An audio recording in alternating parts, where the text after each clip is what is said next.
Welcome to the Hawks Nest live stream from our new location down here in a dungeon.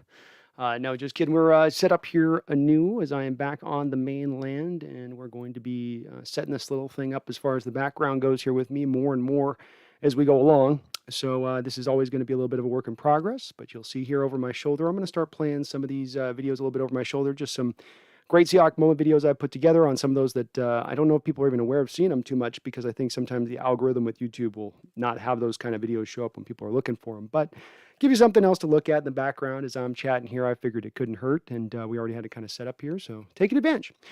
So, big news of the day. Aldon Smith has been arrested. He literally waited 2 days from after he signed with the Seahawks in free agency to then go out and potentially, allegedly, commit battery and to allegedly have committed it on camera. So again, I go back in my mind, and I don't like woe is me approaches, and I don't like feeling bad for myself, but it just sometimes seems like we just can't have nice things. I go back to the Percy Harvin trade, and this is really just this 10-year stretch, not even the Seahawks history, just Carroll and Schneider. There's times where stuff hasn't worked out for them, and it's not necessarily been one of those things they could have predictably said was not going to work out for them. The Percy Harvin trade at the time looked good, looked like you were adding a type of speed and a player with yak ability that you maybe didn't necessarily have on the roster, along with the kick and punt, kick return duties that he could offer. So he looked like a real, real player you were getting at that point. You certainly gave up some assets.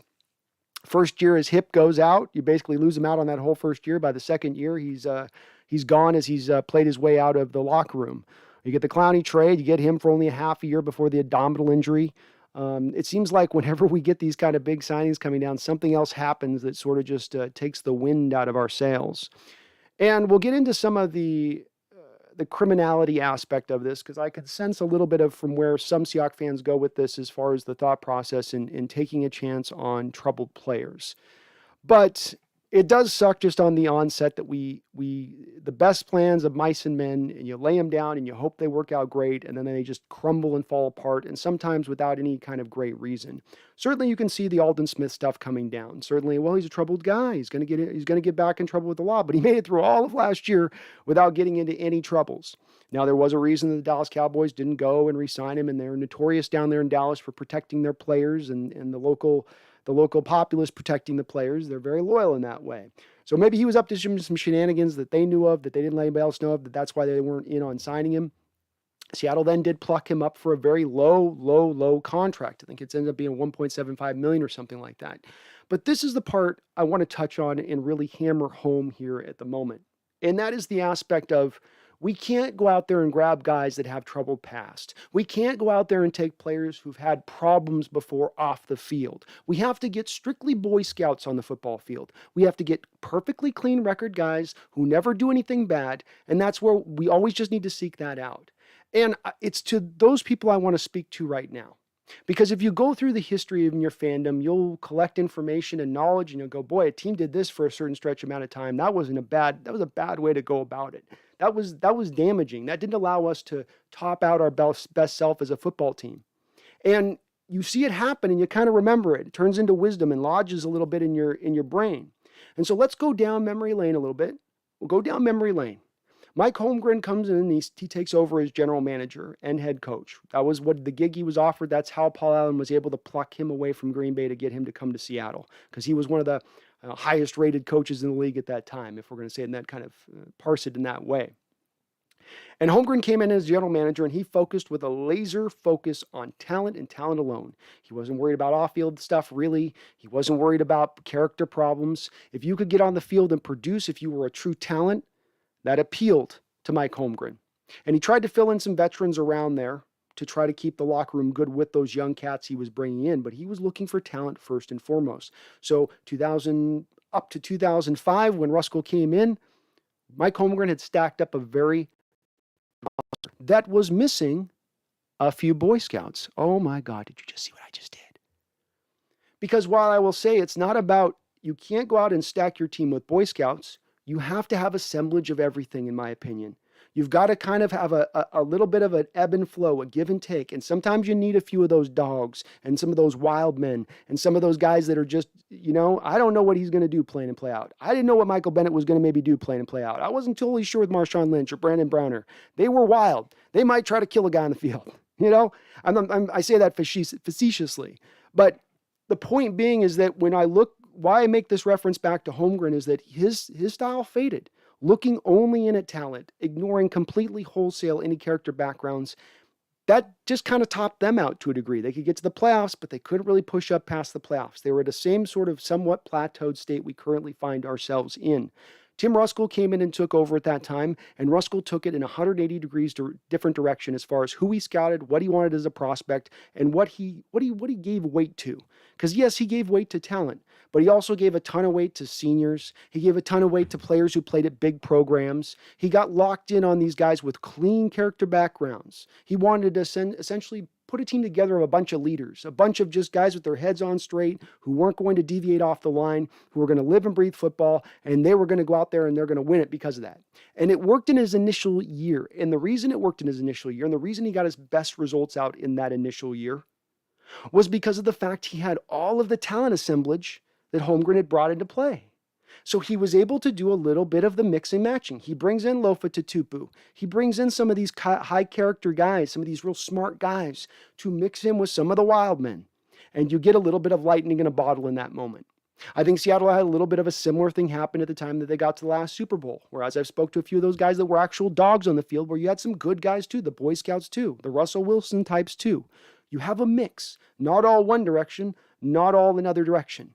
And the key on this for these players that you will look at who have some issues, who have some problematic backgrounds, the real key to me on when you take a risk versus when you don't take a risk is you take a risk when what you're going to be cost, what it's going to harm you is down to a bare minimum. You're not losing a lot of draft capital. You don't got future years of a salary, of a contract on the hook for, or bonus money that suddenly accelerates if you have to release them instantaneously. Instead, you get them on the prove it deals, the pay for it deals. Essentially, you say, hey, we'll give you daily roster bonuses. We'll give you gamely roster bonuses. We'll give you, if you play 13 games in a season, you'll get these built into your, as far as roster bonuses go. But we're not giving you all the money up front when you're a character guy. So I hear a lot of fans that get worried about Antonio Brown or worried about this Aldon Smith signing. Do you guys know it's going to cost us $137,000 to cut Aldon Smith tomorrow? He gets in the police. Seattle determines that he did do the crime. He'll get suspended for a full season by the NFL, and Seattle's out $137,000. Why are we wringing our hands over this? Why are we so worried about that at this potential? $137 million on a $182 million cap is nothing. They waste that was a David Moore empty bonus at the end of the last season on a fly sweep play that Russell audibled to so he could get him $100,000. It's nothing. It's nothing. And the same thing's true with Josh Gordon. I am all on board with bringing these type of guys in because it's really all upside, minimal downside. And that is smart roster construction. Signing Aldon Smith a week ago was smart roster construction despite his background and despite the issues he had, because you weren't putting yourself in a vulnerable state. You weren't putting yourself in the vulnerable state. And this is where I'm going to line this. I know there'll be some disagreement in the chat as far as people being like, I don't want these trouble guys. But again, keep in mind, you want a team full of Boy Scouts. You are not getting past that plateaued state. You're not breaking past the glass ceiling that we have arrived at the last 5-6 seasons. You will not. It's hard enough to build your roster as it is and find all these players with enough talent. Then you're going to go out there and take your arm and twist it behind your own back and say, well, this whole segment of the population here, these players here, we're going to ignore because they've got off the field stuff they're not perfect on. Because, and again, that's forgetting in a lot of these guys where the backgrounds they come is potentially troubled, where they had a rough upbringing, where everything wasn't clean and neat for them. And I think we've got to show at times a little more patience with these guys and not always just look through this lens of we're expecting these players to operate within a perfect realm and be these absolute perfect citizens at every turn. It would be nice if it was that way. I don't know if it's all that realistic. And if you want to pull that back and not go for those talented guys, then you better be saying in the same respect, and I'm okay then being a losing team if we do that, because you'll have all the moral high ground and you'll have none of the wins. All right. Let's get on into the chat here. Thank you for letting me bloviate on that for a moment. Dustin gets in with his 37 mentioned. You always get in first with that, Dustin. Your notification bell's working. Chase Stern, how you doing? Am I back in Seattle? I'm actually back right now in the moment in Spokane, but I'm in Washington State at the moment. So we're getting there. We're getting there. Seahawks Tower says, yo, love this new setup. Thank you. I'm getting my stuff still shipped over. So all of my background stuff I'm getting put together and whatnot. So by the next stream here on Sunday, we'll have everything rolling. And it might be a little loud here.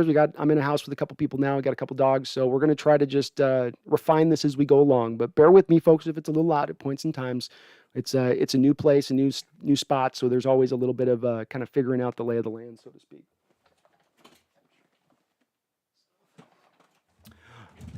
Is the Pierre Dearseer signing good? Asked JSD. It's okay from the standpoint of he's competition there with Demarius Randall. Do I expect him to make the team? No. You had him here already for one go around, and he wasn't able to make the roster, and your cornerback room wasn't really all that stacked up at the time as it was. Well, what has changed in that time frame? If anything, we probably have maybe even a slightly more, I don't know, or at least an equivalent cornerback room to what we had before when Pierre was here. He struggled at a lot of different stops. He got mossed by that kid out of Alabama who's more of the route running specialist than he is a moss type guy. But he did have a couple picks, I think, in that very same game, if I'm not mistaken. He's bounced around the league a bunch. He's had some good stops, had a good stop with the Colts where he played pretty good ball for them for a while. He'll be very familiar with the scheme. I'm not expecting him to do a lot. It's probably just a hedge for them so that they don't have to absolutely draft a cornerback for sure. It gives them a little bit more flexibility in the draft to, again, go back to the picking the best player available, which is going to be more important this year than ever because you have so few picks to operate from. Rain Man, what's up, 12s? What's up, Rain Man? How you doing? Nathaniel Parks, we signed Aldon for 1.12. Was it 1.12? But I do know that the dead money hit, Nathaniel, is only $137,000. So we may have signed him for the $1.12 million, but the dead money on that's going to only go down. I looked it up for the stream here. $137,000 is all it costs to release him. Dustin says, NFL Super League. What 10 teams, no more, no less, would you put in the league based on financial markets, based on historical significance, based on current teams? You choose your criteria. NFL Super League. Well, it'd be pretty easy to go through the 10 teams, Dustin, because you've got pretty ones that are pretty much preeminently in their spots, and then you got a lot of teams that just can't get right. Your Bengals and your Lions and your even your Dolphin type teams would probably be out of that lens. I think Seattle would probably sneak in there though. I'd have to think about that though, Dustin. You're gonna probably get your Steeler franchise, your Cowboys, your Packers. But I'll think about it then. Seattle, that's 4 or something. I'll keep adding on. Maxwell, how you doing? Hey, TheSeahawksNest. Hello. Probably put the Giants in there too, Dustin. It's because they're a blue blood. I don't know if I'd put Chicago. Can we put Chicago anymore in there? You probably have to. That's like 6. I got to think through the rest. New England would be in there for sure. How you doing, Maxwell? Hope you're doing well on a Thursday here. One more day for Friday, folks. Nathaniel Parks, Geno Smith's resigning thoughts. I think I'm fine with him. It's resigning on this, Nathaniel. The transition that NFL teams made who had a franchise Hall of Fame type quarterback that they had, instead of going to a backup that was going to cost you a couple $1 million, once these starting quarterbacks maxed out the salary cap, then it sort of put an impetus on getting these guys below that you could lower the cap down. And so teams would go with the 5th and 6th round pick as the backup and say, well, screw it. If our guys are out anyway, we're not going to win anyway with some, Geno Smith type. But what's happened now is that with the new CBA, you lower down these veterans to a $1 million minimum as opposed to it was accumulative before. You're a 7, 8, 9-year vet. You have to be paid this minimum, which is a pretty high minimum, whatever team signs you. And that caused a lot of players to sort of get retired early in this league. So it was very smart by the CBA to reopen that back up. It makes the quarterback position that much stronger because Geno Smith's going to be much better than a $500,000 Sam Ellinger out of Texas, let's say. And I like it. I don't think he's taking us anywhere if he goes in there. The big thing you always say with the backup quarterback, this is the old Clayton thing that I do agree with from back in Clayton days. You want a guy to just hold the water for you and get you 500 until the starter can get back. Geno could maybe get that done.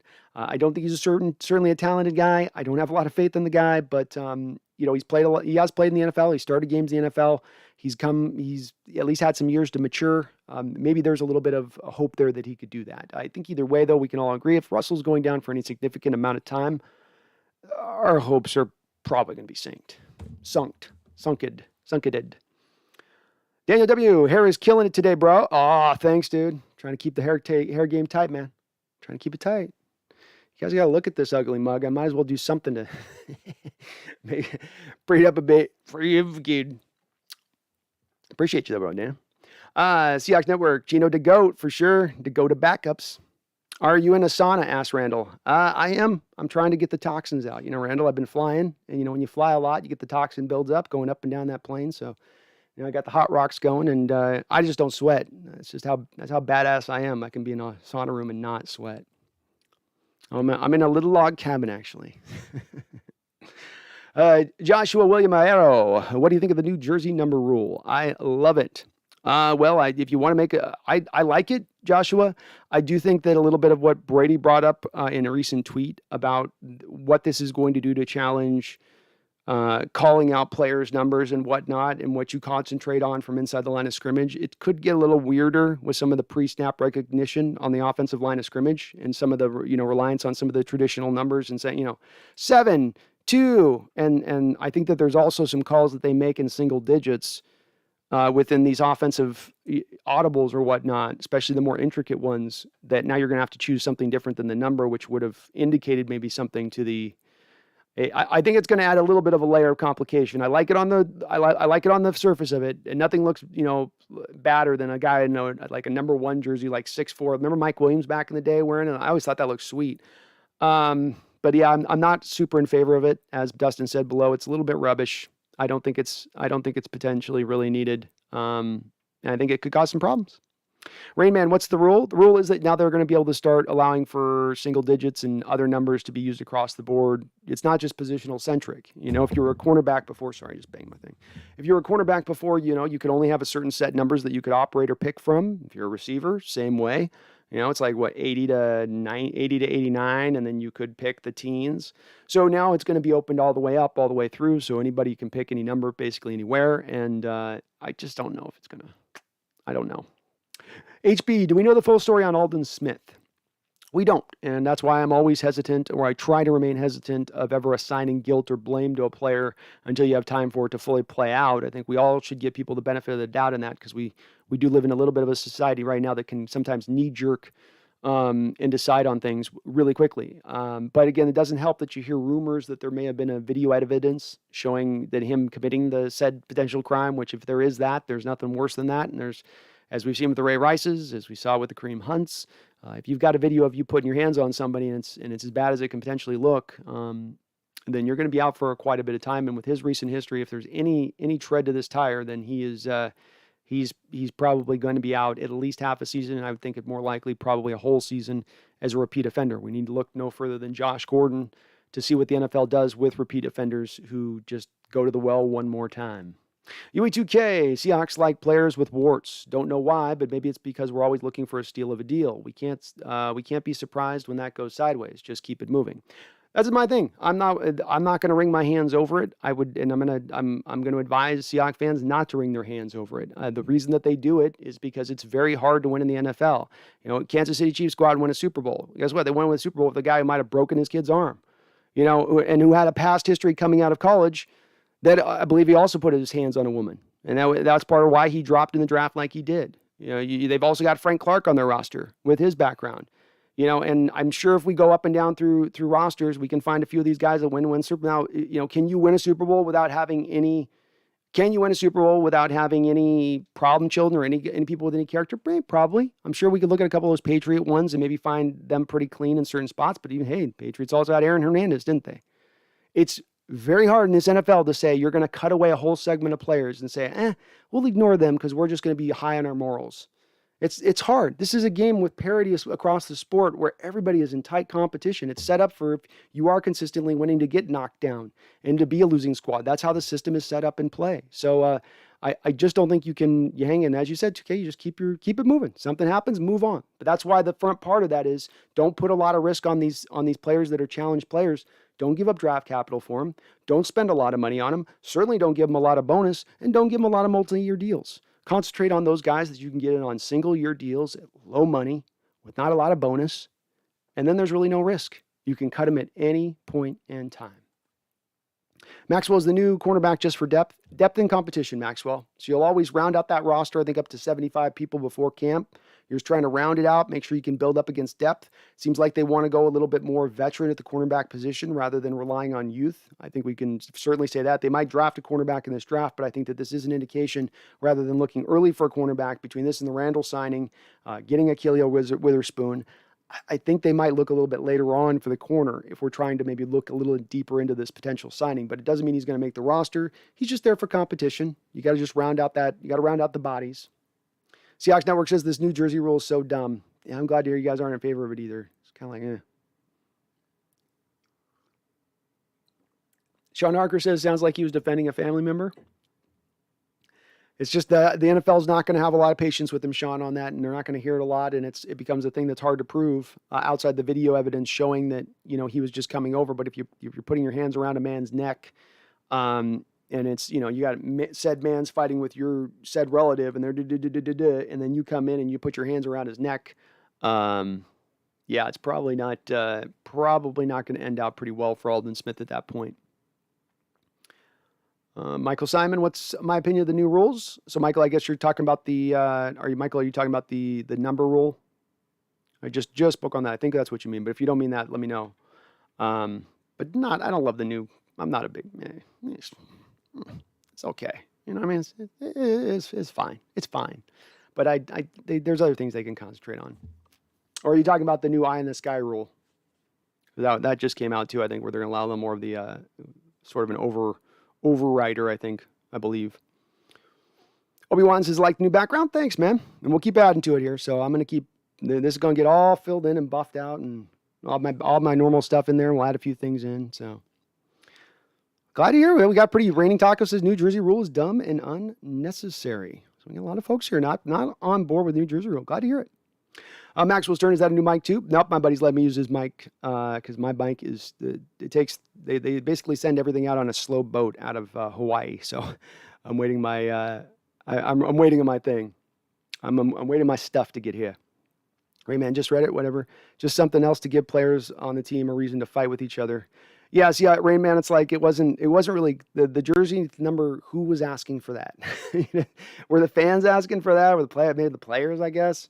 I mean, you just kind of go, and again, if it makes it harder, if it hurts the what we see on the product on the field, because there's all this confusion now by it brought about, I won't be a big fan of that. And it certainly is maybe a little bit tougher on maybe those offenses that want to be a little more intricate pre-snap because of the oddity of the going to the single number callouts, I guess. I don't know, maybe it doesn't affect anything. Dustin, my Super League, Cowboys, LA Rams, Packers, Steelers, Dolphins, Giants, Chicago, Patriots, Falcons. How can you put the Rams in there, Dustin, when the Rams don't even stay in the same city for very long?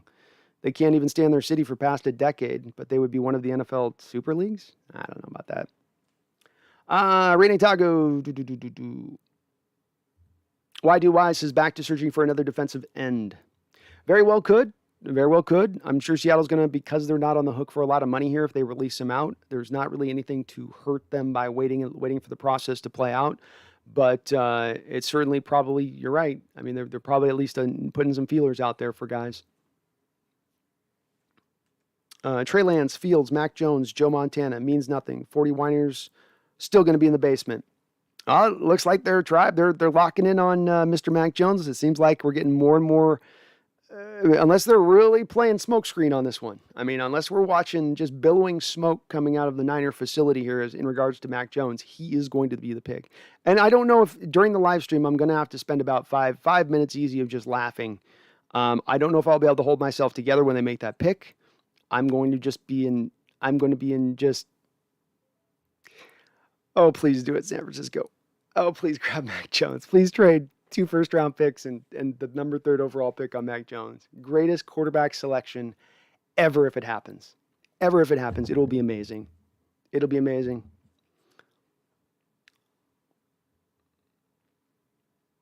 UGK NFL players aren't any different than anyone else in their 20s, except when they make the stupid decisions that 20-year-old makes, they're on TMZ. Very true. And they're different than a 20-year-old. I mean, if any of us, you given me millions of dollars when I was 20 years old, I don't know how I would have reacted. I don't know that I would have kept it all together and just been towing the line and working out and just being being a good, you might have gotten a little wild and crazy. You're 20 years old, your testosterone's pumping, it's what happens. So that's why, again, it's people get a little bit up on their high horse with these players and they go, pathetic, absolutely pathetic. We shouldn't even take any of these troubled people. It's like, just think of the context of what you're talking about. Again, and understanding a lot of these folks, a lot of these people aren't always coming from affluent, households or households where they've had everything set up for them nicely and everything's been easy for them coming up. It's been a kind of a rough road for some of them, and it's taken into account in your evaluation of them. That's where it's like, have patience, have a little of the grace on there, just understand. And I get it. People don't like seeing the headlines of bad stuff happening and it pisses you off like it pissed me off. Because if I was in the NFL, I certainly don't think I'd be committing crimes. I'd be avoiding that because I'd be loving the fact I got to play in the NFL and understood it was a true privilege to be able to have that opportunity and be one of those guys. Say nothing for the fact if I was some uber talented freak show like Aldon kind of is. The Seahawks Network, I'm willing to have criminals on my team if that means to win a Super Bowl, excluding rapists, wife beaters, murderers, and child groomers. That's it. There you go. Seahawks Network. I couldn't have put it better myself. That would also be mine. I'm not taking all problem people, but if any of those people have had that, if they've laid their hands on a woman, no, I don't want them on. I don't mind segmenting those guys away. I'm talking about, okay, he smoked some pot, or he's done something that was got in a fight, like this thing is a battery protecting, like these type of things are a little different. I separate them myself, but there are quotients that I would go no on, that I'd say no, not doing it.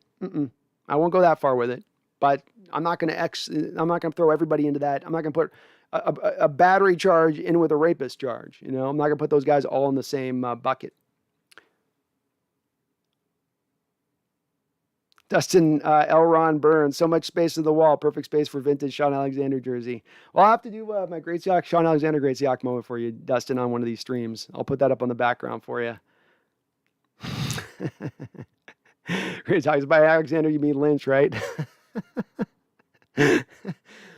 Obi-Wan, after the Desir signing, is the door closed on the Sherman? It presses the door a little further shut.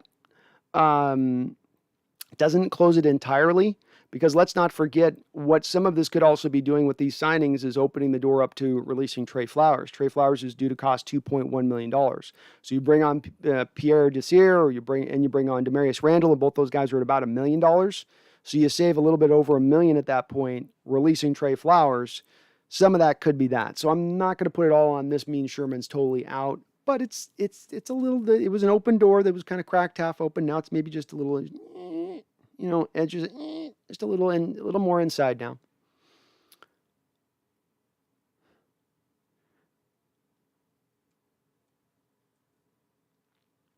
Raining Tacos, don't let the resident troll pull you in now. Raining Tacos, he's going to try to pull you in. He's a master at it. Maxwell Winnie, how you doing? Good to see you on in here, Winnie. Miranda McDaniel, glad to see you too, buddy. See if we can maybe meet up when I go pick up my car in another week if we can.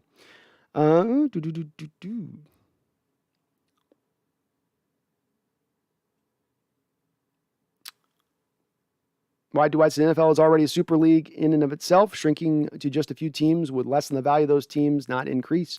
Fewer people nationwide would have interest. Absolutely on point. Why do I? And this is why they grew initially this is why the AFL and the NFL combined, right? This is because they're stronger, better when they're all included.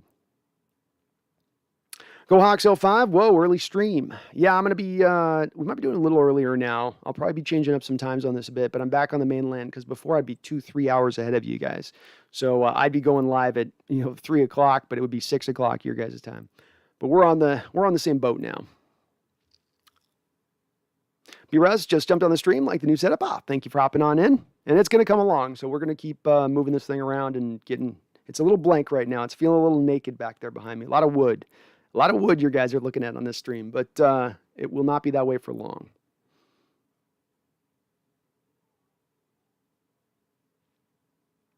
Uh-oh, Dustin get himself. Oh, shoot. All right, where are we at here? Yui, let the hair grow and get that Morrissey look happening. I'm down.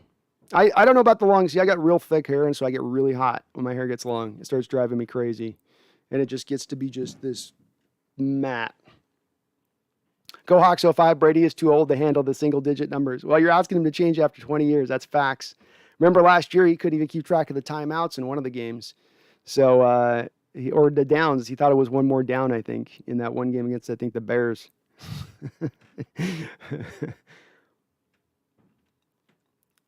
Tim, Sana, laughing out loud. Why aren't you at your post? Go Hawks. Oh, shoot. Yeah, it's good for toxin, man. Toxin release. Seahawks Nest says, I like it in the NFL. It's just not an NFL thing. Yeah, you can handle it in the college ranks. It's a little easier. They also have those bigger rosters. They have to do it there. But it's a little odder on the pro level. And stuff's simplistic on the, the pre-snap read stuff. And 55's the mic, and it's like, two's the mic. Two's the mic. It just sounds weird. Randall McDaniel says numerology matters. Wide receivers should be in the 80s, running backs in the 20s to 30s. I'm kind of a traditional on this too, Randall. I really am. I kind of like them keeping it that way. I don't like this moving the numbers around thing. It just, as James Black says, such a pointless change. It adds nothing and just makes things more complicated. Yeah, I'm glad you guys all agree on this, man. I'm the same boat. There's other things they could address in the NFL to more perfect the sport and get things better. The speed of the game, the ability to maybe more succinctly understand what the hell they're doing on replay reviews.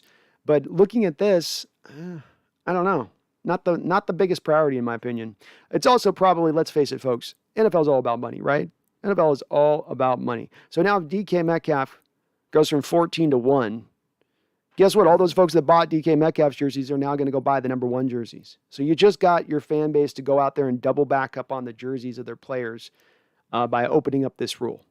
So it's also could be as much a money-making thing. Let's face it, the NFL's taken a hit over last year with not having fans in the stadium. So it's probably, now as I think about this is all just coming to me now in the moment. I think this is a money-making thing. They're not doing it to try to make the players, because nobody's asking for it really. It's to be done so they can resell those jerseys. Go Hawks 05 says Aldon says he was protecting his sister. Hopefully the NFL will maybe give him a little bit of leeway if that is the case. If there's not any video, he can maybe lean on that. But if the video shows something bad, like him just stepping up to the dude, maybe the dude's in the girl's face though too. We'll see. There's going to be patience here. Seattle's not going to release him tomorrow. They're going to let this come out unless it's like the video's just really bad. They'll let this go and see. Let's see where this really lies at. See what really comes up of all this.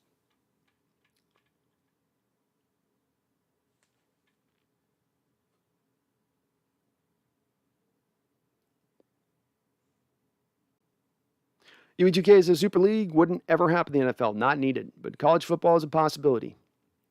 It is a little bit more maybe on the college side. Though college has done some things with allowing the transfer portal stuff to open up. I think that they have allowed a little bit more mobility with players to have teams come up. I mean, you got, Burrow a couple years ago going to LSU. I think it was originally at Ohio State and, couldn't beat out Haskins or whatever. And so then he goes to LSU and, then kind of gets that. And LSU's always been a big time program, but they've been off for the last couple of years. They haven't been necessarily super great. So I think college is trying to resolve a little bit of that to a degree.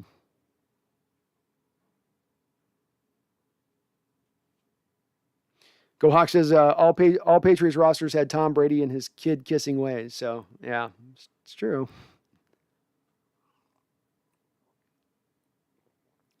Tommy Eason says we were not counting on Smith. He was a nice rotational piece. We had a good D-line with or without him. I think maybe it complicates what we might have done at Sam, though. Solid point, Tommy, because from your standpoint, too, if Darrell Taylor comes in and lights the world on fire out of training camp, he gets over there at the Leo, and he's your starting Leo. And if he's your starting Leo, he can't be your starting Sam.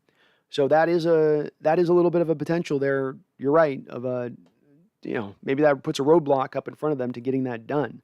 But there's a little more time for this to play out, and there are still some very good defensive ends out there on the open market. If Seattle decides they don't want to play the waiting game with Smith and they want to go with the Everson Griffin instead, well, he's not as good as probably Smith is at this point, or I know he's not as good as Smith is at this point. You're still able to get like you said, a rotational piece which was the whole point really of Smith at the end of the day. You were hoping to get a lot out of him for that little bit of money you're spending, but you're also hoping to just mix him into the rotation and allow him to just come in on a 40, 50% basis, I bet, as far as his snap count's concerned. Micah Clark, did you see the story he posted that he deleted? If what he says is true, what he did makes sense. Based off what they're saying, Micah, that he was trying to protect his sister, and then that's what he was attempting to do. Yeah, it makes a lot of sense. The thing with it, I would say, is it's when you're an NFL player and you've got family around, you've got friends around you, to me, I would have guys around me at all times that, I'm the golden goose here. I'm laying the golden eggs for my family. Unless I got a family of millionaires I'm coming from, we're going to be all relying on me making this dough. And so therefore, you guys got to protect me as much as I got to protect myself to make sure we're going to be okay for that long term. And that means not getting me put in these situations and keeping me out of those situations. But I don't know anything about it, though. I hate talking about something like this that I don't have any idea what happened or didn't happen. But if it is true, it's understandable, yeah. And maybe the NFL, if they even were to suspend him at that point, would take that into account. So rather than it being a year suspension, it's a half-year suspension, and you get him around week 8 for the final. You get a fresh Aldon Smith around week 8, pissed off, trying to earn his money. Maybe that's the full downside of this deal if it does go that direction.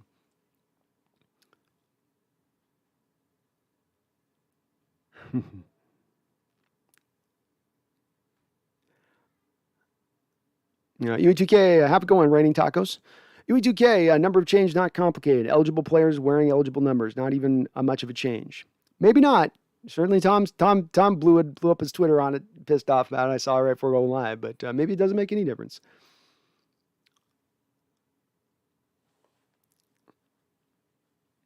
Dustin, always nice, Dustin, to run folks out of my chat. Maxwell, who's the perfect guy at 50 sticks? I would pick Humphrey if he still is there. Maxwell, Creed Humphrey is definitely still remains my guy. That's the guy that I think I'd most targeted on. I'd feel the safest with. I think this is a pick that's less about shooting for the moon and more about shooting for certainty. I know what I'm getting walking in the door. I know what this guy's going to provide. He's going to be the best pass protecting center that we've had here since Mac Unger. Right on line with him, if not even maybe even a hair better than Max Unger in that respect. He can do enough as far as in the run blocking game and the movement game that we're going to need out of our offensive linemen. He's just the guy that I really do gravitate towards. And what seems like NFL teams, at least as far as what we're hearing, I don't know if there's any certainty to this, but at least as far as what we're hearing, they're leaning a little more towards Dickerson as being the number one center, despite having some of the injury stuff that he has, but him seemingly have pushed himself up as that number one center. So I don't know if there'll be a lot of teams looking for center ahead of us inside of the 52 picks. Maybe one gets taken like by the Steelers in the second round, where that's right around where they're reportedly maybe going to take Dickerson. If they take Dickerson, then Humphrey would be there. But I like Humphrey because there's no injury risk. Solid, great prospect. Pass protection is going to be great. You've added him and Gabe Jackson now in pass protection this offseason, which takes that interior and starts to strengthen something that's been really tough for us, especially going with Aaron Donald there. It can't do anything but, in my opinion, help out the offensive line. So I'm with you, man. I hope they go that route. Fish, I like the Pierre Desir signing. We have more cornerback depth. Very true. Very true. And Fish, you're setting up the competition thing. We saw this early on in Carroll's run where he really pushed competition. Competition was king. You let the best man win. Doesn't matter where you're drafted. Doesn't matter how much money were you paid. Oh, Matt Flynn, we gave you $24 million. To hell with you. We got this third round wonder kid who's just lighting it up. Go sit on the bench. So getting back to those ways, I think, is smarter and more helpful for our Seahawks team to getting the best team out on the field. And the way you do that is by stacking a roster of guys that can truly challenge each other. Maybe Randall and Pierre Desir aren't the ultimately most talented bunch there at that point, but you've thrown Akili Witherspoon in there, DJ Reed's in there, Trey Flowers in there. You got 5 guys all fighting it out on kind of trying to earn their next contract. Nobody's safe. Nobody's free and easy at that point. I've always maintained that when you've got players kind of on that edge, that's when you get them sort of selling out and playing at their best, trying their best, putting it all on the line, which is, I think, where we're going to get with these guys. So I'm with you. It's another one of those signings, Fish, that's hard to see a downside. Not a lot of money, not a lot of years, not any bonus really attributed to it. It's going to be a vet minimum deal. And the players got familiarity with your scheme. He's been taught the kick step. He's been taught how to stick within the cover 3 schematics. He knows how to do all that stuff. So it's not going to be completely like you're pulling him up, from the ground zero. Same thing's true with Demarius Randall. Go Hawks, as I think Pierre pushes Flowers off the roster. It could. I think that what they're going to let him do, go Hawks, is they're going to let the best 4 or 5 guys stand, and whoever doesn't make it, doesn't make it. So I think that they're going to fight it out. There'll be probably training camp, preseason games this year. So you're going to get a little more time, a little more tape for these guys to fight it out over that time. The one thing that it might come down to, though, is if it's even, if it's neck and neck, then tie goes to Pierre. Because Flowers is carrying the $2.1 million contract right now, and Pierre's going to be carrying the $1 million contract. So Flowers has got to be better if he wants to stay on this roster, or take the pay cut if he's just a little bit better than Pierre, which is what it's the same thing they did with David Moore last year, where they had him at $2.1 million through the offseason, then got him down to $1 million right at the start of the season. I would expect them to do really the same with Flowers at the end of the day. Seahawks Jose Rodriguez. How you doing, Jose? I am doing amazing, my guy. You've been killing it on the channel lately. Killing it. Awesome to see. Isaac Fisher, Bobby in a 9 would look sexy though. Well, look, I do like I like my receivers with a number 1. Those big receivers with a number 1. I always liked that in college. I always thought that was a cool look. There is a little bit of a nice. It'll look a little odd, but I mean, again, Isaac, I don't know. It's going to be hard to get used to as well, especially if it's those players we've been seeing in iconic numbers throughout their careers who are now changing over to something else. Tommy Eden says, looks like some late 80s Seahawks on the tube. So, Tommy, this is one of my great Seahawk moment videos. And what's happened here on my great Seahawk moment videos is because I'm using NFL footage, YouTube will basically bury these videos as far as the searches go. So what I'm kind of hoping to do is maybe make sure people are aware on some of these videos that are out there that I have that I've done, that they can go back and watch if they want to check out some great Seahawk moment videos. So this was one I did, was actually the first one I did on the channel. This was my Dave Craig greatest moments, when he was sacked like 15 times in a game and still ended up throwing a Hail Mary at the game to win it. So I'll be kind of featuring those through a little bit here on rotation, and then eventually also be using the television screen for other stuff whenever I can. I figured it'd be a cool addition. We'll be pulling this back a little bit too on the next stream, so we got a little more space, widen this out a bit. Seahawks Go Hawks 05 says, do you guys see the new college rule where you have to attempt 2-point conversions in double overtime instead of having triple overtime? I like it. It's always weird when those college games go for like 6 overtimes. That's just too much for those kids to be out there playing that long, in my opinion. So find a way to get to force that to be, finished up a little bit quicker, especially in this day and age when offenses can score so easily in college. It's a challenge on those defenses to stop them. Clara, hello, Clara. How you doing? Clara says, hello from New York City. I hope you guys are warming up over there. I know you had a pretty brutal winter, I think, Clara, didn't you? What do you think of our draft for the Seahawks? Love the facial hair. Oh, thank you. It's coming along. Who are the 49ers drafting for a quarterback? Clara, I think that they are going to go for Mac Jones. It was who I thought the second they made the trade. I instantaneously went to that in my mind. You look at Shanahan's recent history with quarterbacks, and you look at his dad's recent history with quarterbacks. Even I think he's worked with Matt Schaub's, Matt Ryan's. He's worked with all the Matts. And I think he has a certain type. Clara, he's got a type that he likes. And I think that he's grown to like those types after seeing the freak shows that have failed out for him and his dad throughout their time, the Jay Cutlers and the Robert Griffins, where you give up a lot of draft value at that point to get those guys, and they don't give you the return that you thought. So I think he's thought, I'll get the safe guy who can execute my offense, and I'm so brilliant, I'm such a genius that I'm going to be able to coach around his limitations. We'll see. I'm of the opinion in the NFL anymore that you're going to make that pick for that kind of quarterback at that place, the number 3 overall selection, then you shouldn't really be having to work around his limitations. You should be having a guy that's a legitimately talented guy, a guy that can do it all, can make every throw, is not held back, who can get out to a top end at that point. Otherwise, what are you doing? Go get that quarterback later on in the first round then. Don't give up that much draft capital. So I think they're going to go that route. It's going to be hilarious, Clara. We're going to be laughing in this chat probably throughout the first round just on that pick alone, but it'll be amazing. It'll be amazing. And then who do I think the Seahawks are going to draft? I think the Seahawks are going to draft. I'm still in that mode of thinking center is the guy that they lock in early on, or they'll grab a guard type. I think offensive linemen's who they're looking at early on. It could be Creed Humphrey there. You could see David Moore from Grambling go there. You could see the Miners kid if he doesn't go off the board before that. I think that they're just going to sit on a first. It's kind of from the inside out. They'll go center to guard to tackle, and then look at who is the highest they've got on the board. If the tackle is the best talented guy of those three positions, they'll probably lean towards tackle. But I think that they're just going to be committed towards getting an offensive lineman. That's what they've drafted recently in the past early on. That's how they like to build their offensive line, whether it's worked exactly or not overall in recent history. So probably go that route first. They're going to get, I would say, a receiver and cornerback and probably a running back. I don't know what order will go in with those picks because they'll trade back at some point, but I would expect them to come out with those other positions as well. One of these corners that fits into their mold, 6'3", the guy like Israel Mukamua, Rondale Williams, one of these type of guys that I think is going to be a little bit later on, 5th, 6th, 7th round that you can go and get. And then receiver, it's just hard to pick because it's a pretty deep class, but I don't think that they go with receiver early on. I think it's a little bit later as well. So we'll see how it plays out, but I feel it seems like they've locked in on those positions pretty good here. It's not going to be defensive end, probably not defensive tackle, might be linebacker, but you drafted heavy for linebacker recently, so probably not. Safeties are great. They've rounded out the corner. You could fit one more corner in there, but really you can look at this and find these specific positions that they kind of need going in this draft that they probably will target to.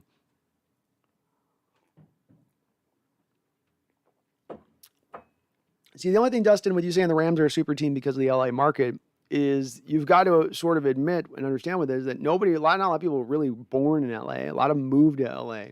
And so it's not like you're having all LA as a fan base of LA at that point. You've got a segment of the population that are Rams fans. You have a segment of the population that are Raiders fans. You've got a segment of the population that are all fans of other teams across the nation that have moved to California because they want to be in the sunshine. But hard to make a deal. Seahawks, Jose says, that's not Hawaii. Oh, very telling there. Yeah.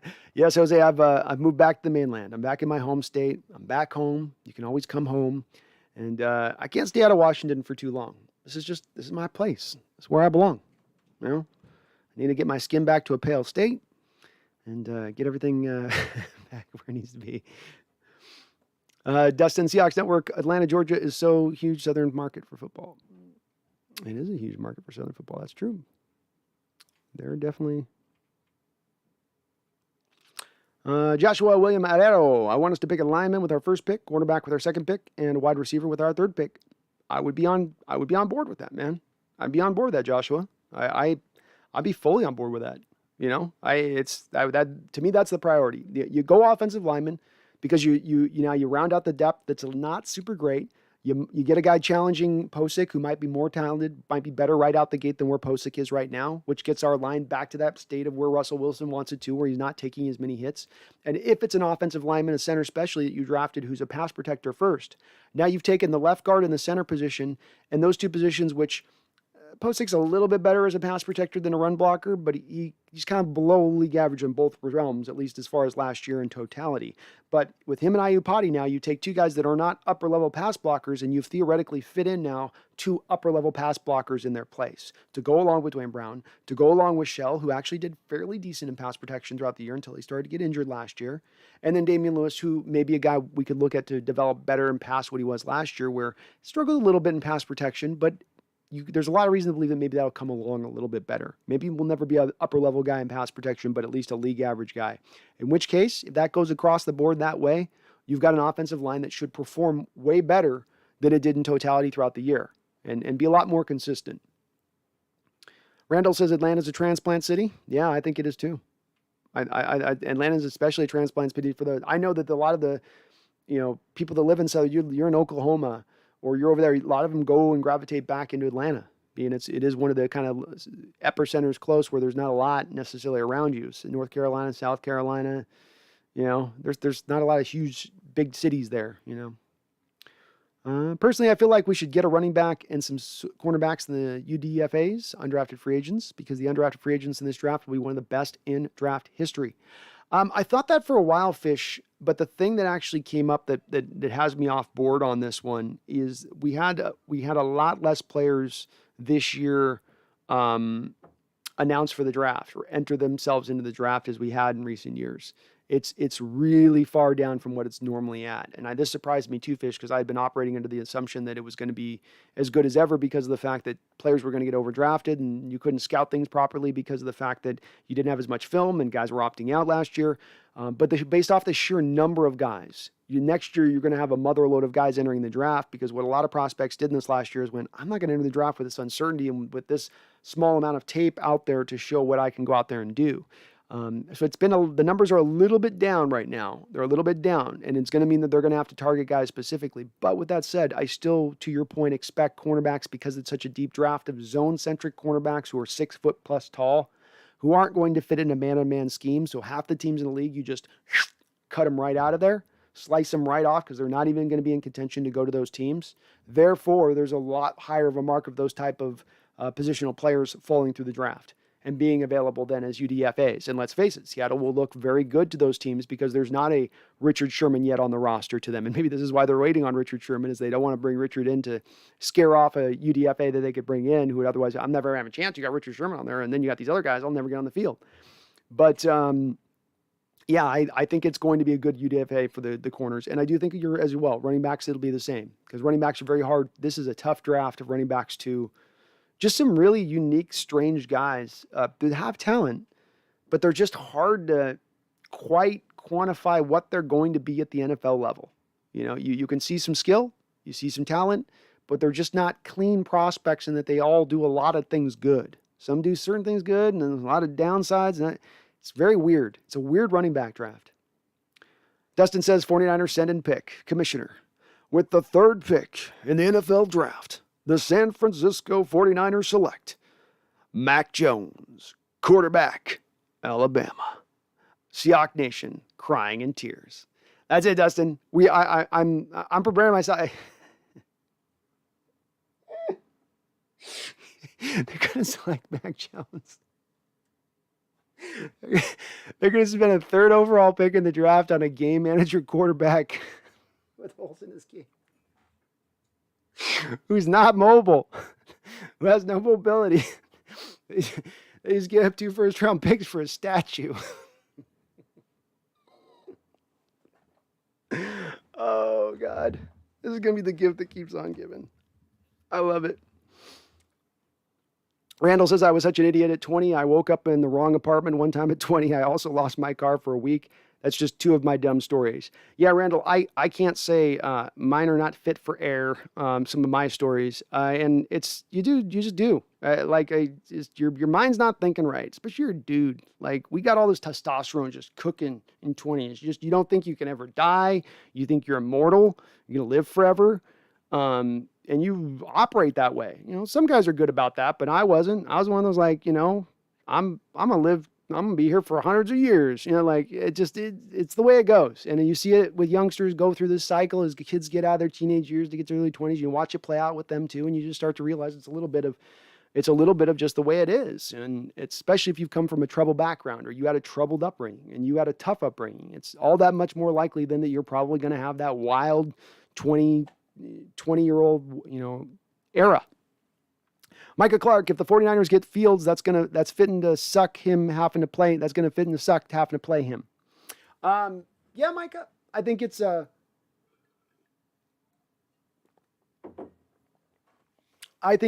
my goodness. Barry, thank you for the $20 donation. I'll get down on your comment here in just 1 second. It says, hashtag free Aldon Smith. Hashtag Aldon did nothing wrong.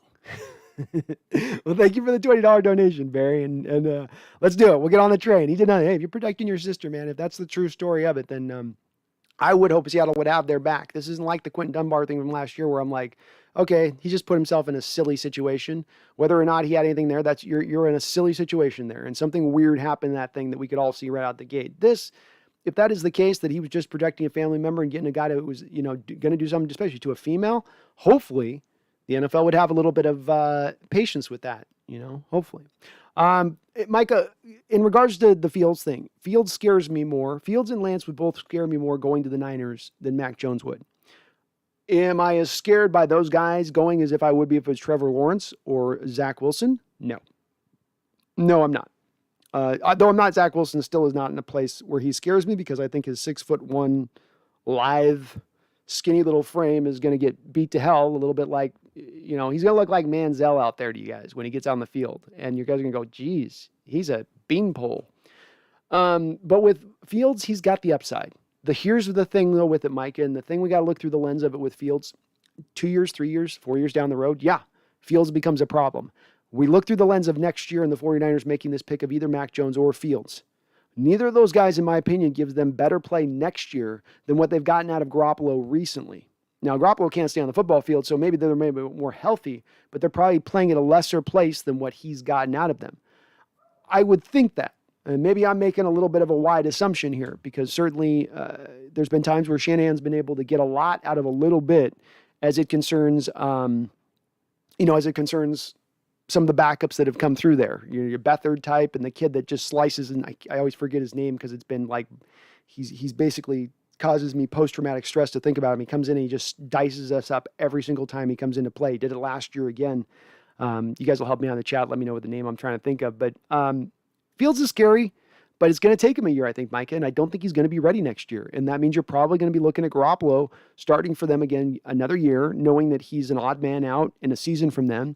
And I just think that kind of KOs their top end in the next year. I think they would have been a lot more of a scarier team getting a more certain guy in place there. Getting a Kirk Cousins there scares me more, a guy that's now in the middle of his prime that can do some things on a team that's stacked up around him, as opposed to Fields is going to be a little bit rough.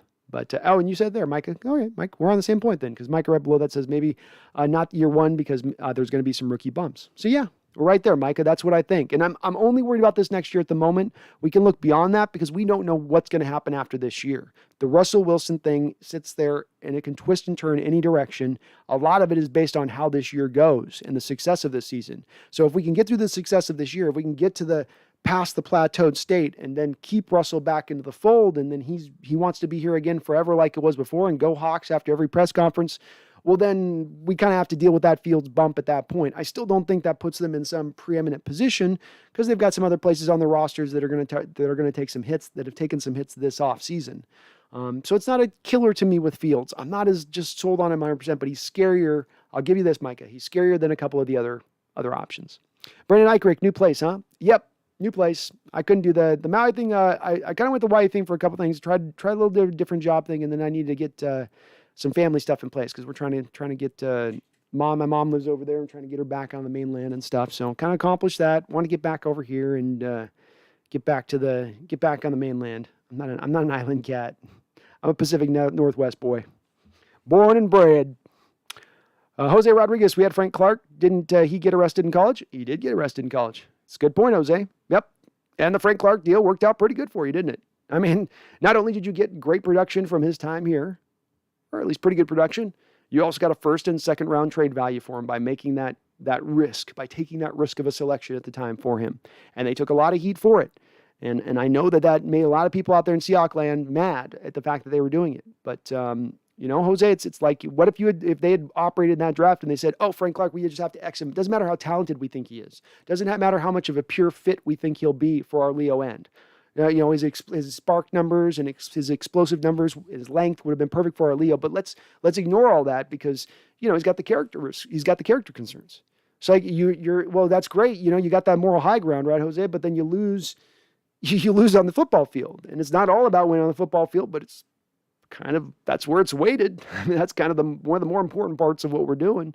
So I think it's about mitigating risk as much as anything, Jose. And it's about just, if you take the risk, put it on the right guys and don't put yourself over the top to get schwacked. Like you look at the Raiders a few years ago, they knew Antonio Brown was a problem coming out of the Steelers. They knew there was issues going on in the locker room with that guy. And Gruden still gave him a 3-year deal with a lot of guaranteed money. And then they tried to back way they're out of it after that and we're not giving that because you burned your feet in a cryo chamber and you called Mayock a cracker and so they tried to back way unwind it after that point when they realized they'd made that mistake. That's what you avoid. You avoid that with the trouble player. That's the kind of one where you go, what are you guys doing? Like the Albert Haynesworth deal in Washington years ago, where you knew there was problems with Albert Haynesworth. He was an ideal candidate. When the second he signs a deal, that cat's going to be out. He's not a long-termer here for this NFL world. So good point though, Jose. Frank Clark was one that we didn't pass on, and it was smart we didn't. Micah Clark, I'd hate, and again too with him, Jose, He had that problem in college, but just because you have that problem in college, can you not fix it? Can you not improve upon it? Can you not overcome? And though there was that issue that happened with him in college, Frank Clark's been a pretty model citizen throughout his time in the NFL. He's towed the line. And guys can get better. Guys can get to the point. And sometimes it takes them a while. Sometimes it takes them multiple times. It's going to frustrate you. And you go, I don't want to give another shot. But then you give them that one shot and it pays out. And it's all so very well worth it. Micah Clark, I'd hate the Jets if they pass on Zach Wilson and give him to San Francisco. Can you imagine? Well, I'm not a big Rich Eisen fan necessarily. He's okay. He's fine. But I've been watching here throughout the week as we're going to build up the draft because he's freaking out because he's certain the Jets are going to do something like that. I think that the fact that they moved Sam Darnold as early on in the process as they did is an indicator that they're going to get a quarterback with the pick. The only thing that could potentially happen that I think is silly, and there's no way this happens, but there's the thought process that Shanahan is in Robert Saleh's head, and Shanahan somehow has got it in his head and saying, has got him talked into Mac Jones being the better quarterback. And I don't buy into any of that. I think that's silly that evaluators at NFL teams, especially a pretty smart new general manager there in New York who's done a very good job since taking over for them, is going to allow a coach to come in there and just say, my former coach really likes this guy, so we should weight this more because of that. I think it's going to be Zach Wilson. That seems to be every indication. It's been a little odd. They haven't just fully out and announced that this is where it is, but they're the number 2 pick. And there still is, you sort of make that announcement if you're the number 1 overall selection. It's not always been on point that you do that if you're in the number 2. You sometimes will leave that door open for potentially the trade up. Maybe you get offered the crazy deal of a lifetime that you never saw coming. Go Hawks 05 only got a Bobby and DK jersey, so they better not change. I know, Go Hawks. Well, that's what happens is that they change their number, and then you're wearing the old stuff. You need the new hotness. Oh, you're wearing those old welfare jerseys. That's the old. What were those 80s? Weren't that what they were wearing in the 80s? Go Hawks. It'll be like that. There'll be the peer pressure and stuff. So, yeah, I just occurred to me like, oh, this is a money making scene. Yeah, that's what they were doing. It makes a lot of sense under that lens of things. Dustin, your thoughts on veterans, once elite players, unretiring jerseys for a couple of years? J.J. Watt, Rice, etc. Should retired jerseys just have like a 25-year retirement period to avoid issues? It's a good question. It's a good question because this is, of course, what they're saying partly build out this rule was that some teams were running into some problems with retiring players' jerseys, and they're running out of numbers for certain slots. And so they're stuck. One might make the argument that maybe some of these teams should be less drawn to feeling like they have to retire every player's jersey that was decent for them, which is a lot of teams kind of sometimes will tend to do. Like it should be reserved for truly special players, in my opinion. It shouldn't be reserved for just guys that were pretty good. But that has facilitated it. I guess the only other way, because if I go the different direction of that, Dustin, and say that they shouldn't just be retired for 25-year period, then we're looking at, we've got to eventually open up. It's going to eventually be a thing where if you don't go to single digits, then we're talking about having to go to triple digits. You're talking, 124 is the mic. 124 is the mic. And I don't think any players want to. So maybe if it's coming down to decisions between we got to go to triple digits or start to allow players to go to single digits, maybe it's the best of a bad situation to come to with it. But I don't know, I don't know on that one. I still need to be sold on this one, Dustin, but you're starting to bring me over to the side with that because I hadn't kind of considered I'd forgotten a little bit about the fact that we are running into some issues with some of these teams that have just retired too many jerseys. So the New Jersey rule, will it apply to other states too? Seems confusing. Yeah, it'd be everybody. Jose says, Jose doesn't care about the numbers. Wide. Fun thing about being a Hawks fan is knowing that JS will make a big move, even after the draft. Does it almost every year.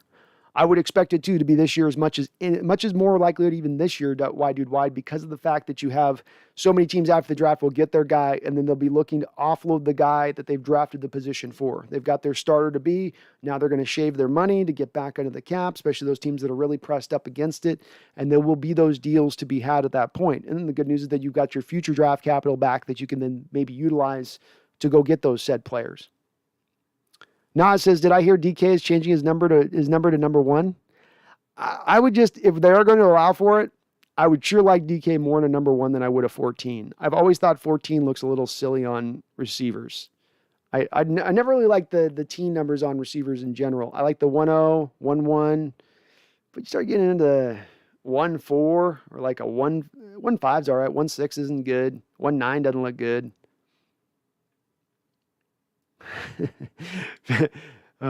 Fish. So the New Jersey rule, Fish, is that the NFL is going to start allowing players to wear single digits. They'll start to allow anybody at any position to wear any number, kind of open it up for everybody. UE2K, of course, the jersey rule is a cash grab, but it could also be a result of the ever-increasing athletic abilities of NFL players. It's becoming more and more positionless. Not ever totally, but the skill guys. There's a little bit of that too. There's probably a tiny bit of that, UE2K. But as I think Dustin brought up there, I think some of this was brought out by so many players being retired. And, if you've got receivers, for instance, that can be in the 80s or they can be in the teens, and you've got a team that's retired 3 receivers and, maybe a quarterback or 2 that have had team numbers, that takes you down from 20 potential numbers down to 12, 13 numbers, and it starts to squeeze things as far as the availability can wear. Fish says, I want DK to wear number 98. That might not look too bad. It'd be weird to watch a receiver in the 90s out there running on the outside. He's big enough, though, to rock it. That's for sure. Dustin says, when do we get decimals for jersey numbers now? Let the slippery slope begin. That's the other thing I was thinking. I was like, well, we get the 0.5s.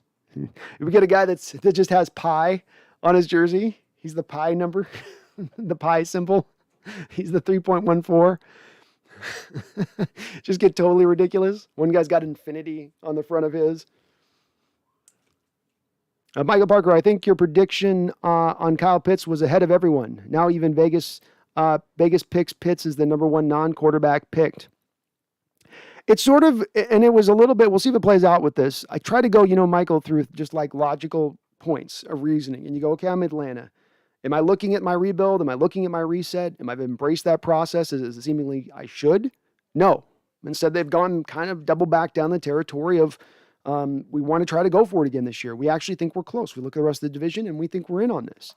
And so they have not tried to get out from under some contracts. You've not moved on from Julio Jones. You've pushed money with Matt Ryan to save money this year to push it on to basically so next year he's also going to be on the roster. You've kept him here for 2 years now because it's like a $40 million dead money hit to get rid of Matt Ryan into next year.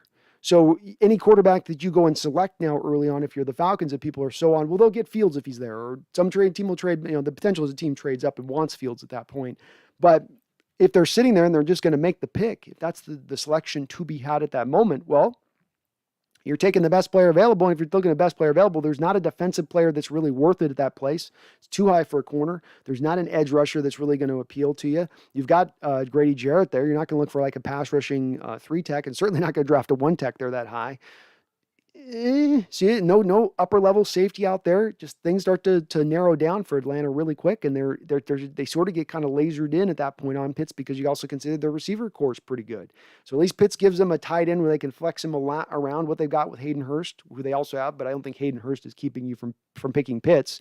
Whereas I can see Julio Jones and the other kid that I'm forgetting off the top of my head that they've got as a starter there. Those guys could keep you from picking a Devontae Smith or a Waddle. I could see that. So not surprising there necessarily from that standpoint of things. I'm just joking. Fish says, I'm just joking. I want DK to wear a number 1 or something. I'm telling you, those 6'4" receivers look good in the number 1s, man. It looks right. It looks right. U2K, the rule is the NFL pays the bail for the guys my entourage beat up, like a mob boss. You don't get your hands dirty, i.e. Ray Lewis. That's it. That's what I would be having if I was an NFL player. There's too many guys that are going to, there's a lot of guys, here's the thing, NFL players go out and around, and there's people that test them too. This is the thing you hear from NFL players about, they hear you're an NFL player and you get a lot of the tough guys want to start testing you and seeing, I could have played in the NFL. I bet if I beat you up, then that meant I could have played in the NFL. There's a lot of simple-minded Cro-Magnon guys out there walking around in bars after a few drinks who start to think like that. And so it helps to have people around you, and you make the money to have people around you if you're going to go out to protect yourself. And if something's got to go down, as you said, UTK, you've got them to jump in and you don't do nothing. And then you pay for their bail, you pay for their lawyer, and they're already part of your whatever. So, they're probably already getting a little bit of money on the side as it is. Dustin, I didn't run him out. I put out a list. He then unsolicited responded to me, calling my list lame. I responded kind. He started the discussion. I was just giving you stuff, Dustin. I'm not worried about it. So I'm sure you didn't force him out. He's a big boy. He came in and came out as he wants. So it's all good. And he responded to you. So I tell people, I'll warn him with you and say, hey, don't get into it. You're going to get frustrated. He's going to put the cheese on you. Trap's going to snap shut, but it's all good. He's a good guy though. I know he comes in here a bunch and he's cool. So no worries, Dustin. You're all good. Tommy Eden, did you see the cornerback from Navy? Seems like a really smart dude. Models himself after Sherman, 6'2" guy. So admittedly, Tommy Eden, I've been in moving mode and just getting all my stuff from the Hawaiian island. I have to drive over from Seattle and get my cats here and all the other stuff. I've been shipping stuff and moving and packing and all that for about the last week. So I'm just getting back into my film study stuff. But I will add him to my list and I'll take a look at him, Tommy. I just haven't had a chance right now. It was a lot getting this move done. It was just kind of crazy, but I will take a look. Seahawks Network. Wait, is it confirmed DK is wearing number 1? No, this is my own. This is completely my own thing. I'm not trying to start a thing. This is my own little, I just remember Mike Williams a couple years ago and he looked real good in the number 1. I thought it looked like it was a good look on the big receivers. And even back in college, Carroll always had the 6'4" receiver there at USC that was always wearing the number 1. And it was kind of like a thing that passed down to those guys from one to the next. Kind of I like the thought of something like that. That would be cool. Spider Rico, I bought 2 DK jerseys. He better not switch. Oh man, it is going to be brutal for some of you folks. It will. Goodness. No, the jerseys, the stadiums aren't open, so nobody knows, right? Like the stadiums, not like the stadiums are open. So, James Black, I don't think DK will change. He wore 14 in college too. No, I don't think he will either. I think if he was 14 in college, he'll probably remain at that. Go Hawks 05 says Brooks is going to look gnarly in 1. He would look pretty cool. That'd be a linebacker look cool in 1 too. He's a jacked up linebacker just out that number 1, just running people over in it. I think that'd be all right. Dustin, 25 years from now, referee holding, offense on square, triangle, circle, prism, circle. Don't change jersey rules. I hope they don't go that, but maybe. I think that's getting changed though, buddy. I don't think there's any way around it. I think we're seeing these new numbers. Spider Rico, do you remember the 86 playoff game where the Seahawks got robbed pre-instant replay? And you should do a video on that game. I'm blanking on that game. Spider Rico, who was that we played on that one? Because I think we had Cincinnati the next year, didn't we? That was when we won the division, I think at 9-7 in the AFC. But I forget the AFC, the 86 one. I'll go look at that, Spider Rico, though. That's a great suggestion, man. I had not thought of it. But I will take a look at it. And with Spider Rico, we got blasted a couple times pre-instant replay. There was 96. Are you sure it's not 96 you're thinking of? I think you're thinking of 96 because that was the Erickson Jets game, right? You're thinking of the Jets game where Vinny Testaverde's fat head went over the end zone line and they counted his fat head instead of the football as crossing the plane. And, he had such thick hair, it pressed his helmet up, so it got him past the end zone line. That cost us a playoff spot. That got Dennis Erickson fired, but that then also opened up the door to Mike Holmgren coming aboard.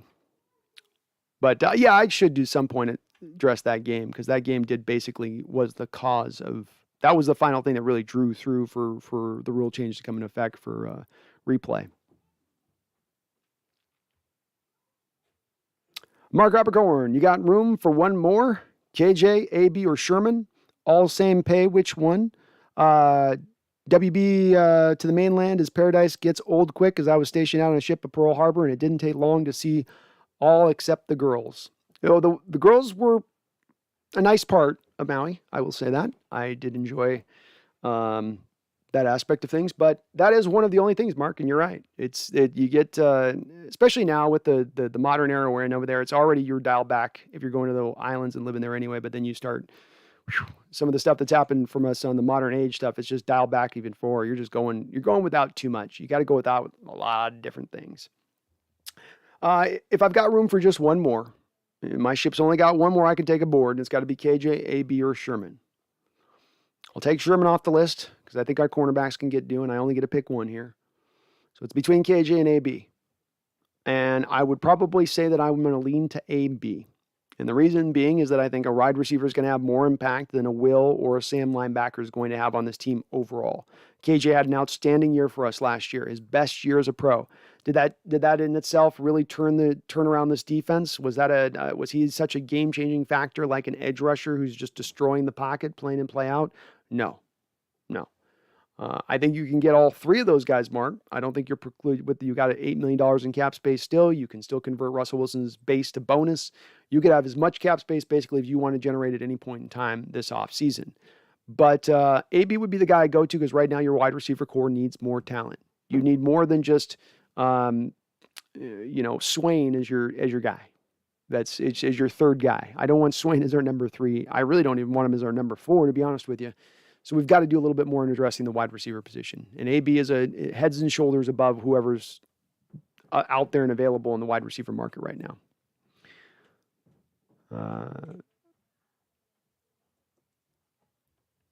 This signing is humongous. Our Super Bowl chances doubled thanks to the signing of Geno Smith. I love you, John Schneider. Deadly content. Should we get Milton for Louisiana Tech? I have not looked at Milton from Louisiana Tech, deadly content. So sorry, I'll add it to my list though. Here, let me put it on my notepad. Milton, Louisiana Tech, and Navy cornerback. I'll watch them tonight. So by Sunday's stream, I'll have a scouting breakdown on both those guys for you guys. I'll take a look at them. But thanks for the suggestion, Deadly. Any guys you guys all want me to take a look at, let me know, and I'll do some studying. 200 letter limit, suck it, but got it in. Wow. If I can open up the character limit, I will. I don't think they give you any control with YouTube to let the comments pass. Just I can turn off the slow mode, but then if we get any trolls in here, they will tear the chat apart. Unless I put my mods to work when that happens. Why do I? Seattle drafts a couple of cornerbacks, and you will have a lot of competition to that group. Players will get cut.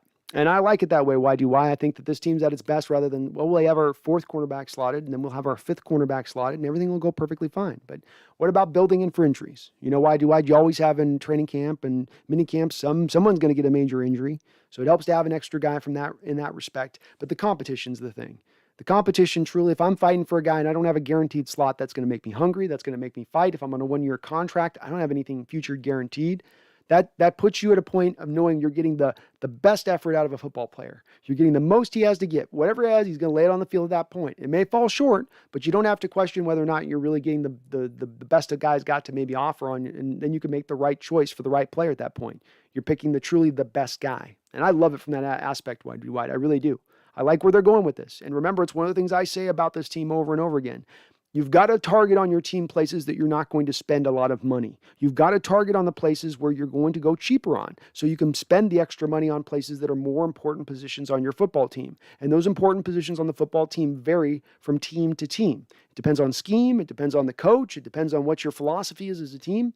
So when it comes to cornerbacks and running backs, those are the two positions that I say we really shouldn't ever really be putting significant amount of funds into either of those two positional groups. We really shouldn't. It's just not smart because we have other places that we can build up to make those guys shine. Doesn't mean I want just a nobody there at running back. It just means that I don't want to spend a lot of money for it or draft capital for it. Same thing true with the cornerbacks. Go Hawks 05. It's going to be funny when the Bears draft Kyle Trask. Sorry, Go Hawks. I butchered that. Instead of Kyle Trask, Kyle Trash. Yeah, a guy that has played with like 5 NFL wide receivers over the last, year and a half. And you got a guy in Pitts that's got the widest wingspan of any player to come out of the draft in history. The other guy that set that record was DK Metcalf. And he's just, and not only that, he's a guy with ball skills to go up there and win contested catches. And so you watch a lot of the film with Kyle and throwing to Pitts, and there's sometimes it's accurate, sometimes it's way away from him, and he just sticks up those gargantuan arms and finds a way to get his hands on it. But the Bears, it's weird how an organization over multiple decades cannot get one position group right, can just fail at a position group over and over and over again. And I know there's some people, Seahawks fans go, well, look at the Seahawks offensive line over the last 10 years. Yeah, but I'm talking about over a 30, 40-year span. The best quarterback that they've had over the 40-year run has been Jim McMahon, an oft-injured, not a super talented guy. They just have not been able to address that quarterback position appropriately, can't target the right guy. And that Trubisky pick a couple of years ago, that sunk them in so many realms. That sunk them, especially in a draft where you had a Mahomes and you had a Deshaun Watson. But they're stuck now. I think where they're probably going to be is if Mund doesn't get picked up ahead of them, they're probably selecting Mund at 20. They're probably picking Mund at 20. Because if they wait another year, are they going to wait another year and hope that at that point they can add better draft value for Russell and then get him back? Is that what they're going to do? Just kind of punt this year and hope it gets better next year? I can't see that. But I think Mund's probably who they go with. Ewan Tyrell, how you doing, Ewan? Hey, man, what's up? Hope all is well. All is amazing for me, Mr. Tyrell. Thoughts on Brooks becoming number 1 middle linebacker? It's his best position. I said at the day he was drafted that this guy's best position is going to remain and is middle linebacker. He's the struggles that he has in coverage, especially the struggles he has in coverage in zone. He's good man on man, but when you ask him to go out there and play a lot of zone, it's not as great. You do have to play some zone at middle linebacker, but I would offer that the Will has got a little more challenge to him as far as what he's got to do out there in space and coverage. And he gets stuck a lot more times in having to deal with the flood concepts of zone and things not always being easy and how you pick up who's going to come into your zone and who you got to cover and who you got to stay with and who you got to let him clear through the zone. Somebody else will pick him up. I got to get the second guy.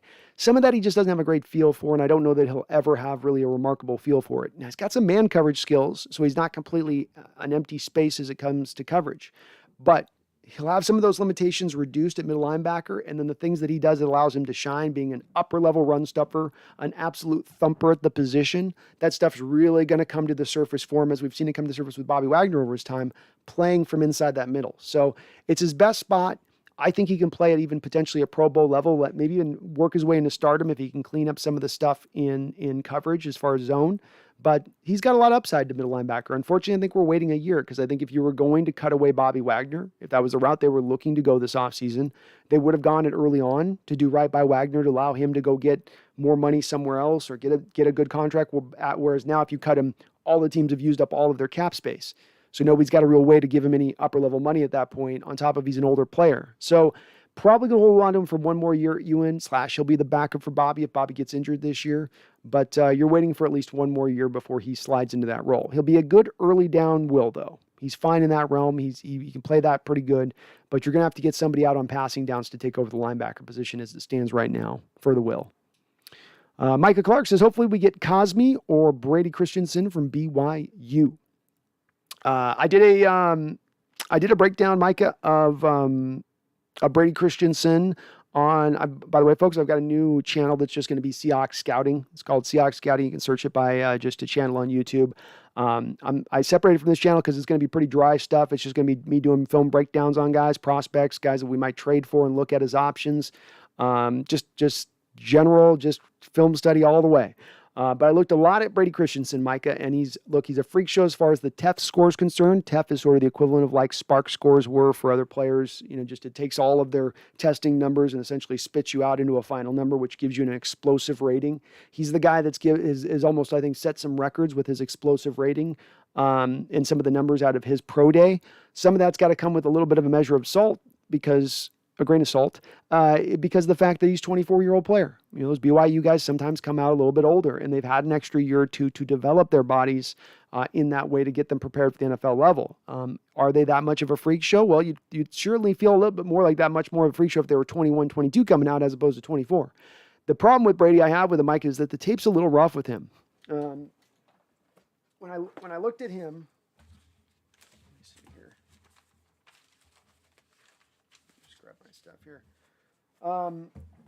he's got all the mobility and play strength you could ask for at times that shows up, but then a lot of times he just gets overpowered at the point of the attack. There's a guy that did 30 reps at 225 at his pro day, but there's times where you have guys that are giving up 40, 50, 60 pounds to him, pushing him back into the backfield, just closing a pocket down. He didn't give up a lot of pressures, but you start to go, okay, well, if these guys with their more limited strength in the college level are giving him problems, and he's got the functional strength, he's got the workout model in place, obviously putting up 30 reps, he's in that weight room doing his work.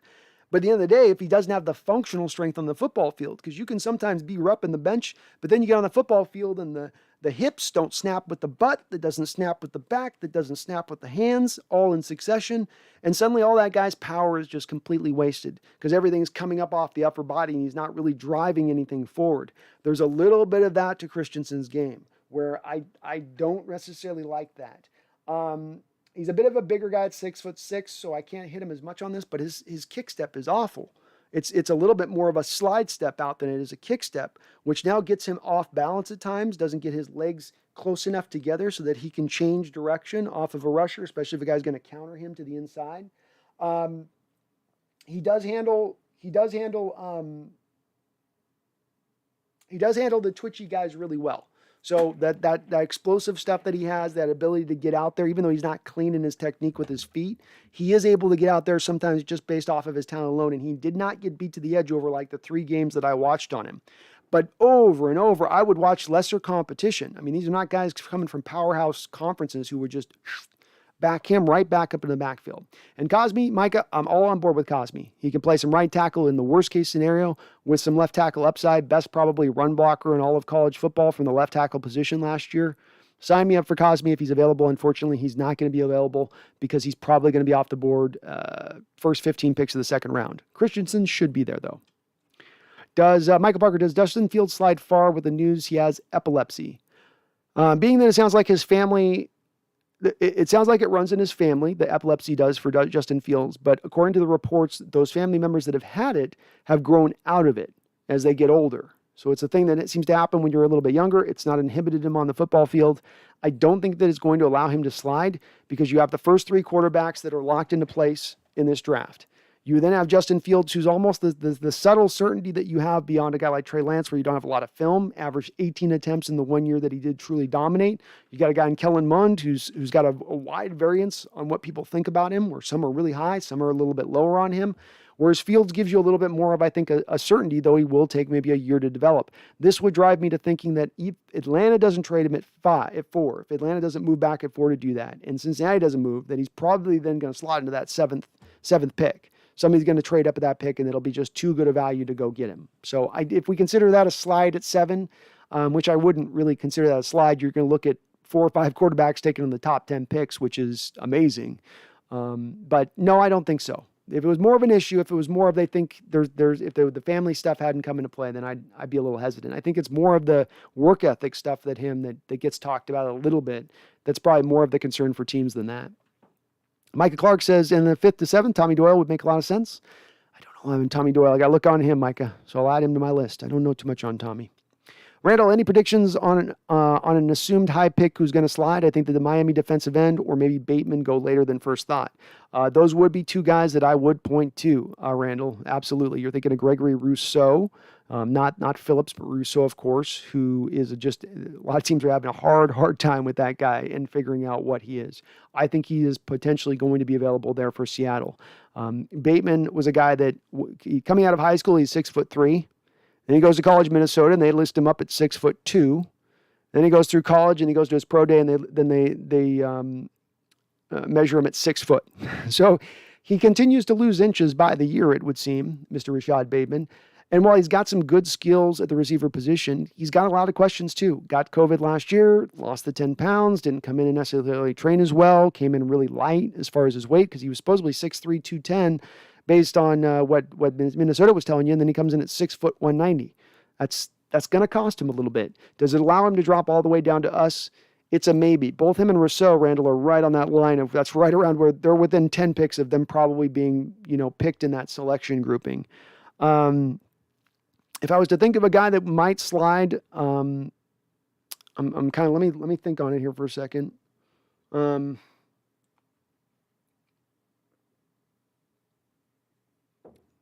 think the Bateman and there was the other receiver. I think even Terrace Marshall could slide just a tiny bit too, where people think he's a first rounder, but I think he's going into the second round. But you picked the good one there with Rousseau. He's the guy that's picked in the 32 picks, and then I think he does get out of that at that point pull. I think the running backs drop, Randall. I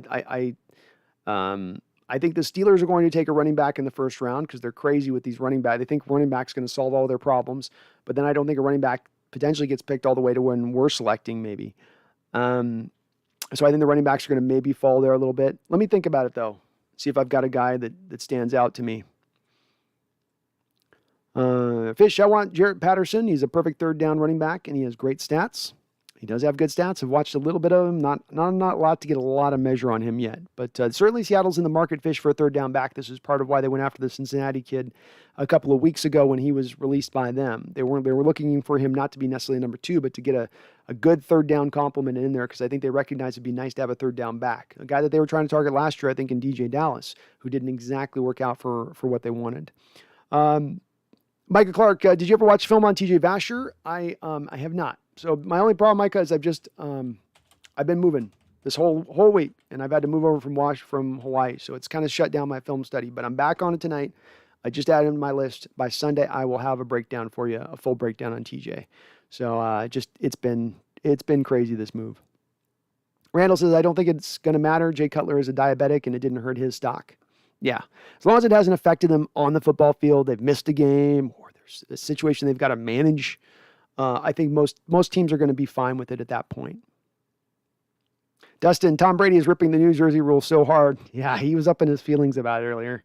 He got deep into his feelings on it, which I was like, oh man, it made me wonder. I was like, okay, maybe it is a problem. I mean, he's freaking out. U2K, Saints are the most dominant fan base in the South. I could see that.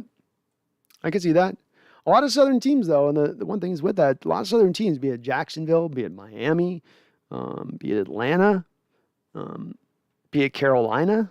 I mean, Carolina's been pretty good about winning for the most part, short time that they've been around, but they haven't been around a long time, whereas the Saints have been around for a lot of years. And they've gotten some consistently good, they put a 15-year run of very good football together, and whereas these other teams in the South have been kind of scuttling a little bit. There's not been as many, good teams down there. You got to go up to the East Coast or up to the North then to find good, like you said, good football teams. And it's not, I don't think it's a coincidence that dominant football teams can sometimes create dominant fan bases, especially when they have a decade plus running like that. Randall says, I'd be elated if we got Sam Ehlinger late in the draft. I watched a bit of film on him, Randall. Hard guy to get a measure on at times. But I'd be okay with it. I always gravitate towards, rather than a Geno Smith, I'm okay with Geno, but I've always thought we'd be better placed by finding a guy that was more of a read option-y, kitschy guy that could kind of run a lot of wild stuff, do, wildcat and run all that, just do little dinks and dunks and, try to just muck up the game a little bit when you get your backup quarterback in there, as opposed to finding the veteran pocket passer who's really not good enough to be a real pocket passer to really challenge defenses. I feel like that's what you get with a guy like Geno Smith, who, he's sold to you as like this, steady Eddie type guy that can come in and be, at least can manage things along. But then is he able to do that? I don't know. I feel like we have more of a history of these young guys coming in that got the legs and the mobility, and they can lean on that mobility at times, and it can kind of get them through for a few game stretch. But I like Sam all right. Jason McHugh, this offseason, we had a lot of serious questions. I think it has been one of John Schneider's better off seasons. Wondering why Jamal Adams hasn't gotten an extension yet. Trading him? Question mark. Your input, please. Well, thank you, Jason, and appreciate you hopping in. I am in agreement with you 100% as far as this offseason goes. I think John Schneider has done some of his finest work. And being in a lot of respects, and this is a place where 2K I know is not going to give him any credit for this, but in the respect of he's up against it. So few picks, so few salary cap space. You've got literally this situation you had no control over, being that you had your salary cap going from increasing at 10% in perpetuity and seeming that it was going to increase 10% every year for the future of the sport, if not beyond that, when suddenly that got pulled with an e-brake and then backtracked to $182 million. No general manager got to prepare for that, and yet he has seemingly handled it with much aplomb and ease. I love the fact that he's wrapped his mind around Jason going out there and putting the voidable years into contracts in order to maximize this, which is what he's done. So I love his offseason so far. It's been great. In regards to Jamal Adams, certainly Jamal Adams was squawking a lot about a year ago, wanting to play for $18 to $20 million. I think he's trying to push into the $20 million range because he considered himself a pass rusher in addition to being a safety. He was doing essentially two jobs by his metric. If that's his metric of things and that's the way he looks at it, then the negotiations are going to slow down because Seattle's not going to go up above what the last safety was made by some huge amount. We're not going to go from 16.5 up to $18 million a year for you, Jamal. We're not. You haven't earned that with us. You've not shown that you're quite yet into that place where you can just destroy the market for the safety market. We'll give you $500,000 more off of what the last guy got. You'll go to $17 million at the top, but that's where you got to stand. I'm sure Jamal is probably trying to push the negotiations a little harder and get a little bit more at that point, which doesn't surprise me. The key on this, and what I've maintained for a long period of time on this, is that Seattle has the leverage here. Seattle has the leverage. Jamal Adams goes out and he forces his way out of town for another team. Second franchise that he's forced his way out of town for, that starts to carry around him. That starts to depress his value. Teams start to look at that and wonder about him as a player. So he's got to kind of look like the good soldier here. That's one of the reasons why he's doing that. I want to live in Seattle forever. Because he's got to repair some of the damage caused by forcing his way out of town within 3 years of New York. So you've got leverage here. You got a 1-year deal, his 5th-year option right now. You have 2 more years you could put him on a franchise tag if he was really going to insist on forcing that. And if you did that, guess what? The franchise tag sits at about what? What is it this year? 10 million? 11 million? Oh, Jamal, you want 20 million a year. Great. We franchise you at 12. You don't want to come in? Sit out. We'll bring you in for half a season at 12 million. We'll take that. You've got the leverage at that point. He doesn't. He had some leverage with New York because he hadn't pulled that card yet with any team, but he's already pulled the card. You start pulling it twice, 3 times, you become a malcontent. And as we've seen with other players in this league, that can get you in a little bit of a doghouse. I do not think, Jason, though, that it means they're trading him. I've maintained that I don't think a trade's possible, with the exception of you can get nearly the draft capital back that you got for him. If they can get a first and a second round pick back for Jamal Adams, they might make that deal because they have they have a couple guys waiting in the wings that they can put in his spot that might not be as good a player, but they can utilize that draft capital for better players. I don't think you're getting anything past a first round pick for him, though. I think that's the top end at that point, and that's it. So I think that limits you a little bit to, you're going to take the sunk cost of the third round pick and the extra first round pick that you threw in on this deal. Doesn't seem like I think Schneider would sign off on doing that. But they'll get it done. Just going to take a little bit more time, Jason, for him to have his come to reality moment. Michael Carasino. Hey, Brandon. Hope you're doing well, bro. I'm doing great, man. Hope you're doing good too. Love the new setup. Why does something like this always happen to us when things are looking promising? Al Woods, Josh Gordon, and now Aldon Smith. Yeah, I'm sorry about the dogs barking in the background there a little bit. It does always seem to happen in that way, and it's annoying. It's one of those things, like, you can fault Schneider, you can fault Carroll at times when these things go wrong, and certainly when guys like Al Woods, there was a lot of questions. Suddenly got suspended for the PEDs last year. It's tough. With Josh and Aldon, you could probably see him coming because you knew they were risky players and they'd had this stuff happen before, and there's a possibility it could happen again. I mean, in Josh Gordon's case, the thing that got him put on suspension was, I believe, a failed test with New England. And Seattle was, I think, somewhat aware of that even when they were signing him along, and that this suspension that he's still been under has still been born out of that failed test back from the days of when he was with New England. It hasn't been anything necessarily new. It's frustrating, man. It's frustrating from my standpoint for these guys that have these short careers. They only have short time to take advantage of it. You're going to get old. You're going to get wore out. You're going to suffer a major injury. You got to strike while the iron's hot. And I just feel bad for these guys that are trying to get that, generational wealth that might not have something to fall back on as far as certain work goes after this goes, and especially in this economy. And you blow it on just kind of silly decision making. You do feel bad for them in that respect. Go Hawks. A few weeks ago, we met like 4 backup guards, so maybe we sign one soon. Could be. They're always bringing guys in. They want to assess they want to know where things are at. And a couple of those guys, I think they were trying to see where they've been out of football a year, like the kid that opted out with us last year. Fish says, Micah Clark Tech. Oh yeah, I know you meant on that, Micah. So I'll find him. He'll pop right up for me. Fish, I love Tutu Atwell. He is pretty skinny. He is rail thin, man. But I feel like that's okay. He would be a great slot receiver for us. He's probably the most agile in the class, and he has 4.27 speed. Number one, he's very fast. Very fast, Fish. But he is again, we're in that 5'9" place of things, and we're talking about, needing to utilize him, let's say, on the 5 sweep game, which is how he was really predominantly used in college. And is he going to run through tackles? No. Guys are going to put a finger on him, and he's going to fall to the ground because he's so tiny. And you can get away with that in college. We got a ton of guys in this draft that have gotten away with it in college being this small. But I don't know that you're going to be able to get away with it at the NFL level. And there's a lot of history of guys like the kid that came out of West Virginia a couple of years ago, went to the Rams, number 8 overall pick, was supposed to be amazing, and just has never been able to really tap into that. He's had some flashes and moments, but he's small. He's tiny. And Atwell's not really a pure route runner. The other troubling thing with Tutu is that he had his best year 2019, and then he fell off last year. His football focus rating went down like 30 points off of his previous year. Just a huge drop. So it's hard to assess him a little bit as a player. You would want to see him take a step forward, and you start to wonder, was that a flash in the pan sort of his prior year in 2019? But he is a player with legit speed, so he is fast fish. I'll give him that. But he's very much almost a little bit of a one-trick pony at times. Not a full complementary receiver. You're not putting him on the outside, and he's not the best of route runners. He's just kind of a guy you get in space with the ball in his hands, and again, that becomes a little limited for me as a value if that guy can't break tackles. Jason McEward, new setup, nice too. Let's go Hawks. Finish this roster off to make a championship roster. Well, this is my new Super Bowl 2021 setup. New space, new energy, Jason, just getting that new vibe going.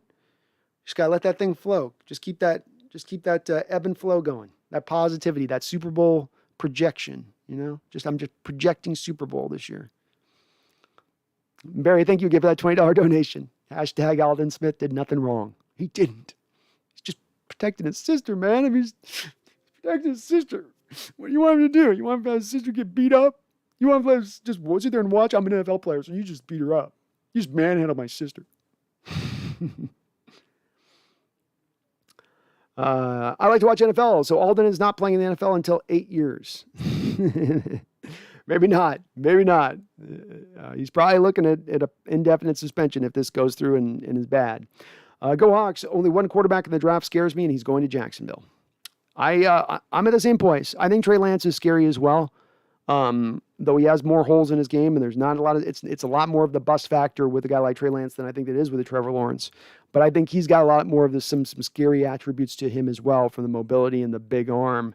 You get him in the right offense, and I think he can kind of take off. I've mentioned, I think Trey Lance is a little bit like a more, he's got a little bit of the rounded off Kaepernick throw, but he's not as bad as far as the round off goes with his arm, right? Where it's going to come around like this big loop. It's a little loop, but it's not a big loop. And I think he's a little more accurate than Kaepernick, and then I think he's got a lot more touch than Colin through, but he's got all of the movement capabilities that Kaepernick gave you.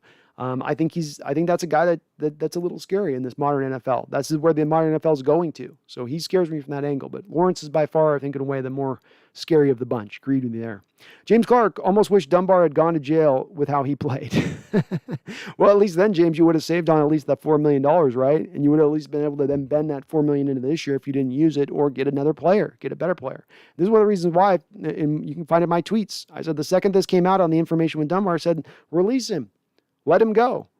Because unlike the Aldon Smith thing here, where look, even $1.25 million that we're giving him is not that big of an overhead for me. But I'm paying Dunbar $4 million this year. I'll go spend that $4 million in a better place. I don't need to waste that on Dunbar, who I don't know if he's even going to fit into the scheme. He comes from a man-on-man scheme in Washington. We owe him nothing, and it wasn't a good look on what happened. You knew something was off there. I would have been in favor of it as well, James.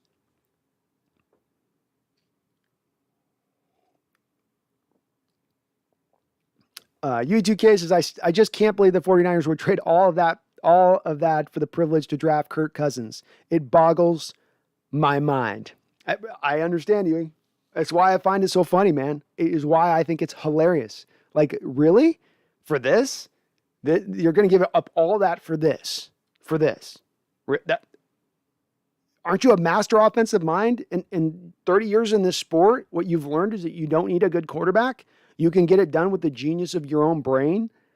But this is what we hear about with NFL coaches, by the way, UTK. This is the thing that doesn't get talked about a lot. Because we point at the players and we go, God, look at the ego on the player. Oh, DK Metcalf. God, what a diva. Because the ego is just out of control right now. You know who's got bigger egos than the players? And we don't talk about it? The coaches. Coaches have the largest egos that you can imagine. And they think they're brilliant, and they think they're smart. We've seen it time and time again. When they're not. When they're, it's sort of like overthinking themselves. And I think in this case, what Shanahan's done, what he will do in this, is he's going to overthink himself. And it's going to be marvelous to watch 2K. And I better see emojis, laughing, tears coming out your eye emojis from you in the chat come draft day, when we get to enjoy this together. We get to just fully enjoy this together. Ewan Tyrell, that's who it was. Nick Mullins. The Seahawk killer. That's what I call Nick Mullins. He is the Seahawk killer. I don't want to look at that guy again. I want to look at his stupid, scrunched up looking face with his eyes that don't even look like they're barely open, and he just goes out there and surgically cuts us apart like he was some Beverly Hills whatever.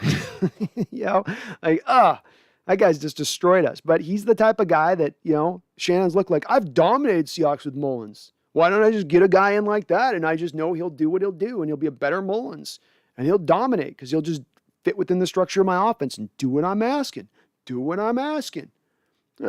We'll see. We'll see, Shanahan. We'll see if that works. I don't think it will. I think in watching nearly 40 years of this sport, whatever. No. 35 years of the sport. No. You need a good quarterback. You need talent.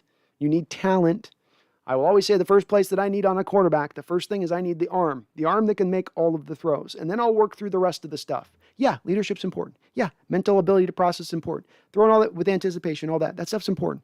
But I have limitations on my quarterback, and then I have limitations in mobility, which is now becoming even more important. Limitations arm and limitation mobility, and I'm going to select the third overall pick for that.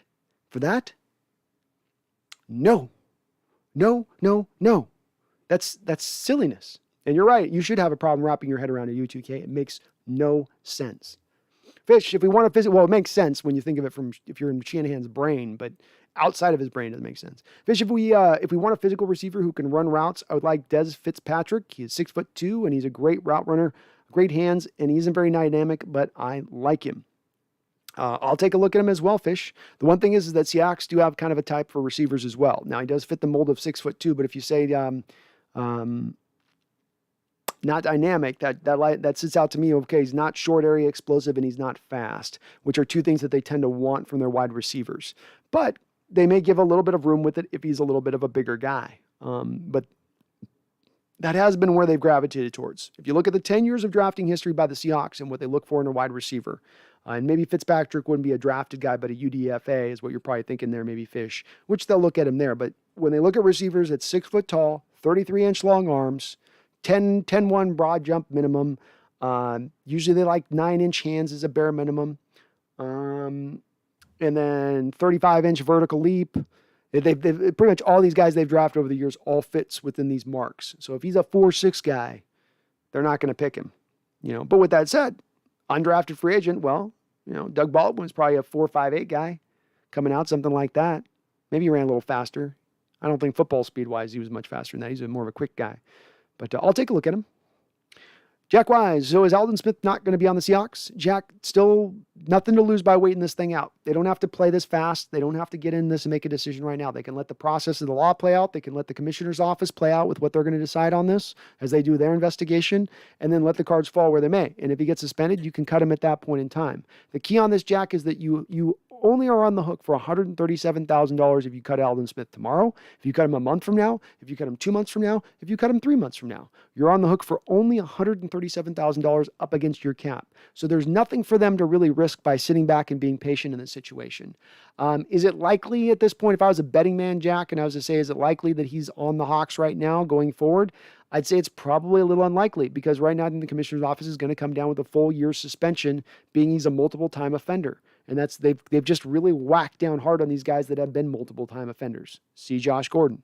But it's kind of early in the process to know for sure because we just don't know all the facts. We don't know if there's really a tape has been reported. There's a tape of the incident that happened. We don't know. We'll have to just kind of remain patient and watch it, see how it kind of plays out. Tim TK421 says, I read somewhere players that change their numbers have to do some sort of buy out their old jerseys. Absolutely a moneymaker. Yes, I think that this would change on that, Tim, because that was the old way the rule would fit. But I think this will change to the new rule if they go. They'll just allow an open period of time where you can change your number if you want. Outside of that open period of time, then you'll have to do the same thing they did before. Like you said, they have to buy out the old jerseys at that point. But I would imagine that they're going to allow players to just change anyway because you go to a new jersey now at this point and you do it across the board. That's a lot of injection of cash across the board for NFL owners at that point. So I would think it would go that way, but we'll see. Maybe they make them pay for it even in this, though. And maybe they just are like, no, you're paying for it. You're going to pay for it this time, too. Michael Parker says if the 49ers take Kyle Pitts, they are genius. It would be scary. That would be a lot more scarier. I'd be a lot more freaked out by Kyle Pitts than I would by Mac Jones. You know, you got George Kittle and Kyle Pitts as your two tight end sets. Look out. That gets scary. That gets me not laughing. That gets me into more of like watery eyes and tears flowing. So hopefully not. Seahawks Network, you see Tutu Atwell measured in at 5'8", 148 pounds. Whew. I did not see that. And Devontae Smith measured at 6 foot, 165 pounds. The size these receivers are starting to shrink to is getting ridiculous. Yeah, 150 pounds. And again, keep in mind with Tutu Atwell, you watch his tape, all his tape is a ton of fly sweeps and bubble screens. And if a guy's going to be in those points, there's times where a guy's going to get that single hand on him as they're running past them, and the guy sticks his hand out and kind of just whacks you with the hand. Well, at the college level, you can have a guy who's going to be a doctor in a couple of years trying to attack you with that one hand, and you can shrug it off at maybe 150 pounds. But when you have a 225-pound linebacker who can bench 500 pounds and squat 600 pounds, and he's coming at you full speed, and he slaps that meat wagon up on you, you're going down to the ground at 150 pounds. It's an inertia thing. You know, it's a physics thing at that point. Devontae Smith, his weight has given me some pause. The one thing I gravitate towards in listening to the people talk about him and watching his game, and something I've got to agree on, is that you never got to see at any point in time in college where the size limitation of his weight held him back, where you would expect him to just get pressed to the earth and not be able to get off the line of scrimmage with any cornerback that had some size and press abilities. But instead, he's constantly getting great releases off the line of scrimmage, quick feet, an ability to get skinny, get sideways with guys, get small, take the target sign off of him with the press. He's just got some real good subtleties to his ability as a receiver. He's a very refined guy at the receiver position, which allows him to get around that lack of weight. With Tutu Atwell, though, he doesn't have that outside ability. He doesn't have the 6 foot size, so he's all slot. I'm so much more lower on Atwell than I am on Smith, who I think should be a first-round pick because you don't see him get diced. You don't see him get hammered yet on the college level at all. Even though he is in that conference playing with the SEC, you're playing against NFL-level cornerbacks every single week in that conference. So he's been tried, he's been tested, and he got through the other end of it. But Atwell, not the same kind of guy. And man, 150 pounds, or you're talking about Seahawks Network, Rondale Moore at 5'7", even though he tested out the gate in other places. Tough. Seahawks Network, I wish the Seahawks would get more Brandon Browner type players and play press coverage and really rough up these scrawny ass receivers. I do too. Brandon, Israel Mukamua, Seahawks Network. Israel Mukamua, that's what he can do. And that's it, that he'd be Brandon Browner 2.0. Doesn't have the nastiness of Browner, not quite the tackler Browner was, but absolutely the size, ball skills, ability to make a play, drive on a route in coverage, understands the concept of playing zone within it as well. Like him a lot. Jack Weiss is 148. Hard to see a guy playing in the NFL at 150 pounds. And I guess what he was just trying to do was get his weight down light because he just wanted to run the super 40. Oh, if I run the 4.240, that'll have everybody overlooking my 148 pounds. Not really. Kyle Mulkey says Aldon protected his pregnant sister. The guy he beat up kicked his sister's back and spit in her face. If a guy does that to my sister, I'd hurt him too. Agreed. I would do that as well. And hopefully if the video shows that this guy assaulted it and he was trying to hold out the assault, I would think that would get Aldon potentially off the hook at that point. If this guy is causing it on the tape, if you see the other guy, being what they call it, the initiator or whatever, the aggressor, if you see him being that guy at that point, well, then that at that point probably opens the door to Aldon then truly have protected somebody, and say nothing for the fact if his sister was truly pregnant. Which the NFL will conduct an investigation into this, their own private investigation. How thorough it is, God only knows. But that's good to hear. Maybe there's a little bit of a silver lining on this of hope here. Kyle says this was per Aldon Smith's Instagram post that later got deleted the day after it happened. It's good to hear. Yeah, they're going to want to delete because they're going to want to have the client say nothing. Client should say nothing so that the court has nothing to work against you. That's just the lawyer telling him to do that. Jack Wise, so not really his fault.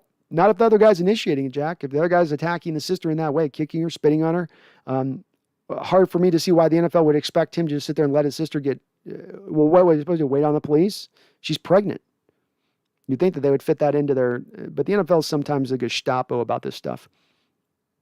Fish, I want to Atwell or Des Fitzpatrick. I got to check out Fitzpatrick, man. Brian Myers, sweet new setup, Brandon. Oh, thanks, man. Appreciate it. And we're going to get all my backdrop stuff up here on the next Sunday one. So it still is in development. We're going to keep this growing and getting this getting this refined and looking nice for you guys. So I want to just kind of always expanding, always trying to give you guys a little bit more on this, make this look a little bit better.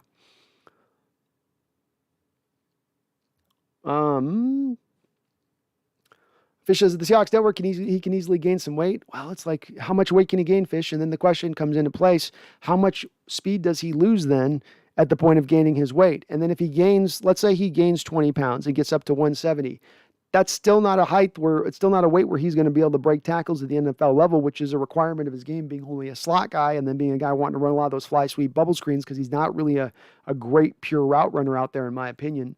So it comes down to, again, he's going to get knocked down a lot very easily, and he's not going to break a lot of tackles, which was kind of a lot of his game in college, was being able to run through arm tackles and run through some of that stuff. I got some questions with Tutu from that standpoint. He's got some skills, the speed is legitimate, but he is so slight when you watch him on the football field. I'm not surprised in the least to hear that he's 150 pounds. He plays like at that weight. That's his playing weight. Tim, TK421, I would like the Seahawks to sign another defensive tackle before the draft. Sheldon Richardson? Question mark. Well, this is the unfortunate part of like why with Seattle going for Al Woods. It's one of those moves that I didn't hate, but I also was a little bit like, well, we lost Jaron Reed. We've got to get a guy back now. Why don't you just wait for a second? Wait for a second. Show some patience. Maybe there's a 3 tech that gets available out in the open market.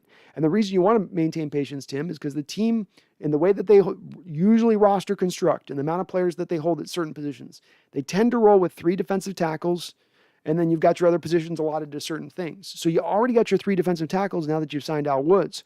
Are you going to bring in Sheldon Richardson as a 4th defensive tackle? And the thing to consider is that you're already carrying heavy as far as your defensive ends go.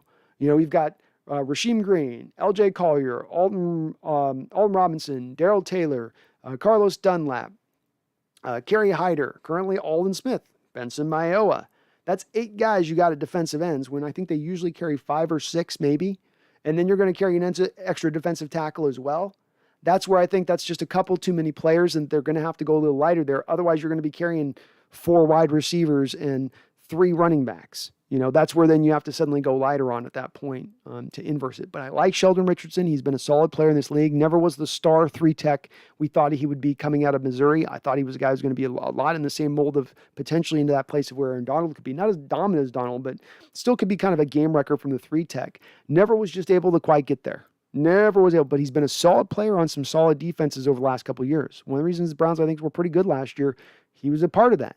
So he's, I think, a good player, a talented player, not normally available at this point in time in free agency at this where we're at, but probably not going to be able to go out there and get him at this point because you've already hitched your wagons to the Al Woods train unless you're looking to release Al Woods.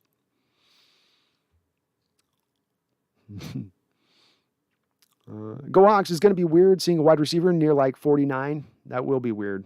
Yeah, like a 52 wide receiver. That'll look weird, won't it? Like, huh? 52 wide receiver.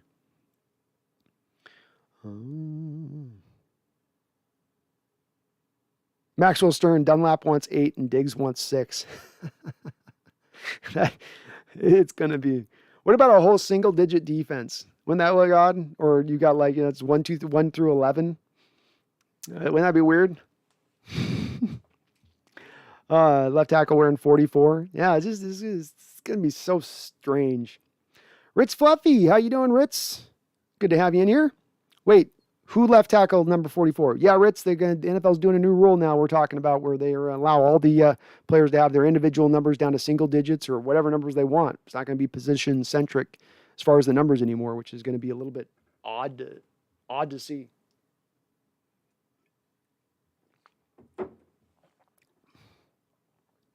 Joshua William Arero says on Instagram, Jordan Brooks says he's going back to a number 1. Quandre says he's going to number 6. Dunlap says he's going to number 8. And DJ Reed's considering number 2. This is going to be a weird NFL season. All these number changes. It's going to be a weird NFL season. Gosh, it's strange. N. Nichols. How you doing, N. Nichols? Says you love your channel. Thank you, N. Nichols. After our typical Seattle fashion collapse, you're optimistic.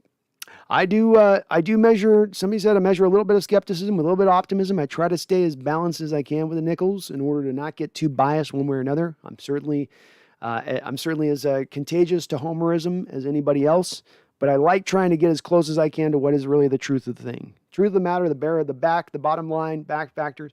And my optimism this season, Nichols, is, I think, well-founded. And it's not necessarily been there the last couple of years. If you had tuned on this channel last couple of off seasons, I've been a little bit lukewarm as far as the moves go. I felt like we weren't really going for it. It wasn't all out. And this offseason, they've changed track. They're going all out.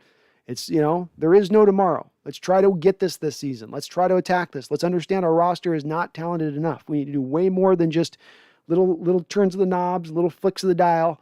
We need to go put a whole new panel in place. And I think that they've done that. They've attacked everything that I've wanted them to attack. Get the offensive line better. They've done that. Improve your pass rush, and not just marginally, but upgrade it fully while keeping the good that you have. They've done that. So I think we've got room for optimism this offseason. I think it's well-founded. But thanks for glad we got you on the channel. I always love to see new faces, and please do, if you are watching this right now, I love to say at this part, smash, destroy, demolish, smash that like button like Aldon Smith smashed that woman beater. Allegedly. Allegedly. But please do hit that like button if you happen to like this, or if you really like it, subscribe. Because you help me out. We are on the road to 5,000.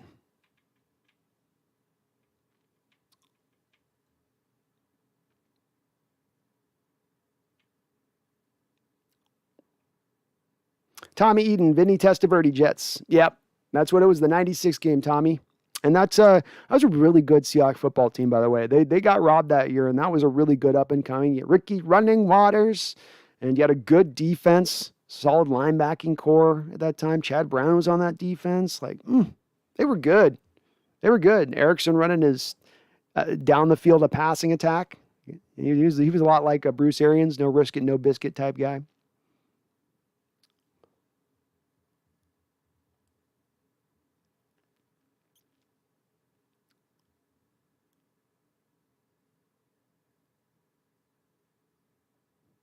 We got our first troll. Nice.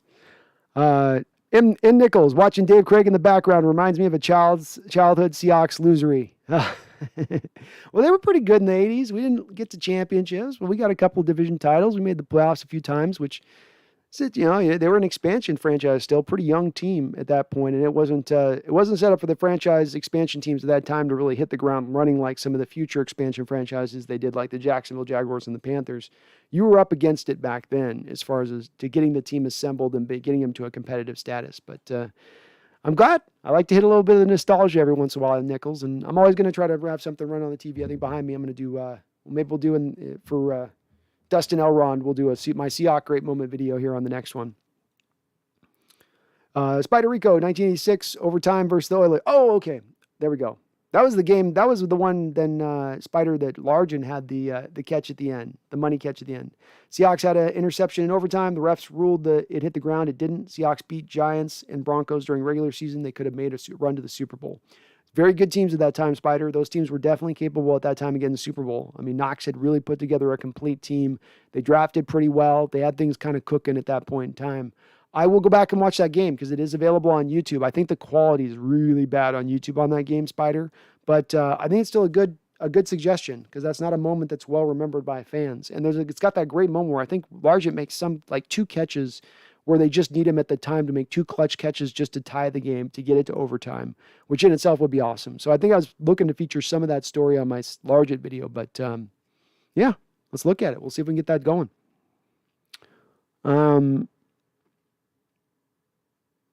Go Hawks 05. Who do you think is our annual post-draft splash move? Good question. All right, I'm going to go outside the box on this, Go Hawks. How about Odell Beckham? You're gonna go out there after the draft. You're going to trade Odell Beckham for a future third round pick to the Cleveland Browns. Then you're going to renegotiate Odell's deal, and you're going to get him on to either where you lower his cap hit this year, but you move on the voidable year to allow him to be a free agent after the season or whatever. But you just get another uber talented guy in there like that. I think it would be the receiver position they'd look at as far as the splash moves go, Hawk.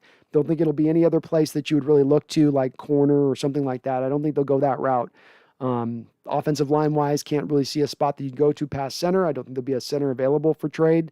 So that really locks me onto a receiver. And Beckham's the one that makes a lot of sense from the standpoint of the Browns seemed to do a lot better once he went down with injury. It seemed to help Baker slide back more into his normal progression rather than just locking in and trying to attack Odell. And they just haven't seemingly been a very good fit with each other since he's arrived there.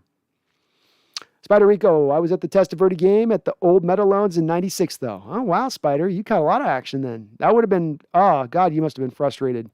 It looked like it was a cold stadium that day, so you must have been butt cold.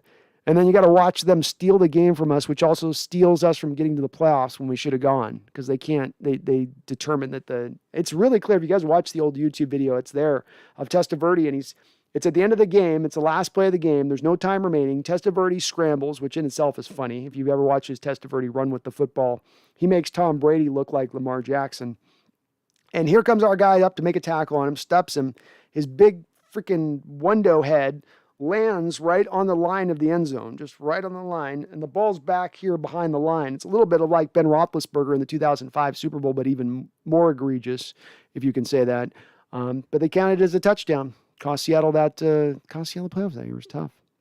Knox 82, Trey Regas, running back. I watched a little bit on him. Seahawks, can't speak here.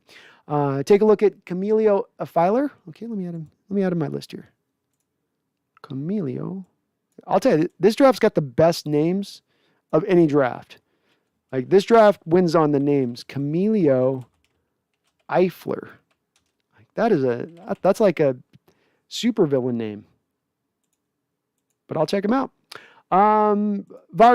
Trey Vargas. He was okay. Seahawks knock. It didn't blow me away a lot on him. He's about a fifth, sixth round guy and where he's rated at. To me, he was a UDFA running back. Not super explosive. Fast. I think might have my notes on here. Not a lot of juice to him. I don't have him here on my notes. But I watched a lot of them. I think I'm more of a vision guy, but not really into the Seahawks mold of running back. What they did, I think he's a little undersized, like 5'10-ish, something. I'm going off memory on that one, Seahawks knock. But I watched it just for a few seconds on him, but I got enough of a feel right off the bat. They're not going to look at this guy. He's really not going to be a target at that point. Fish loves him though, Trey. Maybe I got to watch him more. I'll watch a little more on him then, Trey Regas. You think he's beast mode 2.0 and he has some great speed and agility? I thought he was a little questionable with the speed and agility stuff, but I'll watch him again. I think he was fine on the side-to-side stuff. I just thought he's a little slow and plodding.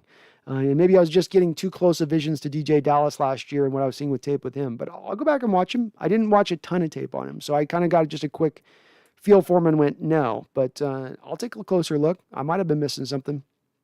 Michael Parker, what do you think if the Seahawks trade down? What is the maximum they could get? Where I would see them doing is they're sitting right around 23 in the second round. You probably trade back to like 3 or 4 in the third round. That probably gets you an extra 5th round pick back, Michael. They could trade back in the other draft then later and get an extra 6th or 7th if it's a guy they don't think they can get in UDFA, which I wouldn't be surprised to see them do as well. But they're probably going to want to pick in the top of that third round to get one of those guys in that tier level, because you could start trading back into that third round, get into the mid-third round, and you're out of tier 2 of talent and you're into tier 3 of the talent. You probably don't want to get to that point. You probably still want to pick in that realm of within the first 15 picks of the third round, because I think that's right about where the fall off happens to the third tier. And Nichols says, need better line both sides. Russ is a sack away from a blown ACL or Achilles. And in Nichols, he certainly has been a picture of health to be able to play every single game that he has. They've done pretty good so far in this respect, Nichols. We know that Dwayne Brown's an upper level left tackle in the sport. He's good. Shell gave you the best right tackle play that you've gotten going all the way back to shoot. I mean, you might have to almost go back to all the way to Locklear to find a right tackle who played at what he played at. He didn't play sensational. It's just we've had really poor right tackle play for years over there. He came in and actually gave you decent tackle play. Maybe Brenna Giacomini, you could make the deal. But I think he's a better pass blocker than Brenna was, who was kind of a holding machine at the time because he was more of a run blocker than he was a pass protector, where Shell was pretty good in both realms. So you've done good over the last couple of years. Damian Lewis is a guy on a Pro Bowl trek. You went and got Gabe Jackson, who's a guy that just does not give up sacks from the guard position. May not be the run blocker that you normally had in a guy like Mike Iupati, but he can pass protect.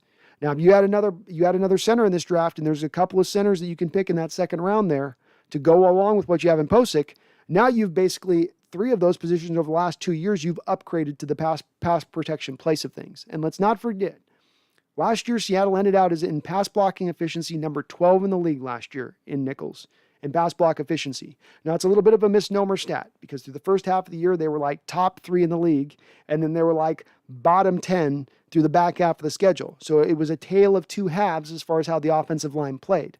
Some of that was on the fact that they were relying on a little bit older guys on the offensive line. Injury hit a little bit. Some things came to kind of bear. They didn't make adjustments as far as their offensive play calling. There's a lot of reasons for why the line got a little bit worse. Russ regressed himself, etc. But the line's coming along is my point. It's a thing it's not gotten like from zero to a hero. It's just incrementally getting better over the last couple of years. Got better with Tom Cable leaving and getting in a better offensive line coordinator, offensive line guy. It's gotten better with getting the talent a little more improved. So they can still get there this offseason. Gabe Jackson, you're going to find to be a big improvement over what Mike Iupati was, especially in pass protection. He will get the better of Donald from time to time, whereas Donald would just get the better of our offensive linemen on the regular, no matter who was that guard.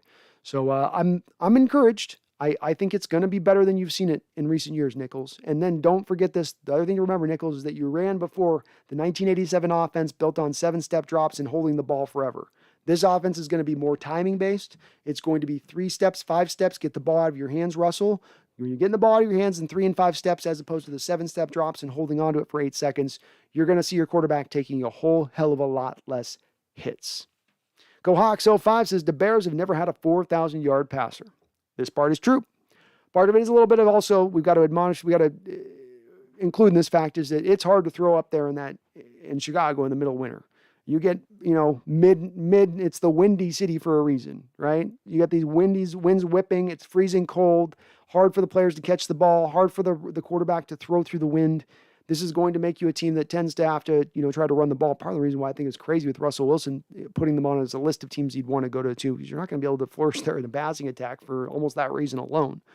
Certainly bad drafting, not bringing in dynamic offensive minds that can bring things together in the way you need to get a 4,000-yard passer. That's also entered into it, but it's tough conditions. There's a reason why Detroit, not far down the road from where Chicago is, has a dome. There's a reason why Indianapolis, not really that far down the road from Illinois, has a dome, because those winters are brutal, and mostly brutal on the offenses. Tim 2K 421. I know it's a sports blog, but compare, contrast Spokane or the Hawaiian Islands.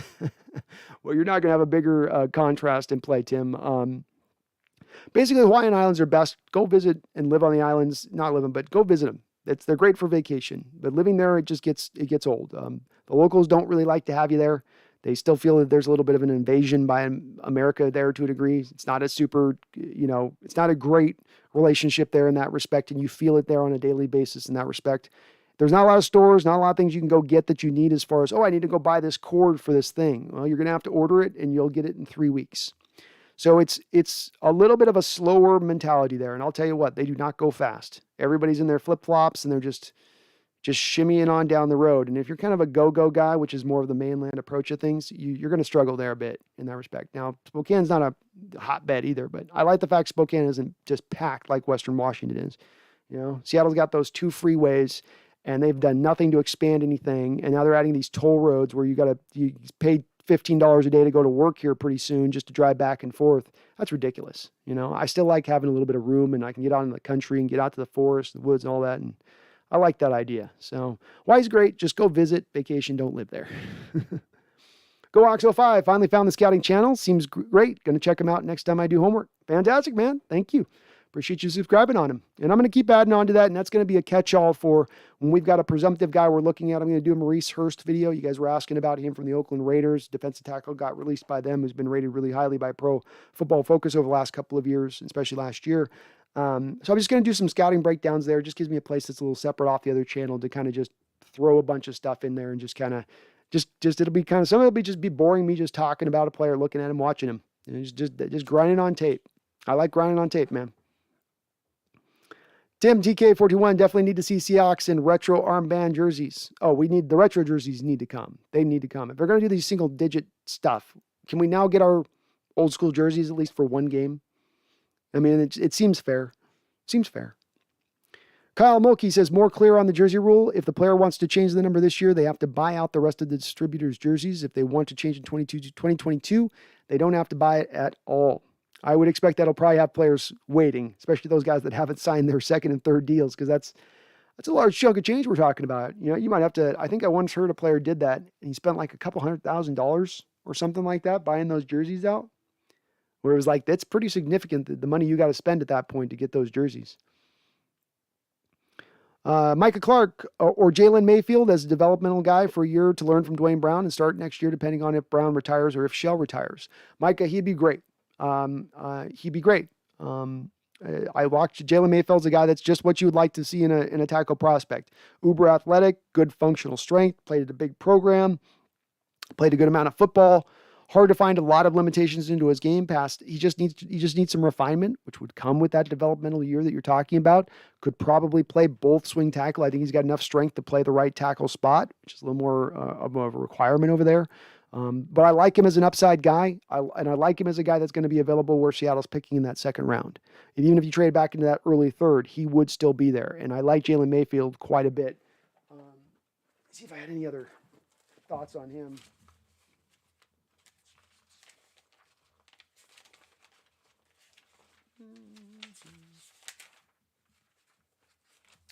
I was really impressed by his film. It's the number one thing that I wrote on him, just impressive film. He's really got nice feet. His kick step is beautiful, smooth, just slides right out there, keeps himself balanced despite the fact he's a big tackle out there. When he gets his hands on you, it is over with. I mean, he is shutting you down. He's slightly better in run blocking than pass blocking, which is part of the opening up of him potentially having right tackle be his best position. But with that said, I think he's got upside at the left tackle position. He just needs that time to develop. And yeah, he'd be a great pick for us, Micah. Also, as you said, he'd be a nice hedge for Shell, nice competition for Shell. AI, how you doing, AI? Says, where are you living now? I am in Spokane, Washington at the moment, AI. So it's an ever-changing, ever-moving world for me. Always on the move, you know. Can't let the FBI get too good a feel for where I'm at.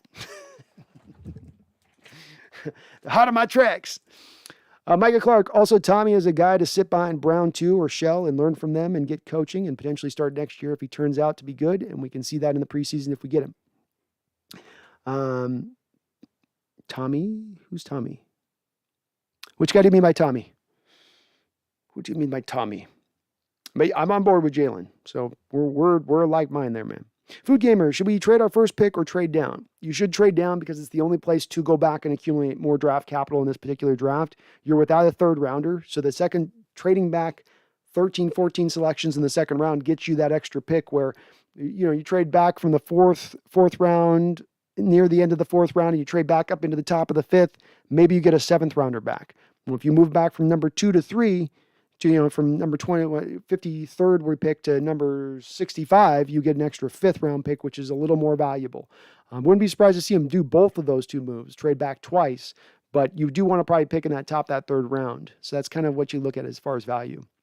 Michael Clark, I think the Dolphins in round 2 are going for Najee. If he's available, it'll be a good amount of sense. He probably goes. I'm probably a little off on this the more I think about it with how it'll go. And just the fact that you hear the Steelers so hot to trot now, the reports are coming out the Steelers are absolutely going to take a running back no matter what in round 1. They're taking the best one they can get, which is, again, just a team not correctly understanding what the problems are currently with their team. They're thinking, oh, when we lost Le'Veon Bell, that's where our problem was. No, Le'Veon Bell was running behind an upper-level run block, one of the best lines in the business, especially in run blocking. That's why he was putting up those numbers, not because he's just so amazing. It's part of why I always go back time and time again to build up the offensive line, build up the line that can get it done, and they'll make those guys behind them, the quarterback and the running back, look fantastic. Mike, I think the Dolphins are, AI says Najee's going in the first round. Special. Might be. So I think the Steelers are locking in on him as the guy that they like above anybody else. So he seems to be the guy that they would probably go after above all else. So if I was laying down money, I'd say they would be picking Najee Harris in the first round at this point. Seahawks, who here is in Spokane? Oh, asked in the chat, sorry. Mark, still working on the Seahawks channel idea, but all the catchiest names are taken, and being in Montana looking for a name that covers the UFC, I figured it out somehow. But again, thank you for the ideas you gave. Yeah, it's I'll tell you this with it, Mark. Really having the cool name, probably not as important as doing what I didn't do, which is just having that Seahawk name in your channel. Having Seahawk, just whatever, Seahawk, Phoenix, Seahawk, whatever name you want to put with it, as long as you've got the Seahawk in it, so that when people look for Seahawk channels, you come up as an option, and then you come up the board better the more you grow and get bigger. But that's more of, I think, the important part with it. I saw Jose Rodriguez change his to Seahawks Jose Rodriguez with this fact, and that's smart. That's the way you should do it, because you want people to catch as much of your channel view as they can. I think we got our other guy, Seahawks Network, does this too. It's a good way to go. That's the way. It's the part that I didn't do at Mind Smart when I went to Hawks Nest. Thought I was brilliant, because I was like, well, every time people watch a football game, they see the Hawks Nest on the background after an extra point, and they're going to think, oh yeah, guy on YouTube.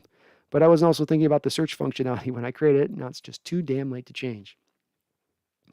Seahawks Gaming. Seahawks signed Geno Smith. Super Bowl signing type move. The sarcasm is dripping off your post, Seahawks Gaming. I can see it dripping. Tavon Austin. That's who I was thinking about. And Tavon Austin was a lot of a thicker guy, despite being about the same size as Tutu Atwell. And he has struggled with getting through blocks, as he was like almost a sub running back in college. And he's a guy that's not been able to necessarily break tackles at the NFL level.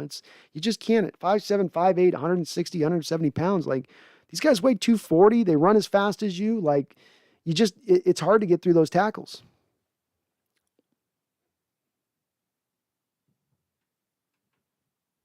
Tommy Eden says, Russ comes in 15 pounds lighter and a full second faster. We move to play action, up-tempo offense. Defense goes top 5 in pressure rate. Special teams might already be the best in the league. Tampa Bay, Seattle, NFC Conference Championship game. Oh, yeah. I love it, Tommy. I love it. I love it. Sounds good for me. I'm all on board with that. Especially if you can keep Aldon in the mix here, I don't think there's any reason you can't be a top 5 unit on that. I think the play action under center stuff that Russ is going to be doing this year is going to be really beneficial to him and really fits well with his skill set even right now. So I'm with you, man. I'm with you. I think this team right now we are the team right now in competition with Tampa Bay. I think that Green Bay, after a couple of years of their run, is going to dial back just a little bit. They're not going to fall off, just not going to quite be what they've been. Is it me or is your room slanted? It looks like it leans to the right. Wow. That's probably the camera.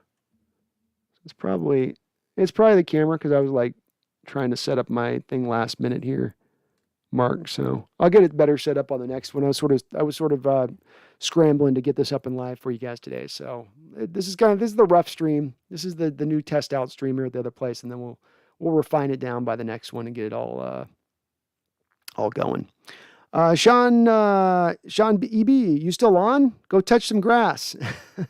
Sean, I go 6-7 hours strong sometimes, man. I love talking Hawks. So my people keep me going in here. They keep the engine running. Food Gamer, who should be our first pick? Creed Humphrey, man. So I've gravitated toward for a while now. I'm locked in on him. I like him. I think he'd be perfect complementary piece to the offensive line and what we need. Random McDaniel, Nick Mullins' claim to fame is he went to the same college as Brett Favre. Plus, he looks like Andre Ware versus the Hawks. Yeah, he's freaking phenomenal, dude. He just kills it. Just kills it. He cranks, I'm still pissed at how bad JS did last offseason, even though he did pretty well this year. That's fair, valid there, He cranks. By the way, He cranks, I'm getting my new Xbox soon, so we're going to be able to run here pretty soon. I'm going to get back up on that COD with you, buddy. Yeah, it's annoying last year that you had the $50 million to spend in the way that they went about it. And I think that one thing that's happened this offseason is that they finally have been pressed with a sense of urgency that has been missing the past 4 years. This is a front office and a coaching staff that feels very comfortable where they're at. They're not on any sort of hot seat. Their hot seat's not even been lukewarm. And finally this offseason now, we've gotten a little bit of everybody having to face the fire a bit. Russell having to face the fire, Coach Carroll facing the fire, Schneider facing the fire. Everyone's kind of being held a little more accountable than they ever have been. And I think it's finally caused a justifiable reaction in them to change course a little bit. But it's perfectly understandable to be upset about last year. That's what I've maintained with this stuff. He cranks is that You have a quarterback, a Hall of Fame quarterback in the middle of his prime. This is the time to take advantage of. This is the window. You'll rebuild here in the future. This is not the time to be thinking about 2 and 3 year plans. This is the time to absolutely maximize every inch that you can maximize. And finally, they're doing it this offseason, man, if it comes late, at least it comes. They could have just come back in this offseason and did the same thing, and they are still not on a hot seat, even if they do the same thing, even if we top out this year at the same place. But it's worth mentioning. It's worth being frustrated about. Understandable why you'd be frustrated on it. But good to see you here, Heat. We got to get on, dude. Kyle, did you hear on PFF Monday that one of the guys still thinks the Bears trade for Wilson on draft day and that Seattle is the third best team in the division? Laughing my ass off. Media give it a rest. Russ is here. The media became married. As soon as they thought there was a hint that Russell was going anywhere, they became married to the prospect. Absolutely married to the prospect. And they've not let it go. They've clung on to it with both of their hands. Their knuckles are white. They're squeezing on Russ. You can see his face puffing out because they're holding on to him so hard. He's going to be traded. We want him to be traded. Chicago wants him so bad. I don't care. Chicago, go away. Media, go away. You don't get him. You come back in a year from now and see where we're at. But we get him this year. What you're going to see a lot of with Kyle is the weakness of the media and the national media. And what they want to do is create the clicks and create all that, but they're not really there to inform. They're not really there to try to elaborate and give a full picture of a situation or give you really true updates of where it is. Well, maybe he could be leaving. Well, he could stay in. It's all of this intrigue stuff that they want to create, which in a lot of respects maybe gets them views and maybe more clicks and stuff, but ends up, I think, hurting their content overall. It's one of the reasons I wanted to create this channel, was to try to slice and dice through some of the false narratives that exist out there, not just nationally, but locally, because it is a problem locally too. Fish, Des Fitzpatrick ran a 4.43. That fits in the realm then, Fish. 4.43, 6+ foot height. Usually if he's 6'2", he's going to have longer than probably the 33-inch long arms. So if as long as he's, that will definitely fit into the Seattle model. And I've got him on my list, Fish, so I will definitely check him out. Randall, as you mentioned earlier, it's a bit surprising we haven't drafted more quarterbacks in mid to late rounds, especially since we've had so many picks. Do you think that maybe they didn't because it upset Russ? No, I think it's more to do with the fact that they just feel like, look, if Russ goes down, the chances of us having a guy that we find in the 5th, 6th round who's going to be able to carry the water for us and win us football games while he's out, probably not very likely. And I think the other part of this, Randall, is the lowering down of the veteran minimum. Because I think the old days when Russ was from 2012 to 2015, I think they went a little bit of a pass once Gino, once you got Flynn out of here and once Tavares Jackson was out, you started to go cheap quarterback for a while there. But then I think they made the transition now to the veteran with the new CBA that's taken that veteran quarterback who would have been on the hook you would have paid him nearly $2 million for a 1-year deal as a veteran minimum. So now you're able to get him at a vet minimum 1-year, $1 million deal. And I think that alone is allowed for it to open them up to taking on the veteran as opposed to the young guy. Fish says, if we draft a backup quarterback, I want Jimmy Newman. He's 6'4", 230, and he has some mobility. He ran a 4.7. I got to watch a little bit of Jamie's film. I haven't watched a ton on him, Fish, but I will take a look at him too. Jerry the Third. Let's get a center, sweep our division, get the first seed, and go to the Super Bowl and beat the Browns. Hey, done and done, Jerry. Done and done. And I think it will do that. You get a center, you got Posick backing up, you've got some depth along all of the places on your team. For the most part, maybe the exception of linebacker or receiver at that point where you're looking, you still have some, by the way, we still have some salary cap. So we have $7 million in salary cap space to still go make some stuff. A little of that's going to be eaten by draft picks, but you only have 3 draft picks, so it's not going to be eaten a lot. It's not like there's a first round money coming in there at $1.5 million to eat out of there. It's going to be like maybe $1.5 million collectively between those 3 guys you're selecting as we stand currently. So you still have money to spend. You still have the base salary of Russell Wilson this year. You can convert to bonus at any time and create $10 million in cap space at any given time.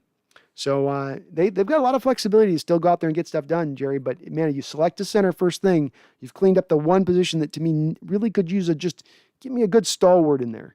Give me a good 10-year starter in there. Give me a good upper level player there. I don't need a star, just an upper level player in there. And with that built with the rest of the line, they could really take off. They could become a top 5 unit next year. Jerry O'Malley, how far do you think Caleb Farley from Virginia Tech will fall due to back surgery? The whole situation is reminiscent of DK and his neck concern coming out. Well, it's valid of you to make that comparison. It is, Jerry, because even though necks and backs are different, they're not, right? Because they all do involve the spinal cord and the spinal column. And in football, it seems like the back injury seems to be the one that is somewhat of the tough one to get around when it starts to be in a bad place. And if teams think it's in a bad place or it's going to re-injure, that will push him off some people's boards just completely outside of him falling to like a third or fourth round range. With that said, I think some team probably jumps up on him at the end of the first round into the top of the second because of the fact that his film is really good. The guy shows out on tape. The speed is there on tape. I had him before I found out about his back surgery as my number one cornerback on the board, just a little bit ahead of J.C. Horn. So, he's got the legitimate tape to fall back on, which I think at the end of the day, when you're making the measure between him and DK, the one thing with DK is he didn't have the film to fall back on. He was running the limited route tree, wasn't featured a lot, didn't show, remarkable hands. Didn't show, amazing ball skills. There were some things with DK that were some questions on that film. He had some wow moments, but with Caleb Farley, it's not wow moments. He'll consistently just lock a guy down all game and not even get thrown at because he's locking the guy down so good. That'll win him out. But if he's there at 53, I'll tell you this: jump on that guy with 2 feet. If he's there at 53, man, jump on him with 2 feet because that is a Seahawks corner all day long.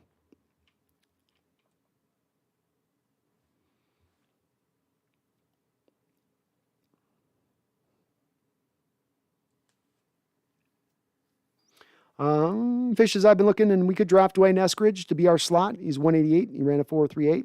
Yep, he's 5'9", but he's got a little more weight to him, Fish, which I'm okay with that point. A pure slot guy, great after the catch, good yak guy. Hands are a little bit dicey.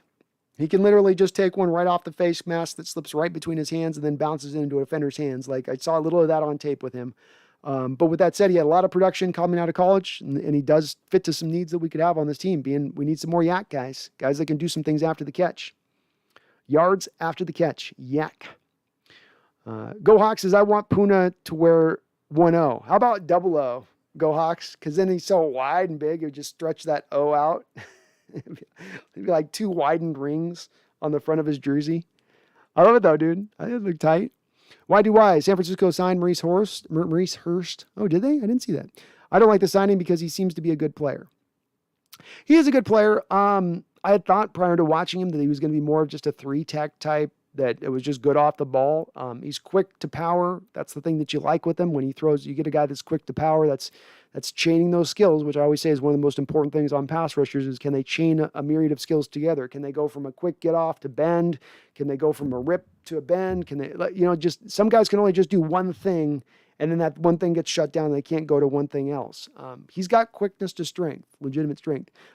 He's not going to be a dominant player, but he's a guy that you can move all over the offensive line, or defensive line. He's not really just a 3-tech. They moved him even a defensive end at times. He's going to fill, I think, more of their Kerry Hyder role for them in that realm of things. But he's a solid player. He's a solid player, wide. I mean, it's a good signing by San Francisco there. Darren Bale says players who switch numbers have to buy out their old jerseys just until 2022, Darren. So someone was saying in the chat that this year they've got to buy out their jerseys. If they want to switch this year, if they want to switch next year, they don't have to buy out their jerseys. Bash M says record prediction 13-4. Bash, I've got us 13-4 and winning the division. Don't know if that gets you to the first seed. Don't know if that gets you the first seed at that point because Tampa Bay has not lost anybody this offseason. And I think the NFC in general next year is going to be a little bit weaker than it was this year. So they've got a good path, Tampa Bay does, to go back. You look at their division, they get to operate off that thing that I call the feast factor. Carolina's not going to be good. Atlanta might not be very good. Saints might have dialed back a bit this year with no more Breeze and some of the hits that they've taken. So you got a good chance if you're Tampa Bay this season to really operate off that feast factor, while inverse, Seattle's not got the feast factor. You're playing in right now on paper the toughest division in football, and has been the toughest division in football over the last few years. That's going to make it a little harder to get that first round bye. But 13-4 is where I got right now, Bash. Why do I? I like Eskridge too, but it seems many more do now too. Not likely to still be there when JS decides to stop trading down. Maybe very well not. He's a guy with a wide variance on where he goes. Wide to wide. I think he goes anywhere from the 5th to the late 6th. I don't think he gets up into the 4th at 5'9". I don't think he gets a 5'9" into the 4th round. He's not the special type of cat Rondale Moore is with the ball in his hands like that. But 5th round, early 5th round, yeah, I could see some team falling in love with him there. Darren Bale says, so do you think it's better to trade your 2nd round and move back or just take the best player on the board? some of it's going to be a little bit of the intelligence of where you are. Because when you make a pick, when you make a trade back, you should be making a trade back with an understanding of knowing what those teams are that you're trading back are going to probably take, so that you know the type of player that is available for you when you do trade back. So on the lens of Creed Humphrey, for instance, if we're sitting at 53, and we know that the next 9 teams aren't going to take Creed Humphrey, but we like Creed Humphrey and we would pick him there if he was the best player for us on the board at that time. But trading back those picks, and you know those teams are going to go for other positions, so you're safe to make that trade back. That's normally how you want to make that trade, as opposed to you just take a risk and you trade back and hope that the guy's going to be there and not even take anything into assumption of what those other teams are doing up ahead of you. I don't think teams operate that way. And I do think it's best to trade back in that second round, Darren, because that's where you can maximize out the value to get the additional pick. Any other trade back scenario you have, be trade back in the 4th round, trade back in the 5th round. I think we lost our 5th round picks, or 6th round. You're not getting a lot back for those trade backs. You're not really going to get more back than like a 7th round pick. And whereas if you can trade back in the 2nd to 3rd, you get the 5th. That's more valuable. Darren Bales, you think Odell and DK would get along, 2 diva wide receivers on the same roster? Don't know, Darren. I don't know. Am I willing to risk it for a year? Yeah, I'm willing to risk it for a year. I mean, especially if you could bring in Odell right now and you could convert Russell Wilson's salary to bonus, bring in Odell right now off the jump. And if it doesn't work in a year, you could release Odell, trade him, or do whatever at that point. So, you don't necessarily have to be married to Odell by bringing him on either. And somebody's just asking me a question about a random post-trade move. This is just the thing that jumped out to my mind. They're going to need to upgrade the wide receiver position past just Tyler Lockett and DK at this point. We saw last year those 2 guys are not enough on their own. You need a little bit more. So I think that whether it's the diva is going to work or not, you need more. Adrian D, I just joined. Did Smith get arrested, or didn't he just post bond? I think he's innocent because he turned himself in and he didn't do anything that would destroy his new contract. Report says it was a self-defense. It seems like the word on the street here from the chat, Adrian, has been that Aldon Smith did turn himself in. He was defending his pregnant sister from a guy who was spitting in face and kicking or doing something like that.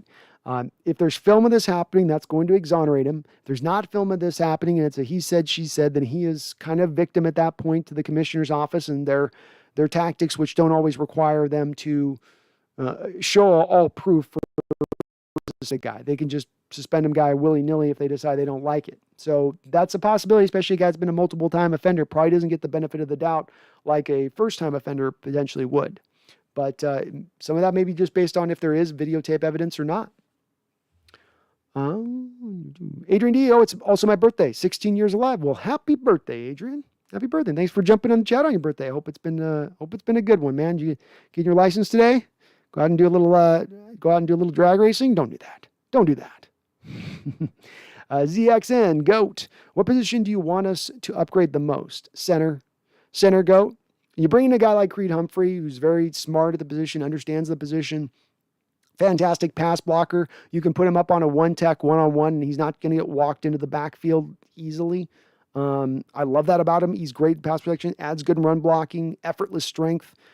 He's the guy that I think it's like I related it on the last stream, GOAT, to the Big Lebowski and his obsession in that movie with getting his rug back, which drives the whole plot. And he's in the rug really brings the room together, man. It really brings the room together, man. Well, that's what I feel like with getting Creed Humphrey or getting Dickerson or getting a couple of Quinn Miners. You bring the room together. You bring the offensive line room together.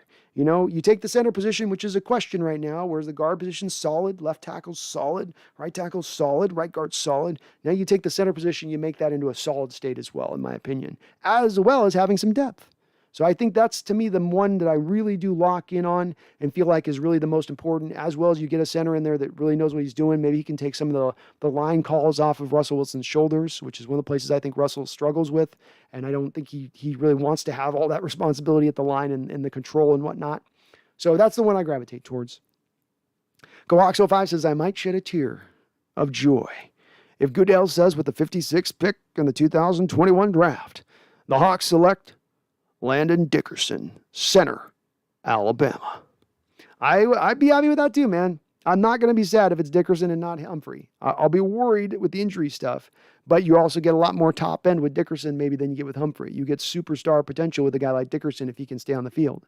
I think you got star potential with Creed Humphrey as far as his top end goes. Darren says, don't you think if you put Russ in a timing offense, his best trait is taken away, busted plays? I think I think what you try to drive for a little more, Darren, is you hold them at times to playing on time and to playing on the timing of the offense, because then you can have the busted play stuff, but then you bring the busted play stuff in as a little more of a sprinkling rather than a full hose. Because right now, it's just been this full hose all last season. Read one's gone, read two's gone, scramble.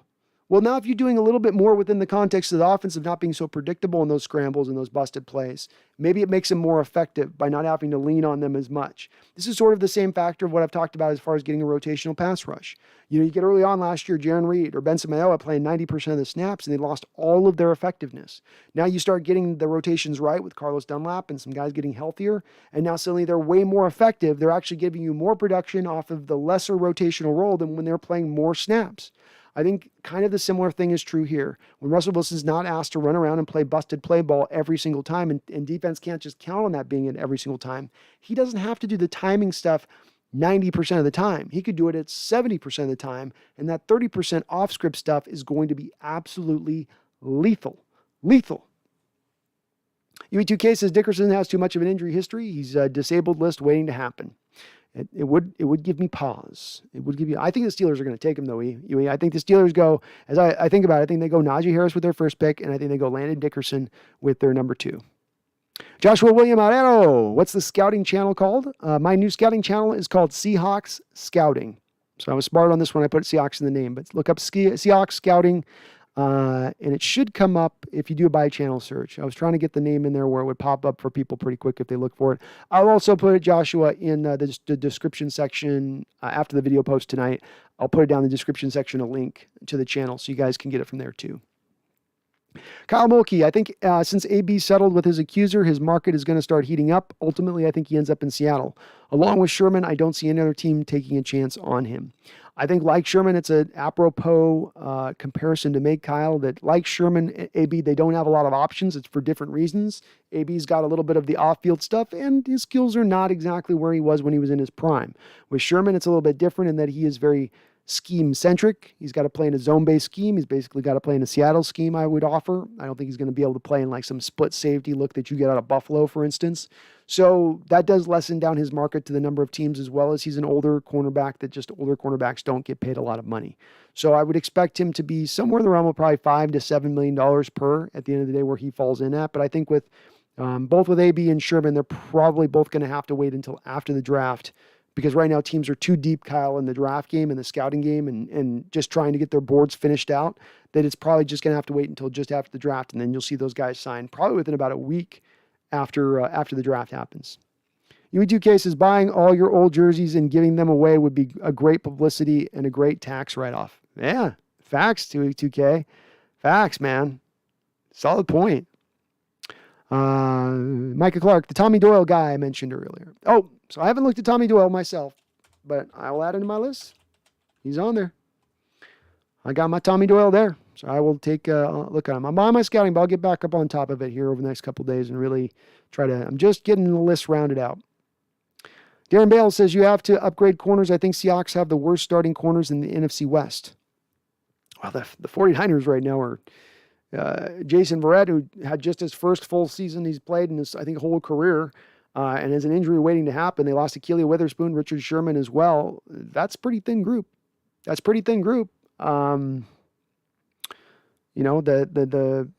Rams have got Starr and a couple good players. They lost Troy Hill.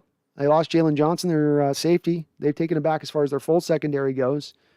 And if we look at the Cardinals, you lost Patrick Peterson. You brought back in Malcolm Butler, which is kind of a lateral move. But I don't think that the Cardinals have better. I don't think the Cardinals or the 49ers have better cornerbacks than we do. So I think the Rams do. I agree with that. And then if we're fitting in if we're just going to fit in the whole secondary, who's got the best secondary in this division? I think we do now. Jalen Ramsey does not himself make a whole secondary, and losing Jalen Johnson, who was probably maybe the best playing safety in the whole division last year, and then losing Troy Hill, you're one of the best slot cornerbacks in the entire NFL. That's a step backwards. Adrian D, where would you rank Largent all time? I have him 5th. 10th would be Allworth, 9 Monk, 8 Carter, 7 Fitzgerald, 6 Johnson, 5th Largent, 4 Hudson, Owens number 2, and Moss number 1, and then Jerry Rice. I do not move Largent. I might, you could probably talk me into having Hudson ahead of Largent on the list. Terrell Owens, I would not provide that. But then this is a little bit of how we measure and rank this as well, is that if it's all just about production and numbers of what he puts on the field and we're ranking it that way, Adrian, I could get it. But if we're going to factor into them, how are they as a teammate? How are they off the field? How are they as far as the locker room goes? And Terrell Owens single-handedly destroyed 2 locker rooms of 2 winning ball clubs at minimum. I'm not going to put the blame of the Cowboys stuff on Morales, but Niners calling his quarterback gay, going at Donovan McNabb and getting into that stuff with him with the Eagles, that to me knocks him down. I don't care how freakish his talent was or how productive he was. That knocks him down to me a little bit, and that would put him behind Largent in my book, but probably not behind Johnson. You know, you're probably right in that respect. I'd have to think about this list, Adrian. I'd have to think real deep. Because in a lot of respects, you probably have to put Fitzgerald up ahead of Largent in what he's done in his career. Because he was so good for so long. He was dominant for so long.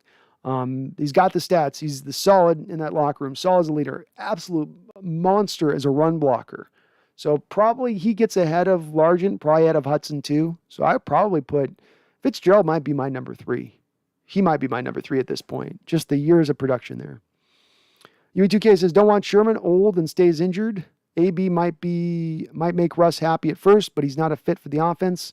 OBJ is a different story. He'd be a fit, and I think he's also the caliber player Russell wants. I'd be okay with OBJ.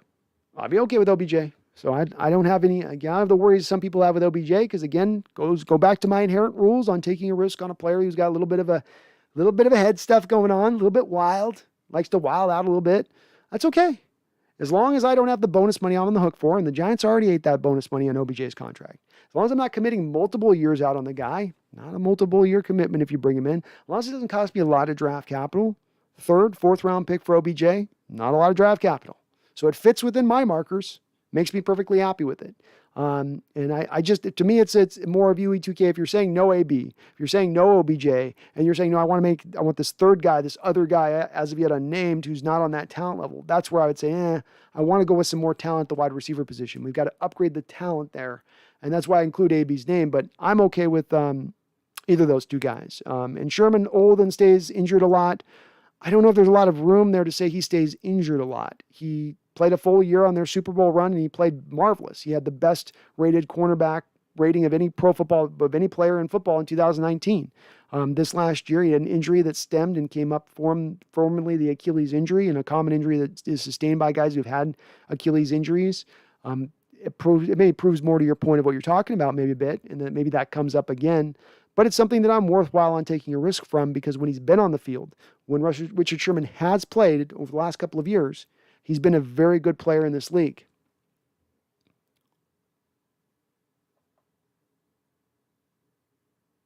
Jose Rubio Lopez, is Antonio Brown still an option? He is an option. I think we're probably somewhat of a front-running team to get his services at this point. Darren Bales, you happy with your starters? Not happy with the center position. Obviously, I'm not happy that we don't have a cover will linebacker, which we need, and we need a starting Sam linebacker.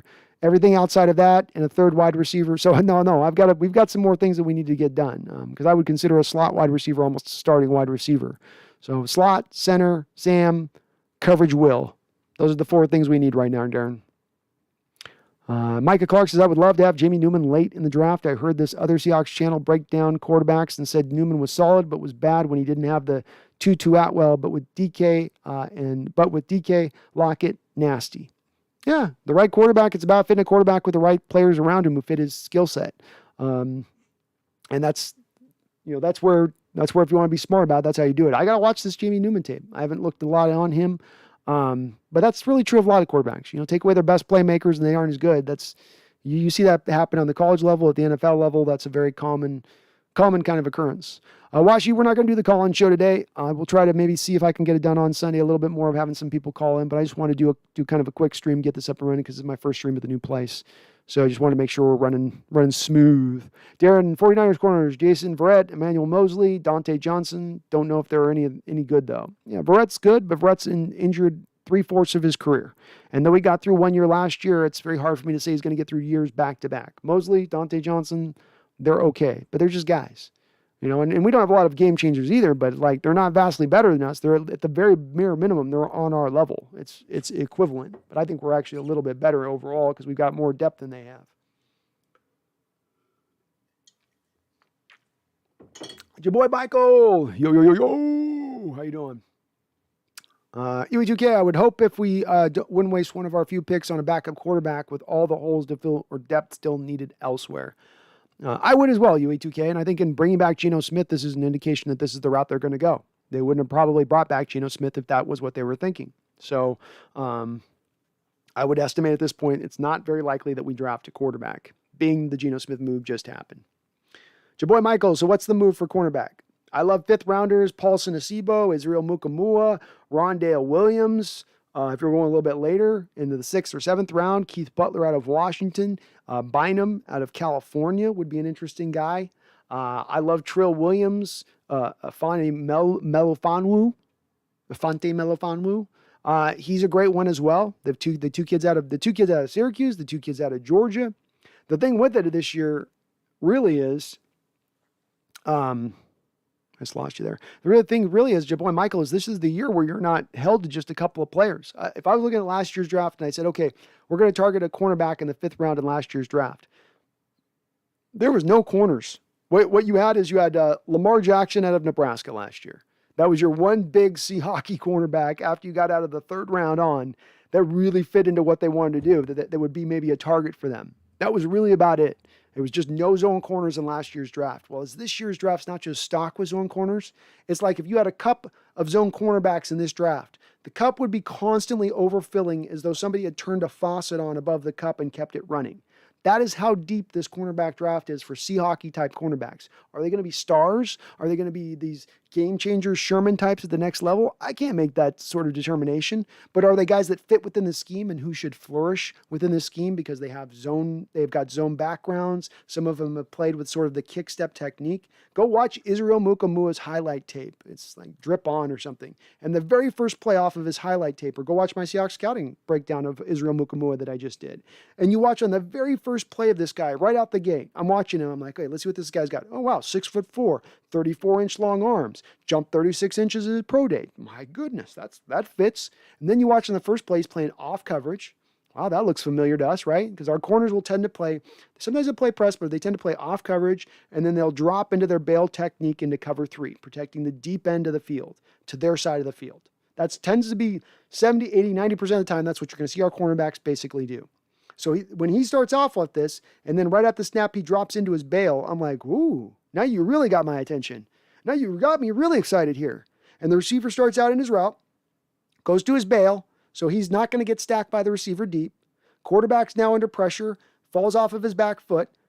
Israel's watching the quarterback the whole time, got his eyes on the quarterback. You see a lot of these zone corners recently who've come through here in Seattle, they get locked in, or even our linebackers will get locked in on watching a player. And when you watch the player come through the zone, then you'll fall prey to the flood concepts where you got one player comes through the zone, takes him out of the zone, and here comes the second player in into the wide open hole, and the play's open. You're like, how is that guy that's so wide open? Where's the coverage? Well, it's because of that. He's watching the quarterback on this play, and then the final part of it, he jumps the route and then makes a play on the ball, high pointing the ball out away from his body, jumping in front of the receiver. He's got the thing to consider is that guy in that highlight rate film, first responsibility is protecting deep, but he knows he's covered deep. He knows the receiver's running an in-cutting route. He's not running it deep, so he can drive on the ball in that moment. That's the separators of cornerbacks in our schemes. The guys that are the meat and potato types in our schemes are the guys that are like Shaquille Griffin that will always protect against the deep ball, but then will get dinked and dunked to death all day long. This kind of guy's not going to do that because he's willing to jump a route. He's willing to trust what he sees on the field. And that's what I like about him. And I think there's a lot of cornerbacks like that in this draft. I really do. I'm stoked by that. I've always said I hope we can come out with 2 corners out of this draft. That would be phenomenal. I don't think it's probably likely, but I'd love it.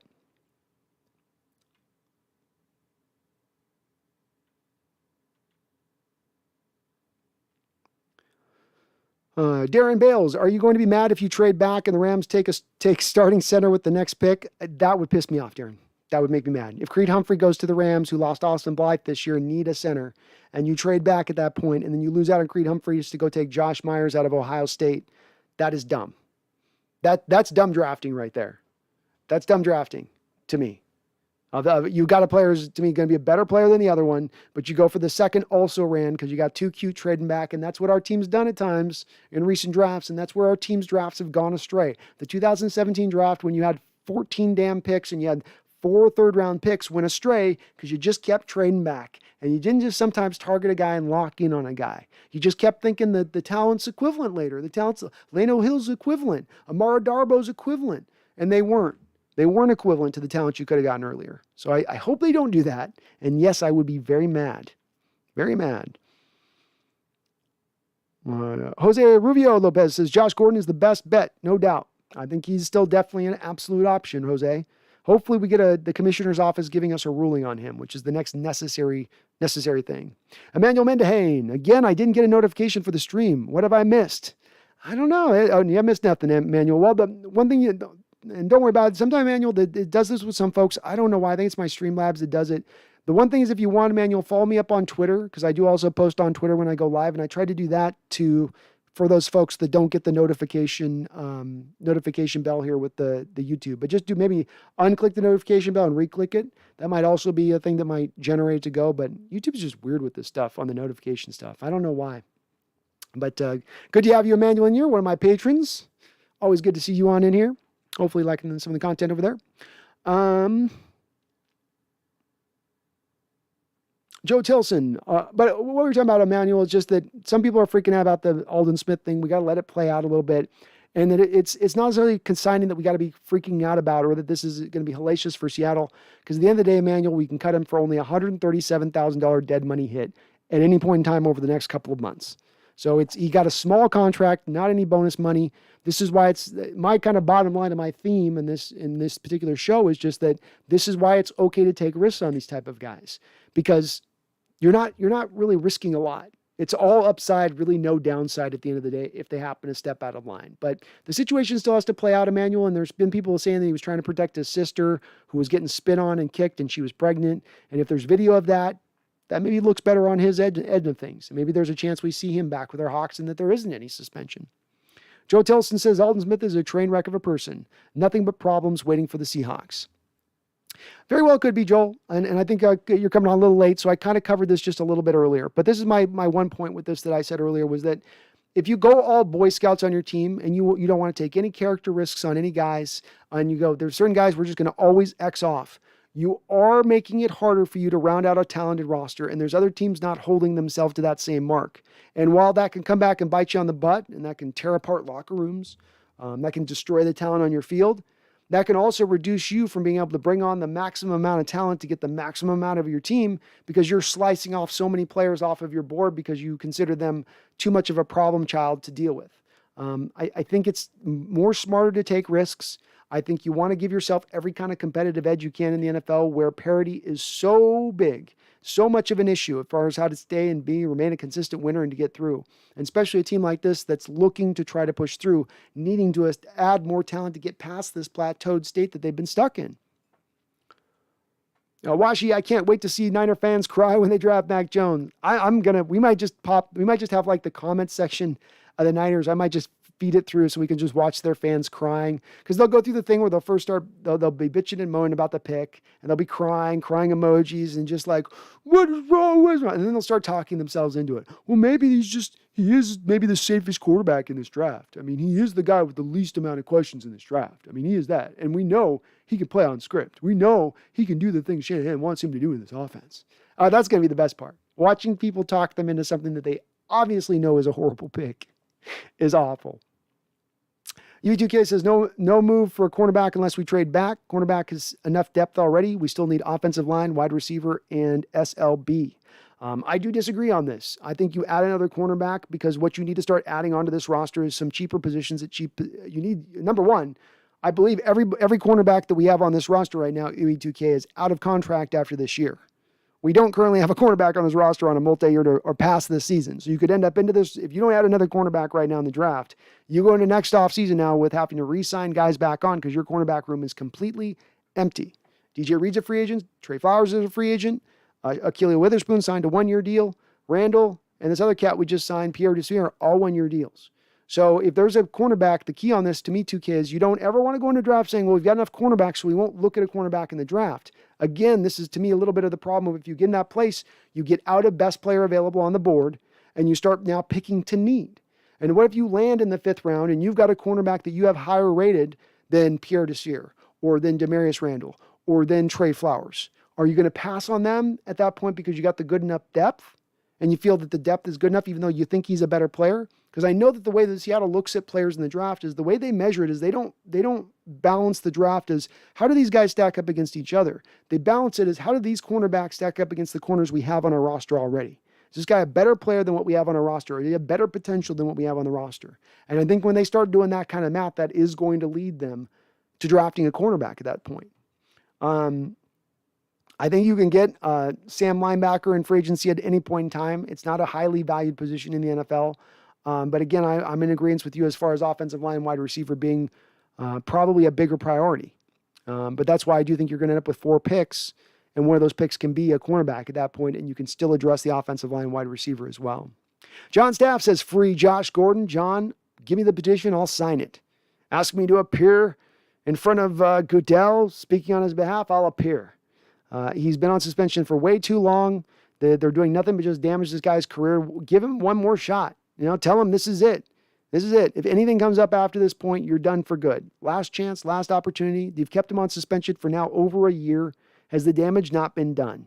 His earning potential has already been put in the toilet as a player. He certainly earned his way by being there and being a multiple-time offender. But let's give him, come on, Gordon. Get this thing stuck out of your craw, Darren Bale says, I hope that's true. Stay true. I hope that's true. Stay put at corner. The Food Gamer, are you going to stream during the draft? I want someone to give feedback and help me understand if our picks are W's or L's. Food Gamer, and to everyone here, I'm going to be doing three days of streaming through the draft. I'm going wall-to-wall draft coverage. So I will be on here every minute that we have a draft going, every second there's picks being had. I will be on here talking. Maybe by the 7th round on day 3 as my voice is dying. I might bail at that point, but I will be your man here, Food Gamer. So I've got my my draft list. Look at the thing. Look how thick that thing's getting. Look at all those guys I've scouted. So I'm getting pretty thick.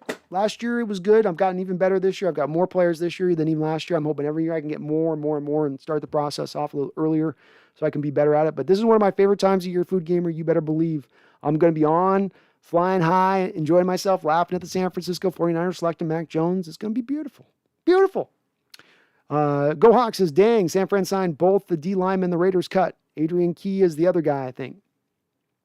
One thing I would say is the Raiders have had one of the worst pass rushes over the last couple of years, and you're grabbing 2 of their pass rushers from their team, graded highly or not, or considered decent players or not. That's not necessarily going to get me scared when that's been how that's been recently. That's kind of where I lie on it. But, I think the Hurst signing's probably a little bit better than the Adrian Key one is. That's a good player for them. Gets them a little bit of insurance if Javon Killon doesn't take a step forward this year. Jaboy Michael says, I think Quandre and Jordan Brooks will change for sure. I don't think Jordan's got the money right now to make that pay change for his jersey. Quandre probably does. But it's going to be a lot of chance, a couple $100,000 to buy all those jerseys you got to buy off the street to change. Joel Tilson, Josh Gordon needs to have extended rehab. His drug addiction is destroying his career and his life.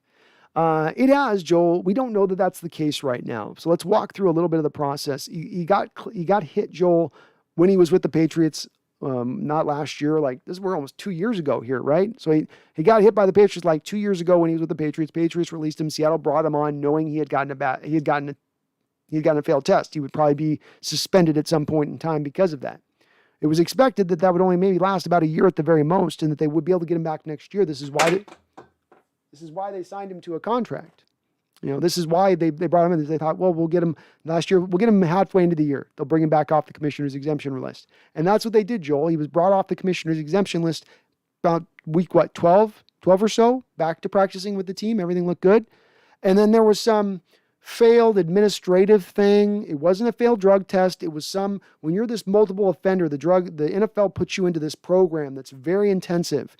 You could be called at any point in time to do a drug test. I mean, you could be sitting in your house at 9 o'clock and watching TV and they're like, drug test. So it's very hard on those guys to get out of that program. It's almost set up to cause them to continually fail. And I'm not trying to give the guy excuses. I'm just trying to explain the situation for where it is right now. As we stand right now, he's not, as I understand it, had a failed drug test in now, 2 years since the last time he was with the Patriots. And through most of his time with them, we were to understand that he was towing the line really well. And the reason that he failed at that time, the reason that he relapsed, was because his brother died. And is it a valid reason or not? Okay, you don't consider it a valid reason. But again, what I've tried to say as a general theme on this, Joel, throughout my stream show here right now is, if you've come from a background where you had everything, and you got all that you needed, and you got both of your parents, you had a great community, you had your family with you, or you had maybe backgrounds a little tougher, where it's like you've had some things that you had to get through that weren't as easy. It's much easier to make those easy decisions I'd offer when you've had things set up around you to succeed and to have those things. And not every, and I think that it requires us to show a little more grace with some of these guys and say, let's be patient with them. Let's not just try to paint them with the broad brush and say, well, they're just this dirty addict, this dirty loser addict that can't get right. Well, maybe there's a little more at play than that. And that's my theme of this particular show is I think that there's more play. I think we all could stand for those guys that haven't been violent offenders, wife beaters, rapists, children harmers, the guys that aren't in that realm, that are outside of that realm, that have made mistakes more of the drug variety, or in Aldon case, he's trying to protect his sister and it's a battery charge now. Maybe we can show a little more patience for those type of folks. Give them a little more leniency. Jose says, I hope they get Josh Gordon on the field. He would be a game-changing player game-changing player. Go Hawks.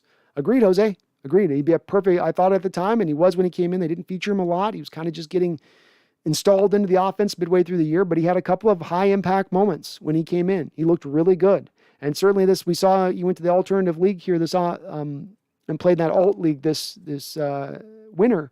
Looked pretty good there. Caught a Hail Mary pass, caught a little fade ball down the corner. That'll do. I hope they do. I really do. I've still got a hope for Josh Gordon coming back. Tim TK421, not feeling Al Woods pop for performance enhancing, then didn't play last year. Definitely release Woods, sign Sheldon Richardson. I would love to see them do it, Tim. I would love to see him do it. I'm with you right down the line on that one. Pop for the performance enhancing 34-year-old player. Why? Sheldon Richardson, bring him in. That's a pure 3-tech. And now Woods isn't a 3-tech. He's a 1-tech. I mean, you're really right now, you're going to try to move Poona Ford to 3-tech, and he's really not been that guy. He's been 3 1-techs right now as we stand. So, why not bring in more of a pure 3? I'm all on board with it. Sign me up. Darren Bale says, but Rams' number one need is a center. It is. Darren, you're right. They definitely could go. They could attack center position. So I would not be surprised to see them go after that as the spot they need to go. They also need probably some safety help. Probably there's some slot corners in that second round that might look okay to them. Elijah Molden out of Washington, for instance. Maybe that's a guy that might appeal to them a little bit. But hard to say it's actually going to be center for sure. They've got a few. That's the problem, Darren, with losing Michael Brockers and some of the guys you've lost this offseason. It's not just the center position you've lost. There's been a couple of key losses at key positions. Samson Ekubon going to the San Francisco 49ers. Maybe you want to look at linebacker. So there's a couple places I think the Rams could be looking. Tommy Eden says we might have to kill it in UDFA. Really, 1 to 2 extra picks maybe this draft. Hopefully they can. And usually Snyder's pretty good as an undrafted free agent guy. So at least finding one, you usually find at least one guy that's going to give you some production on the field every year. At the very least, at least one. Maybe not give you star production, but some production out there on the field. Jeffrey A. Thistle, this is why we can't have nice things. It is. We just can't. Why should we hope? Like, God, dude. See, it always seems to blow up in our face sometimes whenever we get to make these big moves, UE2K, I can only endorse a quarterback as an undrafted free agent. Sam Ehlinger is a nice option. He won't be drafted, but he's got moxie and he's just a winner. And he's got the mobility too, UE2K. That's the part I like with it, is you got that mobility factor that comes into play with him too. And I agree with you. There's a good chance he's probably not drafted. And if not, that'd be a decent option for Seattle. I think that they've definitely hitched their wagons to Geno, but if you were to get an Ehlinger, he's only going to cost you a couple $100,000 versus the $1 million that Geno costs. And is really Geno going to be that much more of a difference maker for you on the field than what Ehlinger is? Maybe Geno is able to help prepare Russell a little bit better than Sam, being a little bit of an older player, but I don't know. Go Hawks 05, would have been nice to have picked up Quentin Jefferson. A little bit. I think he's just kind of a guy, at the end of the day. I mean, I think he's just a guy. And the Buffalo Bills realized that in releasing him after just 1 year after signing him to a decent free agent deal where they went, we can do better here in other places. We don't have to pay this kind of money for this. He's okay. Kind of a one-trick pony as a pass rusher. Not great in any one realm of his game. He's okay. But yeah, just kind of a guy. Kyle Mulkey, if we win the Super Bowl and Carroll announces retirement, who would you want as the next head coach? Mine would be Joe Brady. Oh, interesting name there. I'd go Lincoln Riley, Kyle.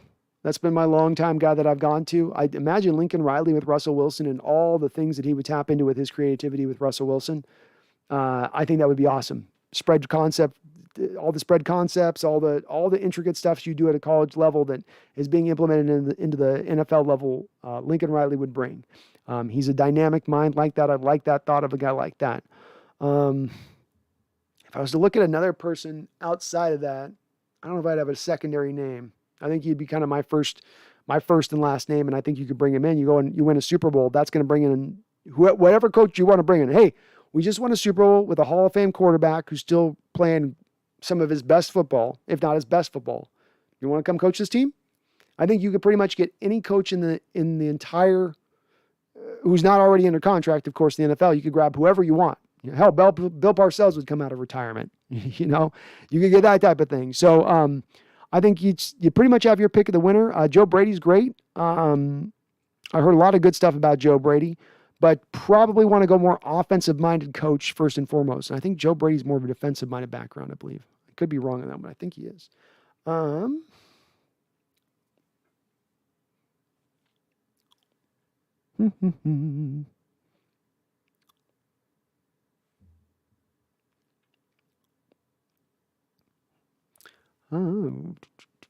Go Hawk says, bro, one time I saw T.O. talking about how Moss shouldn't make the Hall of Fame because of his off-the-field problem. Yeah, I don't make the same attributes between Moss and T.O. So I don't at all. I understand Moss. There's a problem with there's a difference between a little bit of a locker room problem or a little bit of got some head stuff going on where you're a little bit like woo-woo, and then just out and out destroying locker rooms by your actions and doing it at multiple places and doing it in a place in Philadelphia, which, ruined their chances of going and getting championships with Philadelphia. That ruined their upper end of where they could have gotten because he was so insistent on sort of just being T.O. at the time and being the kind of the ultimate diva wide receiver out there. I think it's just he's been probably the worst of all the diva wide receivers and just the effect and what he had. And he did it to two organizations. San Francisco was a winning franchise, going to the playoffs, playing well, goes after his quarterback. Eagles on their rise, conference championships every single year. Starts talking, starts blowing up literally almost gets in a fight with Donovan McNabb in the locker room. Yeah, that's got to cost him in retrospect. That's got to cost your legacy in retrospect. It has to. UE2K says, I wouldn't say Gordon is destroying his life. He's not getting arrested or abusing people. Obviously, he has other priorities other than playing NFL football, and there's nothing wrong with that. Same, UE2K. I think you've got to delineate. You delineate between the guys that are the egregious dudes, oh my God, rapes or violence against women or children. But we're talking about drug offenders or some low crime that's not that's not necessarily got a victim that's violently impacted or whatever. Some of that stuff I'm like, I think we can separate between the two a little bit. Your boy Michael, is OBJ in trade talks or something? Did I miss it? No, he's not in trade talks at all. So this is mere projections. Your boy Michael, somebody asked me about just was mentioning the fact that Schneider always seems to make some sort of splash trade after the draft every year. You beat Clowney a year ago. You beat Jamal Adams last year. And he was asking what would be the player I would see this year. And I think it's a player you would target as a wide receiver first and foremost. And so I threw a name out of OBJ. But that doesn't mean that just because I wonder if the Browns feel like he is a fit there since they've traded for him, being that they played better last year as an offense once he went down.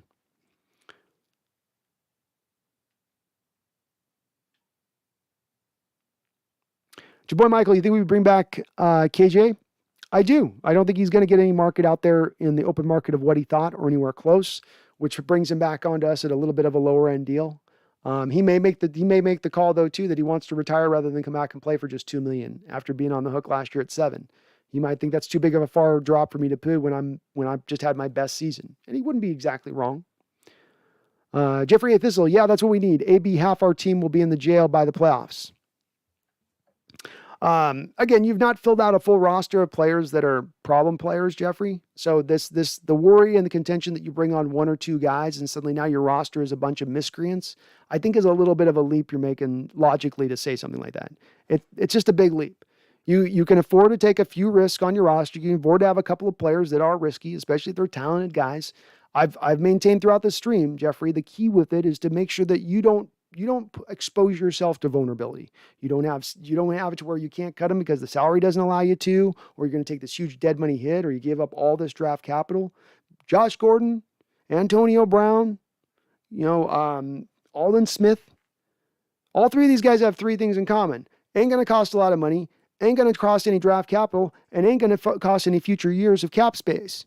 So if they step out of line, Jeffrey, what you do is they aren't in jail, they're cut. And then you just go out and find a replacement then, and frankly, the replacement you find at that time, once you cut AB, is about the same of what the replacement you find is the equivalent market out there right now as far as wide receiver, because wide receiver is very thin out there in free agency.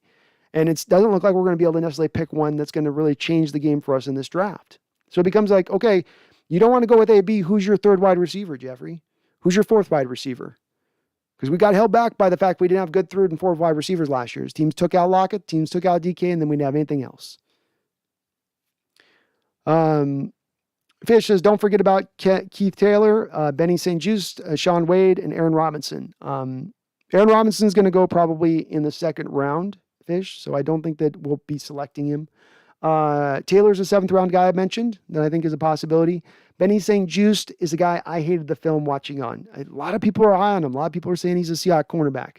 The thing that I'll offer, and I maintain, I'll just continue to say, go watch the Penn State film of Benny St. Juste in Minnesota. Just go watch that Penn State film. You can watch all the defensive snaps of St. Juste. You can watch all of them. It's all cut together against Penn State, a team that's legitimate. And he gets chopped up and diced and spliced and cut apart. I don't know a lot. Outside of he's got the Seahawks size, I don't know a lot of what I see in St. Juste's game that makes me wonder why he's even a draftable player in this particular draft. Sean Wade, awful tape last year. They were running the Seahawks scheme. He was playing off coverage. He's basically would be like Shaquille Griffin, a lesser Shaquille Griffin is what he would be if you brought him aboard.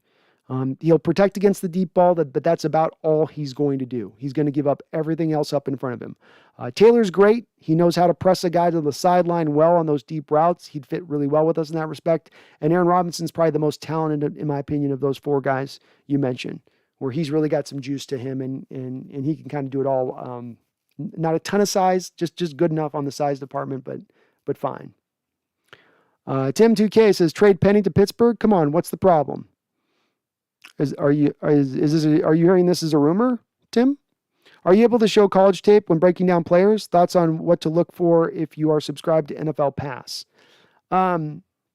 Yes. Well, the reason that I separated from this channel is that whenever you post videos that have game film in it, it sort of dings your channel a little tiny bit. It depends on how much is dinging you. But if I'm just creating a channel right from the jump that's just doing college tape and it's just showing that, I'm taking the ding anyway and I don't care. And it's just going to supplement this channel for folks that want a little bit extra content. So they allow me to post. I was able to post 50 minutes of Creed Humphrey breakdown the other day, which I was surprised. I thought they would cut me out on that. So they seem like they're a little more opened up for college film and letting you show a lot of that. I'm going to in the future get the all 22 tape so that I can see the stuff, the real background views. It's kind of hard to scout some of the receivers, corners, and safeties because they'll get out of frame at times. You can get a little bit of a feel for them still, but yes, it's going to be done eventually where it'll be like through NFL Pass. I'll do the NFL equivalent to college Game Pass, and we'll eventually be just doing game breakdowns from the all 22 of these prospects, and that's the long-term hope for me. Fish, I left for a little bit. I found some solid running backs. Brian Robinson, love him. Very much love him. I like the fact he's going in the 7th round. He's been stuck behind Najee Harris there at Alabama, and he's got some juice. He's got some real juice, Brandon Robinson does. Like him a bit. Rakeem Boyd, he's okay. He's okay. Let me see what I had with Boyd.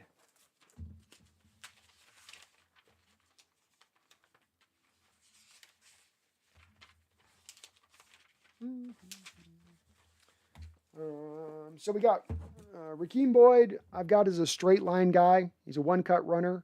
He ran exclusively really in the read option out of shotgun in college. That's how the majority of his carries kind of came. Doesn't fight through tackles. I thought that he died a little bit too easy for me, and that's not going to appeal to Seattle that wants that Marshawn Lynch kind of mold of running back. So he's a guy that not going to be there. I felt a little bit similar about Azeem Rose. Kind of same kind of thing with him. Not a lot that jumps out with him. Deion Jackson, I haven't watched his tape. Kylan Hill is a guy that is a unique skill set in that he is he can be a sudden guy and he can run with some power. Neither one is his one overall defining skill set, but he's got both. And him and Demontre Stevenson out of Oklahoma are two kind of similar backs in that respect. A little bit bigger backs. They got that little bit of power, but they can also kind of run around you, which makes them a little unique and definitely puts them on my radar. I like them a bit. And Demetri Felton, one of two guys that are two legitimate running back receivers in this draft. Him and the kid Michael Carter out of UNC are your two guys that you could you could line them at running back, you could line them at wide receiver, and they're going to be pretty proficient at both. I don't know if they can both go out there and run like wide receiver type routes, but if you put them out wide and you get them stacked up on a linebacker, they can run by them.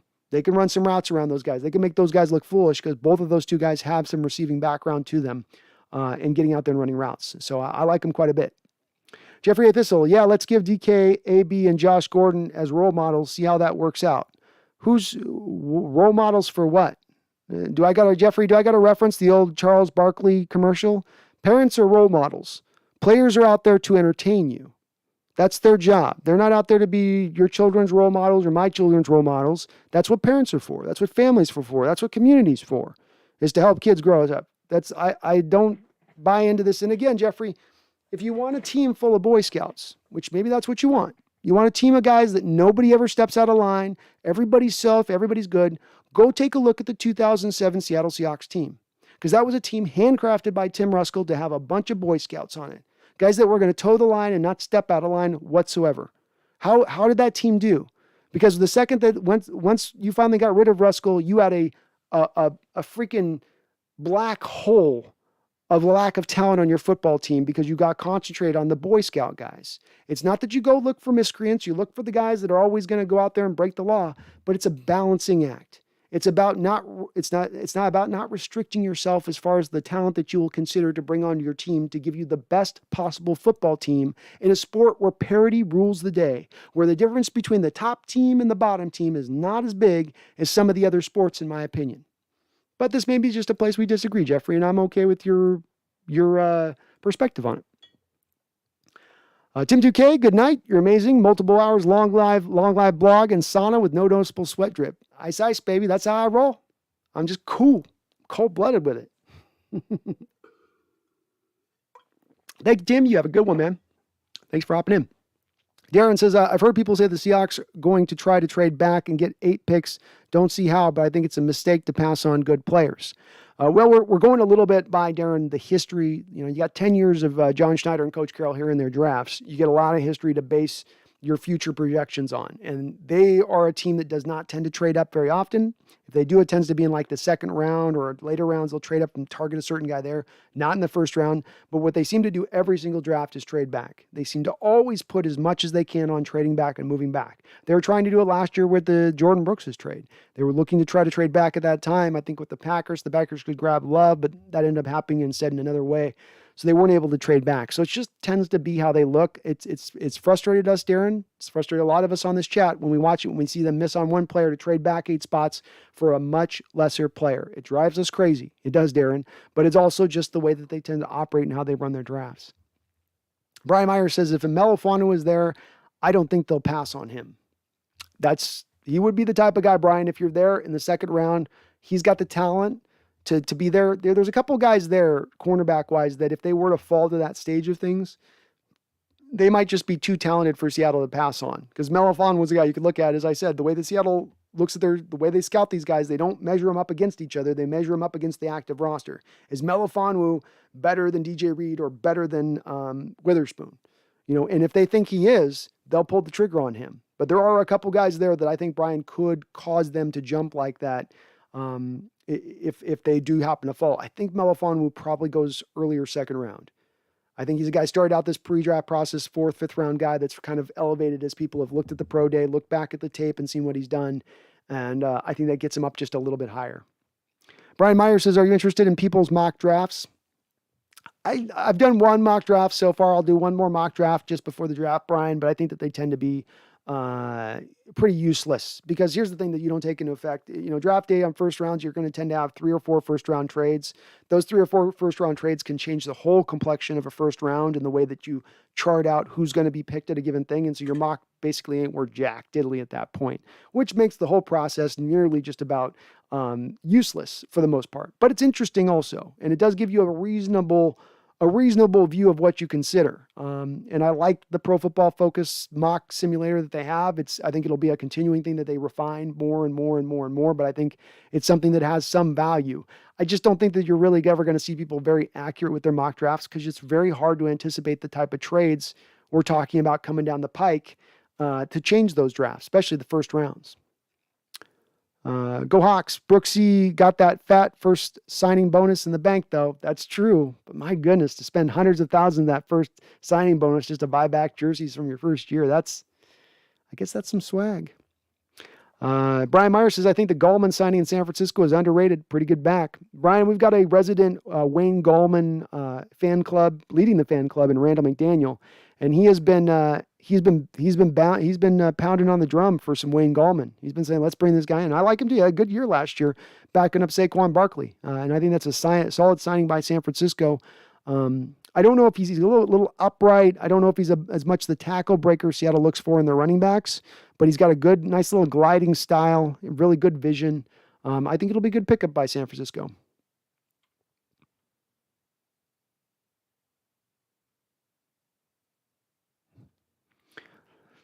Why do I think the JS has taken a lot of the risk, trading back all the time and hoping your guy's still there. This year, with the lack of players ever evals and opt-outs, there's more risk sticking and not trading down. Yeah, I think it opens the door more than ever to trading back down. Why do I? And trying to collect as many picks as you can because you'll think they easily could have a collection of a dozen guys that they're like, these guys should be so much highly rated as they don't have the tape, they don't have they don't have that last year to go off of, some injury stuff, whatever, which could cause them to want to assemble more picks. So this draft, as much as any draft, John's going to want to maximize the amount of selections he has. As many swings as he can get at it, I'm sure he's going to want to try to do. The only problem is he doesn't have a lot of picks to make those trade downs to happen. You're down at like 3 picks. It's like, ooh, it's rough. Go Hawks 05 says, Pat McAfee says he has gotten tested 6 times a month for 2 years just because of a public intoxication charge. Yeah, it puts them in the program, sticks them in the program, and it sets them up to kind of fail. And not sets them up to fail in a failed piss test, but sets you up to fail in you're playing video games in the middle of the night and you got your headphones on and you don't happen to see your phone rings, or something silly like that. And then it's a missed test, and then which is the equivalent of a failed test, and so it does set them up a little bit with that program. I'm surprised the last CBA that the Players Association, I know they got the pot stuff a little bit more relaxed on and they went a little bit with it, but just some of the stuff where they allow Goodell and the commissioner's office, they basically get to operate in an unchecked mode when it comes to player punishment. The players gave up their say in the standpoint. They gave up the ability to appeal. They gave up the ability to have an arbitrator independently rule on this. And in giving that up, they got a few more bucks in their pocket. But boy, they sure sold on some of their guys that needed some help and needed not to be put into this lane of things. AI says none of the guys should have been in drug program for weed. Stupid. Agreed. Especially shouldn't be in the program anymore now that it's legal from them, or not legal, but at least not considered, to be hit by the NFL like they've hit it prior.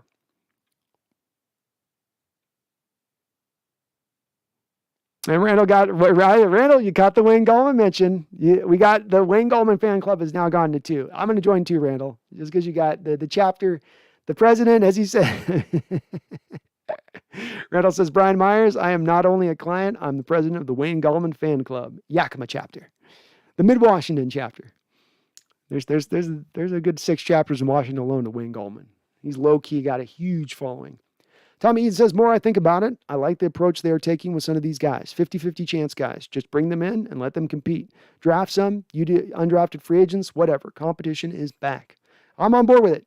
It's going back and seeing why we were successful before is not just, well, we had the Legion of Boom, and that's what it was. No, there was a couple of things going on there that were helping to drive that success of the early teens. And a big part and parcel of that, in my opinion, was the competition. And I mean, competition was everything. And it's something that has slid back a little bit. Slid back because they haven't drafted as well and they haven't added a talent that can compete against each other.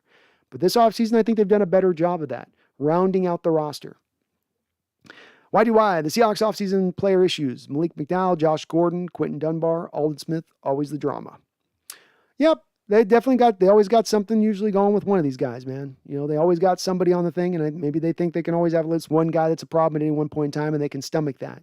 I'd probably offer you, if you're any team in the league, in the NFL, there's probably a guy around every NFL team throughout that time. Every NFL team's probably got a guy, you know, who's got somebody. I mean, Jesus, wasn't there just a player that just killed a bunch of people? You know, I mean, it's like there's some bad stories out there. You know, you got a lot of players, and it's not that it's so different in the NFL. It's just, it's a reflection of society. Society's got, you know, those guys, 1 in 55 guys is going to do some crazy stuff probably. That's just the general odds of the way that it plays out. Whether you're on a football field or just talking about privately the way it is for all us, you know, non-football players. Skullhawks 05, if we win the Super Bowl, Waldron is probably your next head coach. Yeah, well, if you don't make him your head coach, he's going to get signed somewhere else as a head coach, and you're going to lose him as an offensive coordinator. And if he comes in and he's a dynamic and amazing out the gate, that'd be a tough loss to take. You finally get the right guy in as an offensive coordinator, you finally get the offense turned in the right direction, then you lose him. So that alone could potentially drive that Go Hawks. And I think you guys are probably right on this, where if Carroll does win a Super Bowl this year, I could see that as being his done. He's like, okay, I got back, I did it. You know, what else is there for him to accomplish at that point? He's 72 years old, not a lot of years left. You've reached the mountaintop multiple times now in the college, multiple times in the NFL. You'll be a Hall of Fame NFL coach. Probably pretty smart, man. I could see it. Why do I swear it's like the franchise has been in constant recovery mode since the McDowell accident, still feeling the ripple effect. It is. It definitely still is the washout of that has still lasted all the way through. The thing with that one too is you took a risk on that guy, and he was a horrible character concern. With that guy, and again, he wouldn't fit into my mode of what I've talked about in the character concerns, right? Because I say not multiple years, not bonus money, okay? And don't trade a lot of draft capital for them. You gave up a second-round pick for him. You gave him a pretty good contract being a second-round pick at that point, and you gave him multiple years with bonus money. So why do I, under my new model, that wouldn't have fit taking McDowell like they did. And he was by far coming into that pre-draft process. There were some franchises saying he gave the worst pre-draft interview they had ever had. You had that. And Seahawks knew that. This is why when John Schneider was on the phone with Malik McDowell, he's like, hey, just announcing that you're picked to the Seahawks. You guys can go watch this. It's hilarious. Watch this moment that Schneider has with Malik McDowell on the phone. Because he says, you're a Seahawk. Congratulations. I'm going to hand you to Coach Carroll. But just Malik, hey, Malik, remember what we talked about. Just remember what we talked about, okay? Just don't sell me on. Just remember what we talked about. I remember thinking at the time, what did you guys talk about? Whoa, what was the little bit of information that was shed? Like, don't step out of line. I'm taking a risk. I'm putting my balls on the chopping block, and if you step out of line, I'm going to lose my nutsack. Was that the conversation? Because I have a feeling that was the conversation. Why do I? If the Pete-Russ combo wins just one more Super Bowl, everything changes for how the Seahawks are viewed in history. Absolutely. It's the reason that the whole Super Bowl throwing on, should have given it to Marshawn thing has continued to last. Because we had no new thing to come over and take that over. But people would stop talking about that big time. And actually, that loss in the Super Bowl would have more respect, because now you guys went to 3 Super Bowls. You won 2 of them in basically a 10-year period. And that's a pretty darn good run. That's a better run than what the Pittsburgh Steelers had with Roethlisberger. That's a better run than what the New York Giants had with Eli Manning. That's a better run than what the New Orleans Saints had with Drew Brees. That's a better run than what the Green Bay Packers had with Aaron Rodgers or Brett Favre, I'd offer. Now you separate yourself historically in that respect. Shane After, I would have liked if Seattle signed Wayne Gallman. He carved us up last season. Rams talked to him, but Niners signed him. Would have been a good competition for Homer, Dallas, and Penny. He's a good player, solid player. What he averaged, like 4.5 yards a carry or something last year. And he's a bigger back. He is. A talented guy. He'll be a good fit for San Francisco, too. He'll play really well for them. Go Hawks 05. The 2 best players on the team are 2 of the most model citizens in the NFL. Those guys leading your locker room opens you up to getting some problem children. Good, solid point. Go Hawks. Solid point.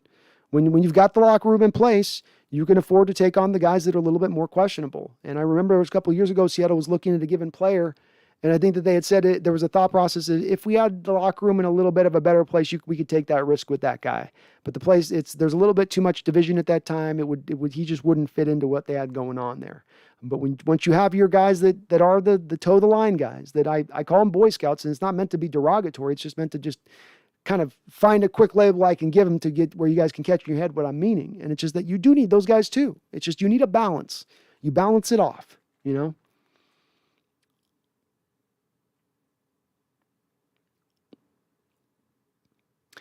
Go Hawks 05. Devontae Smith had a championship game record in one half of football for Sean Wade.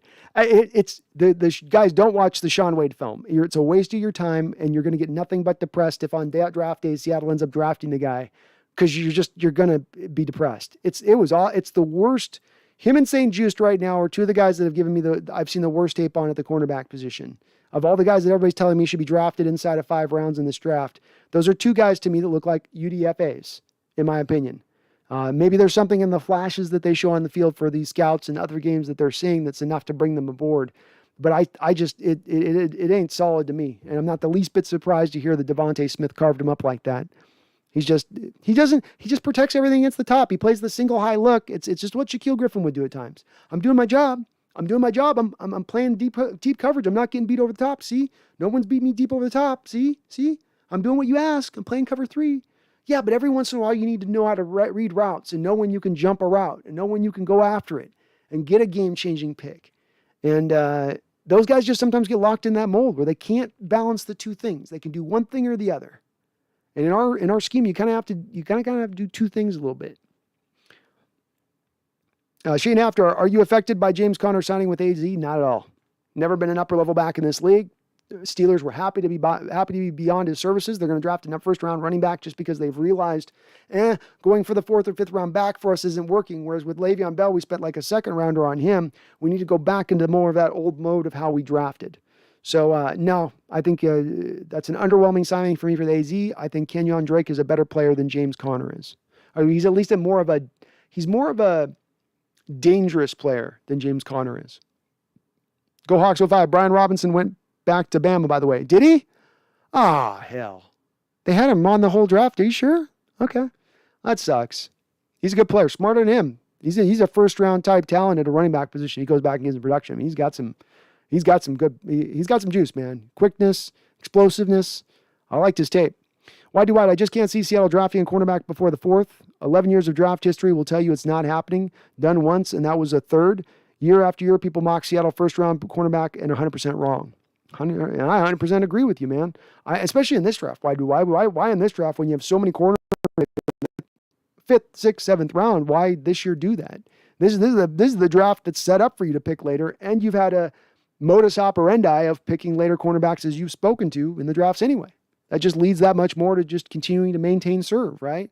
So I'm the same way. That's why I say it's probably early on. It's center, a receiver you'll look at, maybe linebacker, maybe. But then later on is the cornerback, running back.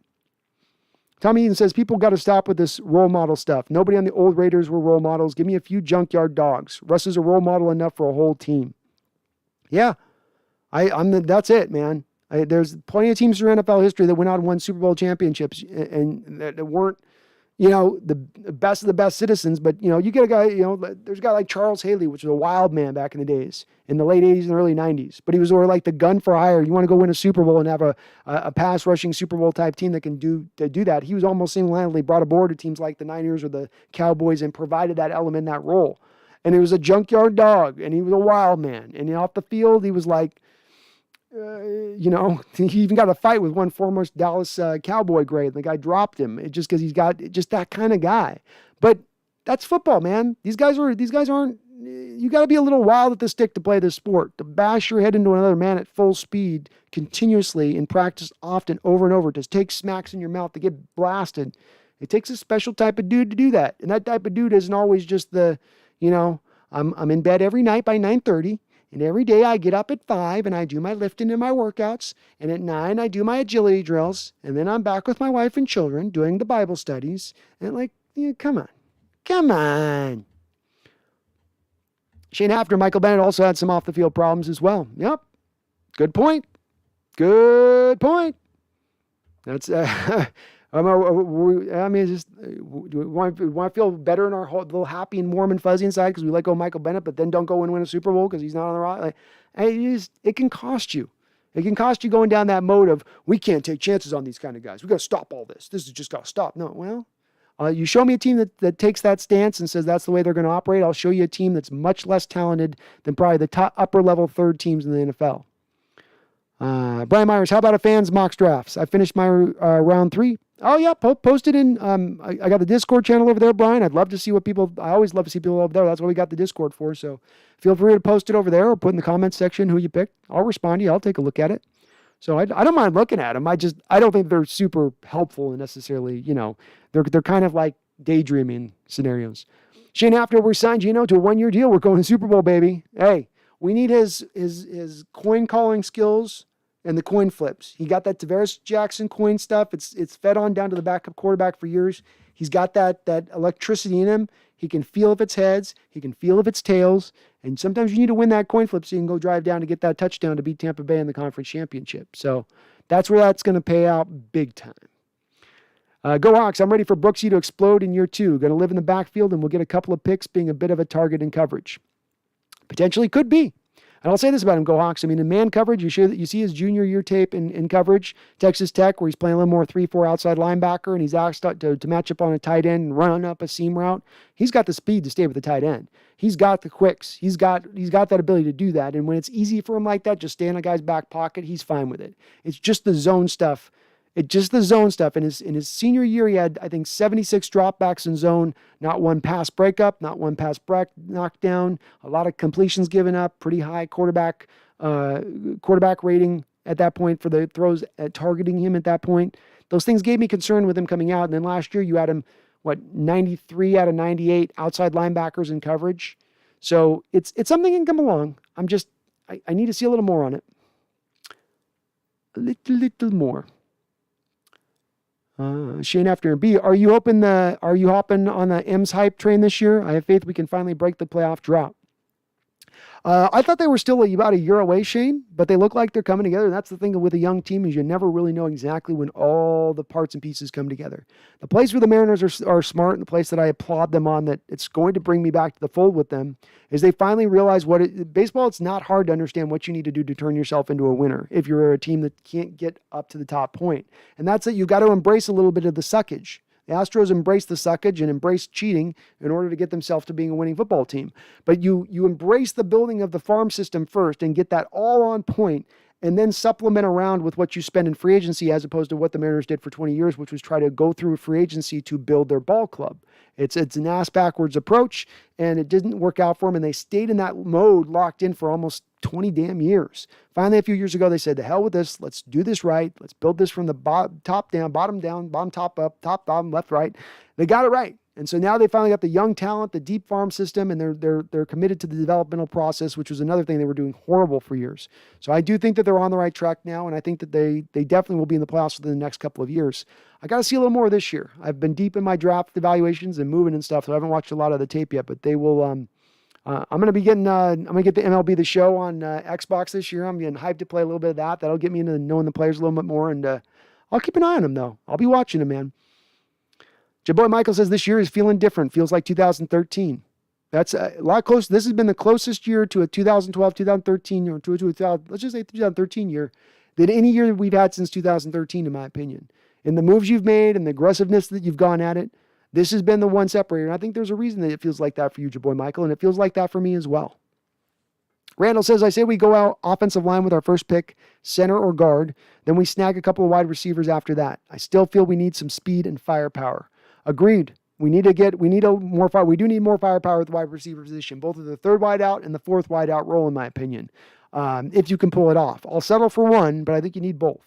But I think offensive line is the smart pick to make with that first one, Randall. Take the best guy take center, take left guard, and then take take tackle, swing tackle, left tackle, right tackle, no matter. Who's the best guy you got on your board of those three positions? Grab that with the first pick, in my opinion. Kyle says this won't happen, but trade OBJ, then sign AB. Having DK Lockett, AB, OBJ would be deadly, and also Carson and Penny in the backfield would see no 7-man boxes. What defense stops that? I think you mean 8-man boxes. You're right. It would be unstoppable, but you're also right. It's just you don't have enough balls to hand out to enough players at that point, and you're going to have a bunch of malcontents probably right from the jump, especially knowing that this year with his offense, bringing Aldon's offense into point, Kyle, it's going to want to be a balanced offense. So we're not going to see Russell Wilson set a record for attempts this year. He's going to be probably a little bit lower than last year as far as his attempts go. So just not enough balls to hand out at that point. I do think you need a better third, and it'd be great to have AB and then bring in Josh too, or bring in OBJ and then Josh too in addition. But probably hard to do past one more guy. You might have to draft a guy and then bring a guy in. Why do I? To be fair, to be 100% fair to the NFL players, they do way more good things than bad. NFL players give a lot of time and money back to their communities that other people with money do not. I agree with this 100%. And I think that stuff gets short sold on them a little bit because the headlines like to go for the snazzy headlines with the guys that are committing the outside of the realm of things and, everything else. And that becomes where people think, well, there's just a bunch of criminals in the NFL, just a bunch of guys that just want to commit crime. And I think it gets overblown. I think that those guys that step out of line get just hammered for it, absolutely hammered for it.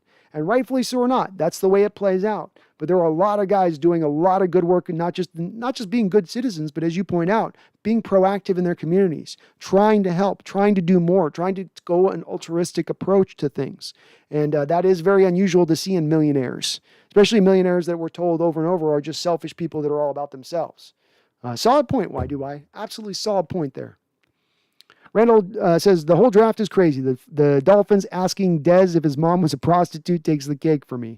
We've heard other crazy stories too. Teams overthink the whole thing to a certain degree. It does. I think that's where they get a little bit, that's what I think was happening with the Mac Jones selection and Shanahan, just overthinking it. A smart guy who's overthought the whole situation far beyond where he should. You should actually have simple. There's places you want to overthink it. And there's places, to me, you want to keep it pretty simple.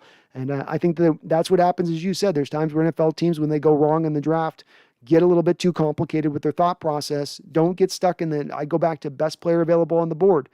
NFL teams tell you that it's this way. They say, oh, we go for the best player available. Duh, yeah, that's all we do. We're not going to draft for need. That's how you do it bad. They'll tell you that. But few teams actually operate that way. You watch these drafts, watch the first round, and you'll watch 25 of the 32 first-round picks are for positions of absolute need that have not been addressed this offseason in free agency or by trade for the teams picking. Trevor Lawrence, the Jags, number one, is an absolute need. It's absolutely. The Jets trade away Sam Darnold. They cannot afford to pick Kyle Pitts. There's not a quarterback on the roster that's going to do anything good for them. They have to take a quarterback. That's picking for, maybe it's still a great pick at that point, but you tend to fail when you pick to need as to when you pick for best player available on the board, because you're removing your biases and you're just saying, who's the best? Get that. But we already have this on a roster. Yeah, throw that out. That shouldn't be included. And unfortunately with Seattle, because they do look at it through the lens of rather than just rating these guys as players and rating them up against what they already have on their team. Well, if I've got 3 players right now that I might rate a little bit higher, but this guy's potential might be higher down the road, and in reference to just specifically cornerbacks to this. Well, if that's the case, that's how you don't draft that guy and end up with a better cornerback a year or two from now who could be the star, because you determine at the time he's on an equivalent level of playing field right out the gate of where he is, rather than where he will end up, where he will be. I think it gets you in trouble a little bit. CIA operative, good to have you in here, CIA. What's up, man? What's up? John Robinson. Hey, John. Still not letting me donate. I've tried 7 different times and it resets my phone every time. I don't know what is going on, John. We got a couple donos come through here today, but I don't know. Must be weird. But no worries. I got my Patreon page too up over there. We got some folks up on over that. So if you want to do a dono, you can go over there, and I'm going to start getting some content over there unique to the folks over there. Sean Harker, shocked if we don't go O-line with our first pick. I would be too, Sean. You've certainly set up with both swing tackle, backup tackle for Dwayne Brown, needing some better talent there at the center position. The holes are there right now. And again, I don't like picking for need, as I just said, but that does seem to be how they've set this up to be done. Your boy Michael, last year's draft could very well be a good one. Brooks is destined for it. Brooks is destined for it. Has Bobby Wagner.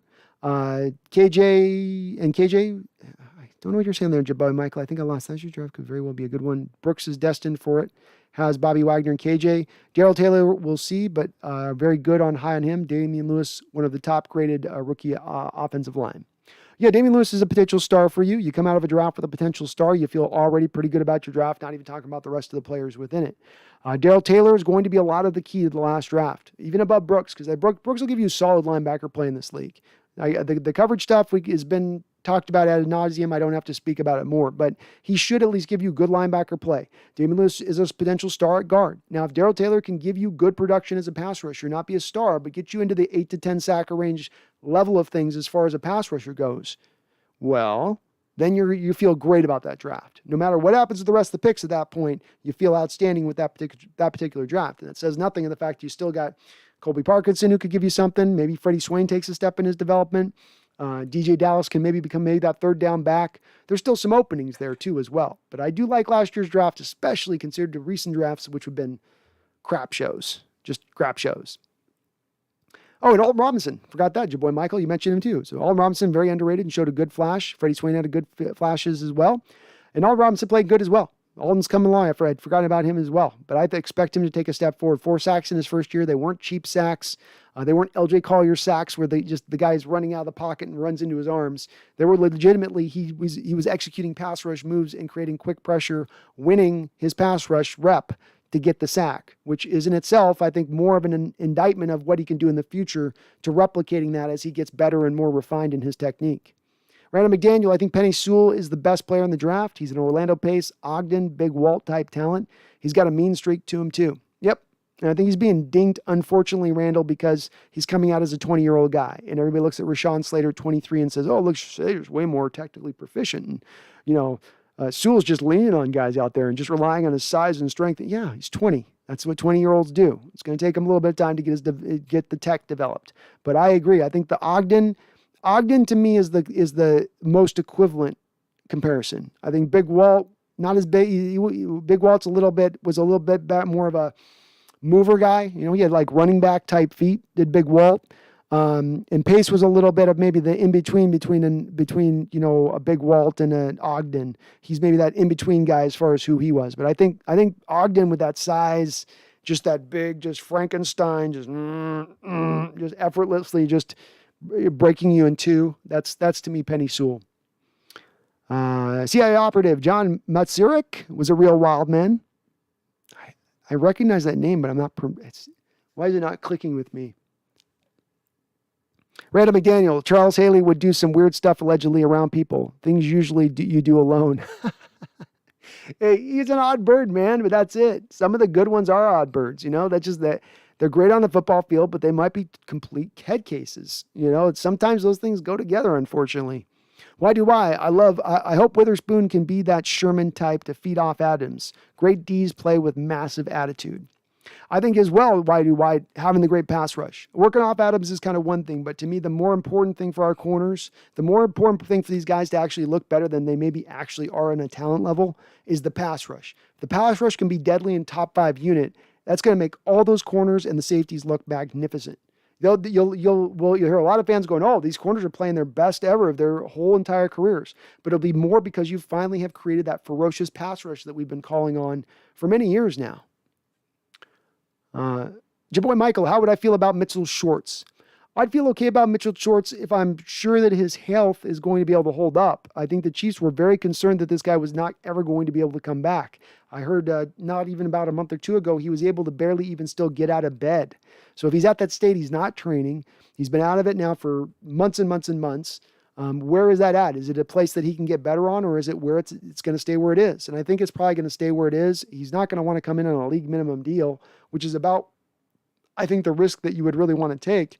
And then you got to feel like you're just going to have him sitting on the bench at that point because there's not necessarily a pathway to get on the field outside of him being finally at full strength and able to compete with Shell, which might take 3/4 of the year to finally get there. If that's the case, there's no reason to sign him. You just wait until he's at full health and then maybe kick the tires. But once he's at full health, if he can get on the field and that's the case, I'm okay with it. If it's a debilitating thing that's going to continue to erode, sometimes guys' careers end out a little prematurely because of that type of thing. Lord Revenon. How you doing, Lord? Good to have you in the chat. Good to see you. Please do, if you happen to like what you're hearing here, dudes, please smash, destroy that like button for me. It helps me show up on all the Seahawks search algorithms from those other fellow 12s out there looking for cool Seahawks channels to find. So you help me out by quite a bit by hitting that like button, and I do appreciate it. Carl, coming with the $10 donation. Carl, thank you, sir. Always so kind. Always so kind with the donos. He said, thank you all for the entertainment and conversations, brother. Oh, thank you, man. So good to see you. Hopefully, I'd like to meet up with you, man. You're down the road from me at some point here in Cheney.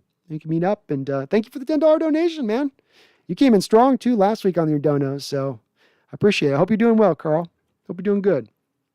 Ready for spring. Ready to have a kick-ass summer.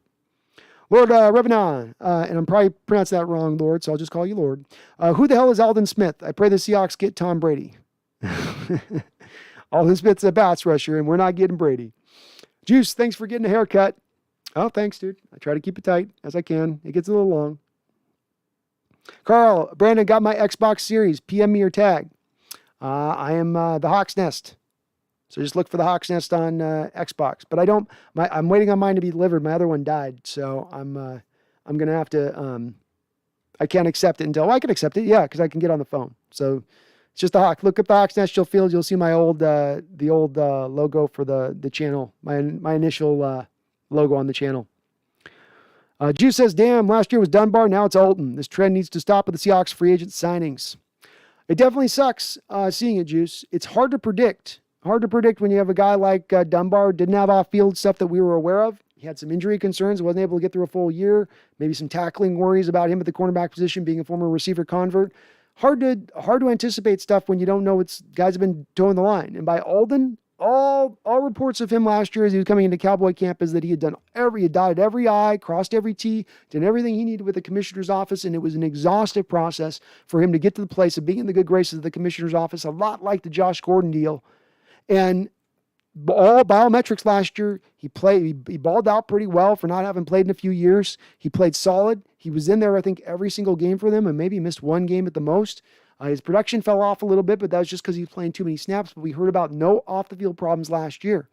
And then this did happen. So some of this stuff's a little hard to anticipate, Juice. And part of what's been kind of a common trend on this particular show, for me, Juice, is just the saying that, look, you go out and you want to be an all-Boy Scout team, you're going to top end out of that. You can't put one arm behind your back in the players you bring in and say that the only guys we bring in are going to be top-level guys, are going to be high-level, high-character quality guys. That gets you in a phase of having a lot of nice guys on your team, but not a lot of wins in the win column. You don't have to have a lot of rule breakers or law breakers out on your team, but it seems like there's got to be a little bit maybe of a mix here to a tiny degree. I'm not looking for a full team of miscreants, but you got to take some risks and chances in order to maximize your roster out and get the best, most talented football team you can put out on the football field. Random McDaniel says, I bet you DJ Reed leads the team this year with 6 picks. Ooh. That was strong. Okay, Randall. I could see it, man. He's got ball skills. He can jump a route fast as hell. All he's missing is size, really. That's the only thing that the DJ is missing, but that didn't stop him last year. Your boy Michael, you think if we add a cornerback and a center, we can compete with Tampa? Yeah, it obviously depends upon who you add. I think what you need to add to compete with Tampa right now, if we're going to really think we're going to beat Tampa, to me, you got to get a better center. You got to figure out the linebacking situation, the Sam and then the coverage will. So that's got to be handled next too. And if you take care of those kind of things, I think those are more, and a wide receiver. Those are the 3 things I think you most have to concentrate on. Those are the most important things, your boy Michael. But we'll compete with them right now. They have the slight edge. They would be the favorite right now to me. They're the team that would probably have the first round bye right now as we kind of currently sit. But we're competing with them right now as we stand, in my opinion. I think we've improved our roster off of where it was last year. And I think it's taken a little bit of a step forward. Not a monster step forward, but a little step forward. There's more work to be done, but you got the draft. You still have about $6-7 million in cap space to spend. Still got a little bit you can do. It's not letting you donate either? Okay. So maybe it's just being weird right now, John. I don't know what's going on. I'm at a new thing, so maybe I just need to clear out my subs and re-add that whole thing and try to maybe re-add it or something. So I'll look it up and see if there's some troubleshooting techniques I can do. I don't know. Odd. I wonder if a whole bunch of people have been trying to donate and I can't get donations. Raining Tacos, Dunbar and Smith were both good grabs, at least I think low risk, high reward is the way to go. When you have a great coach and drama-free locker room, you can do that. Yeah, I think so. That's if when you set the rest of the locker room up, you're good to go on that. So sucks you can't donate though, guys. I hate YouTube's so weird about this stuff. I wonder if I just got to go eventually back to just streaming directly through the YouTube platform so it doesn't have these little weird hiccups, weird bounce. Sean Arker says only way we compete with Tampa Bay is if Russ plays like an MVP. Yeah, I think we go as far as Russ takes us. We saw this last year. And if he dials, if he goes back in the bucket, if he falls off again like in the back half last year, we're not getting very far. If he plays like an MVP through the first 8 games like he did last year, sky is the limit. Juice, Brandon, who do you want most in the draft who's projected to be there in the second round? The guy that I gravitate towards above all else is going to be Creed Humphrey, Juice. This is the guy that I want. This is the guy that I'm leaning on. He's the guy that, to me, he's going to solidify the center position for us. He's going to be an upgrade over what you have in Posick. And now you've taken this offensive line over the last 2 years, and with the exception of left tackle, which didn't need to be really upgraded, you've upgraded every position. And not only upgrade every position, you've turned those positions from all being just run block centering guys who can't pass block to getting more pass block centric guys that are going to keep Russell Wilson that much more cleaner, which is going to elevate and help Russell Wilson's game go a little bit more of a step forward, especially in the passing attack. So Creed Humphrey is the guy that I gravitate towards, Juice, above all else. He's the guy that I think most improve your team for next year. And I look through right now, I'm very much short term on what is going to improve us the most next year right now in the immediacy. Because we're dealing in a time where we're trying to keep our Hall of Fame quarterback in the fold going forward for future years, not just a 1 year off, which means maximizing this year's team to the utmost. Juice says, love seeing Dave Craig and Ground Chuck in the background TV. Thank you, Juice. I got, so part of what I do on this channel too, Juice, is I've got a video series I do called Great Seahawks Moments. And some of they get, I think, sometimes lost because I do so many live streams. But I'm going to start kind of just posting some of my Great Seahawks Moment videos up here on the TV behind me when I'm doing a live stream. Gives you guys something, a little extra to look at, just something to watch, some fun, I figure. Kind of cool. Raining Tacos. I'd like to pencil Robinson, Green, Taylor for 5 to 10 sacks each and lots of pressures, hopefully. It's looking like it's all about the rotation. Puff, puff, give. Everyone gets 40 to 60% playing time. Yeah, I could see something like that being that. And that would make the most sense to me too, Raining Tacos. You just pick to get those guys out there, get them fresh, keep them at full speed at every play out there. It's a great way to go. And you're not going to get wore down as easy. There's a lot of upside to that. And I could see that, man. All three. I think I have a harder time seeing Green get to the 5 sack stage because I just haven't seen him take a step forward in his game. But without Robinson and with what we heard from Taylor when he was practicing and then what he brings, when Seattle tends to trade up in a second round to go for a guy, historically they've only done it a couple times over the last 10 years. When they've done it, they tend to hit on those guys. DK Metcalf, Tyler Lockett, Jaron Reed. When they target a guy in the second round and they actually move up, they give up draft capital to move up for the guy. And they give up a 3rd round pick to move up in the second round to get Darrell Taylor last year, which means they had a lot of faith that he was going to be able to come in if he was healthy right out the gate and get them production, which I still think if that now the health has now gotten into point where it wasn't there last year, a lot of reason to think that maybe that's going to finally click in here this year and we're going to get something out of him, be it, like you said, somewhere between the 5 to 10 sack range while playing a rotational basis. Shane says it's crazy because as soon as Russ gets a lot of limelight and his name is in all the MVP discussion, he falls off and declines. Sadly, Damian Lillard is pulling a Russell Wilson this season. It is. It sucks. It's been that the last 2 years he's had 2 of the stronger starts to get that, be the MVP front runner after basically 8 weeks. And then just, like you said, it falls off. It falls off. I think some of it, Shane, is a lack of development and that they come in with the plan A at the start of the year of how they're going to be as a team and what they're going to accomplish. And then teams start to solve them as they go along, or we start to get some injuries coming up as happened in 2019.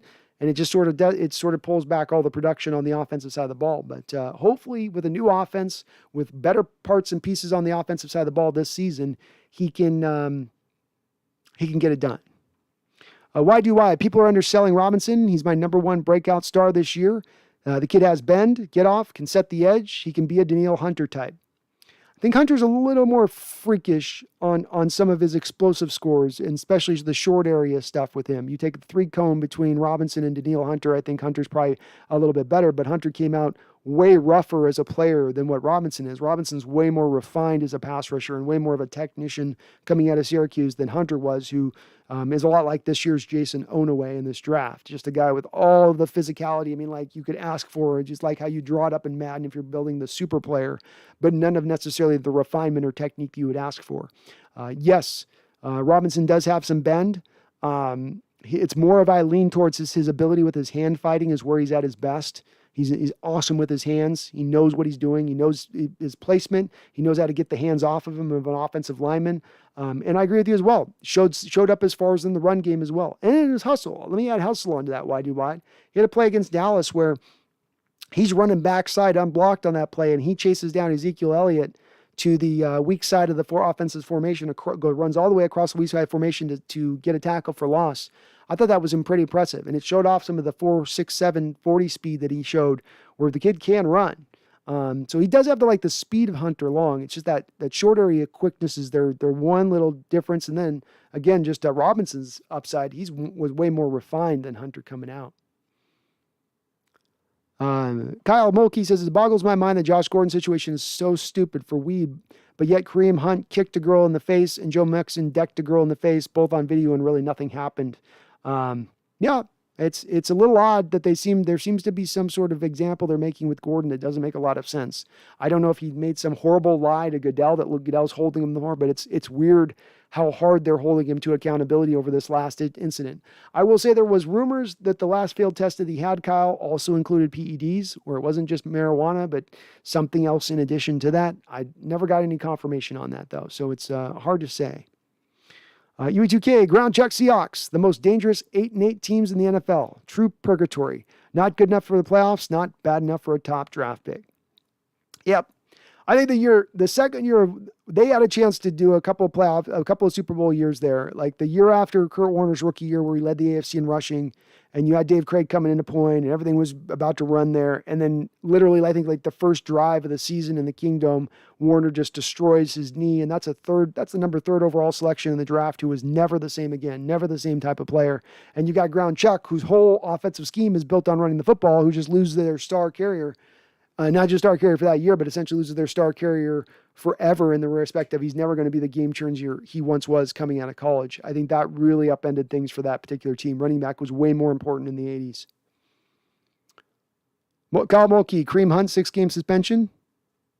Oh, Randall. So he was just saying that's what he got for kicking the girl. Yeah. Supposedly there was something where she said, I don't know. I don't know in that incident. That was a weird one too. Randall says, more frustrating, free agents with off-field or rookies with pre-draft injuries. I'm going to go with the rookies with pre-draft injuries, Randall, because you should have a medical department that can make pretty good assumptions about where a player is going to be with his injury system. You can go back to college. You can talk with the trainers in college. You can talk with the coaches in college. You can get all of that information. The off-field stuff tends to be a little more random. Sometimes it's proven out that way. Sometimes it isn't. Sometimes it's hard to know what a guy's going to do who goes from being broke to suddenly being a multimillionaire. So that's just tougher to predict a little bit.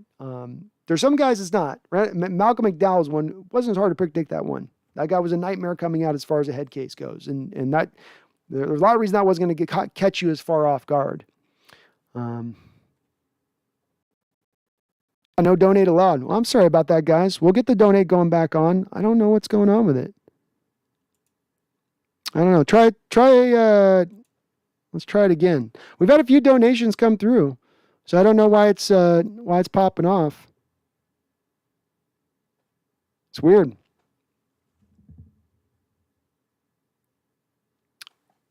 Maybe YouTube's got me from a new location and it's freaking out or something. It's doesn't know. But I'll look it up. I'll look up what's going on. Again, I might just have to dump the Streamlabs thing and go with something that's more just go directly through the YouTube platform. I know people aren't getting notifications as well, so it might be just something I have to do for the notification thing coming down the track as well. Juice, this is the artist formerly named as I Like Turtles checking in. Oh, okay. I like turtles. Randall says, M's in the Bo Sox, tied 3-3 in the 8th. We have one hit. Rainy Tacos, Aldon was on a podcast in Texas in 2020 and was wasted, talking crazy or sounded that way. 950 KGR was reporting no one can find the podcast now. Rumor from their report was Cowboys buried it for him. Odd nobody put that up on YouTube, Raining Tacos. So usually people are latching on to that type of stuff all the time. So Randall says I was going to donate $10K tonight. Well, how about I'll give you credit for it in spirit, Randall. How's that sound? Oh, shoot. Chase, do you think we should sign Sheldon Richardson? I do, Chase, but I think the team's made its bed with the Al Woods trade on this one. They're not going to probably carry 4 defensive tackles, especially when you're carrying all these defensive ends. So they kind of box themselves into a corner with this one a little bit, Chase, which is unfortunate. UE2K, the offseason has been a masterful effort, but it's only improved the teams at 3 positions: tight end, left guard, and defensive end. With the free agent losses, it's pretty much a push. Critical that draft picks have an immediate impact. I do not look at it's a push. Gabe Jackson is a big upgrade over Mike Iupati. So let's start there, okay, UE2K? That's an upgrade. Gerald Everett is a big upgrade over what you were getting out of Olsen last year, who was absolutely completely done. That's a big upgrade. You've lost nothing at the running back role. You've lost really nothing at the wide receiver role, unless you're going to try to sell me on David Moore's loss being any kind of impact, which I would argue he's just a guy. You can replace that type of production. That's not hard. Same thing with KJ Wright. In understanding that an outside 4-3 linebacker will, in this particular defense, is not that impactful, does not really impact really defensively, play in and play out that much. He can come in and have a nice little splash play where he hits a guy hard and everybody jumps out of their feet. Or he can come screen whisper his way through a play. But he's not rushing the passer. He's not really going to be taking the ball away that often. His impact on the field's minimal if you happen to lose him, which is still no guarantee that we lose him. He still does remain a free agent. Outside of that, Dunbar, what did Dunbar give us last year? Jack Diddley. Shaq Griffin, he was rated 65 by Pro Football Focus. And my eye test showed me, U2Ks, he didn't play very good last year. He was a below league average cornerback to most people that I've talked to. I've got a buddy, UE2K, that played college football, was a safety in college, understands how to play cornerback, understands how to scout cornerback, and he felt the same thing with Shaq. Shaq did not play good for you last year. I know he got paid $14 million, but don't take into account that some team gave a guy $14 million, and henceforth that means that guy was a good player you lost. So who's the guy we lost? What are the things that make this a push? What is it where we took real big hits on in our roster that the good moves you've made to improve have simply been a push? Is there more work to be made? Yeah, there's more work to be done. But keep in mind as well, you only had so much money. You only had so much draft capital. You weren't going to be able to accomplish all of this in the first, second, third wave of free agency. You were going to have to accomplish all of this, UE, over the course of the whole offseason, maximizing all of the time, maximizing the great cutting that was going to happen with all the players that will be on the market throughout the context of this offseason. Rainy Toxin says, Richardson would be great, but do we really need him? And where's the money going to come from? Even if we get him, who didn't you get because of it? He's awesome, though. We do have money to spend. If you want to, theoretically, if Seattle wanted to right now, and they wanted to bring in AB and Sherman and KJ Wright and Sheldon Richardson, they could bring in all of those guys. They're not that far up against the cap. Yeah, right now you're up against the cap in the respect you only have about $7 million. But you could cut Trey Flowers at any time, $2.1 million. You could convert Russell Wilson's base money to bonus at any point in time. That's $10 million. You could re-sign Jamal Adams to a new deal, and it would probably lower down his first-year cap that he's hit right now around $10 million. That goes down to about $7 million. Hey, there's $3 more million. They can create as much cap space as they want. The main thing that'll hold it up is the bonus money and the money they've already given to Al Woods. And if they're really married to him, because they're not going to go for defensive tackles deep. But absolutely think they do have the money to do it.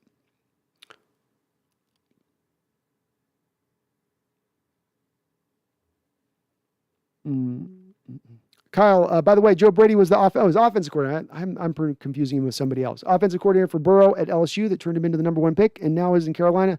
That will likely change Darnold's career, but I like Lincoln too, bud. I was confusing him with somebody else, Kyle, so I'd forgotten on him. But yeah, that'd be good. I like the idea of where your head's at. I think we're the like mind of it. We want an offensive-minded guy, offensive-minded head coach who's a young guy. We don't want an old, grizzled guy who's stuck in his ways and can't, bend in some of the new. That's what we really want. I put more of the onus on that. So be it Joe Brady or Lincoln Riley, they're both accomplishing that same task, which is giving Russell Wilson, for the first time in his career, a dynamic, young, offensive-minded coach who's going to build things around him first and foremost. That gets me excited.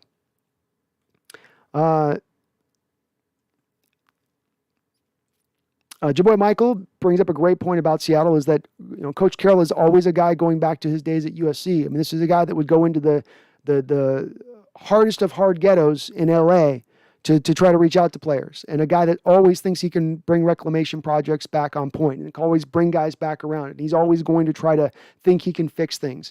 And it's hard to really knock a guy for that, really, honestly. It's hard to really hit a coach for that and say that's such a bad trait to have. I think it's a good trait. And just because 4 out of 5 fail, well, what about the 1 out of 5 that succeeds and what that gives you for that team when he does take off? I think there's something to be said for that. Lord Revenown says he's gone because he sucks. Danger Talk, he sucked. I hope the Seahawks fans hate him because he ain't a Seahawk. Danger Talk, I don't know what you mean on that one, my guy. Sorry. Your boy Michael, I was sad Shaquille Griffith left because of what it could have been, but it just didn't turn out. I was fine with him going. Never give us one good year of cornerback play in 4 years here. One good year of cornerback play. The fan base completely got in love with him for some reason. Not the greatest of tackler. Not a guy that's a dog on the football field. And you talk about Boy Scouts that are nice guys. This is a guy that's like that. Very nice guy. Not going to have anything off the field with Shaquille. But there's also no edge to his game. There's zero edge to Shaquille's game. None.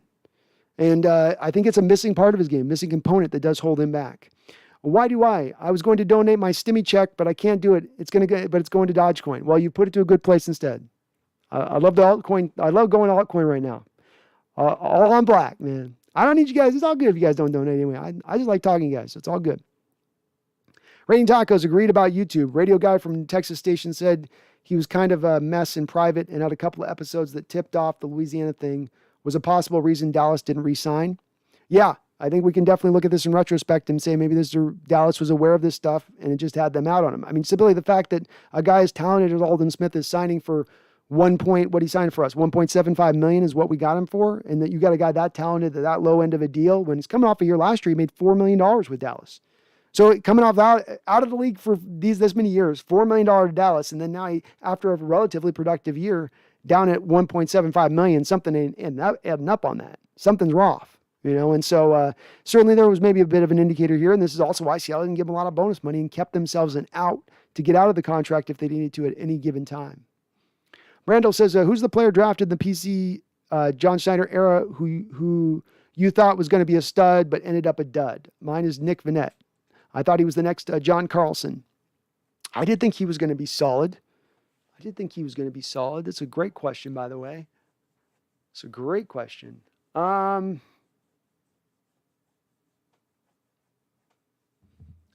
is, I have to look at a player that I'm thinking of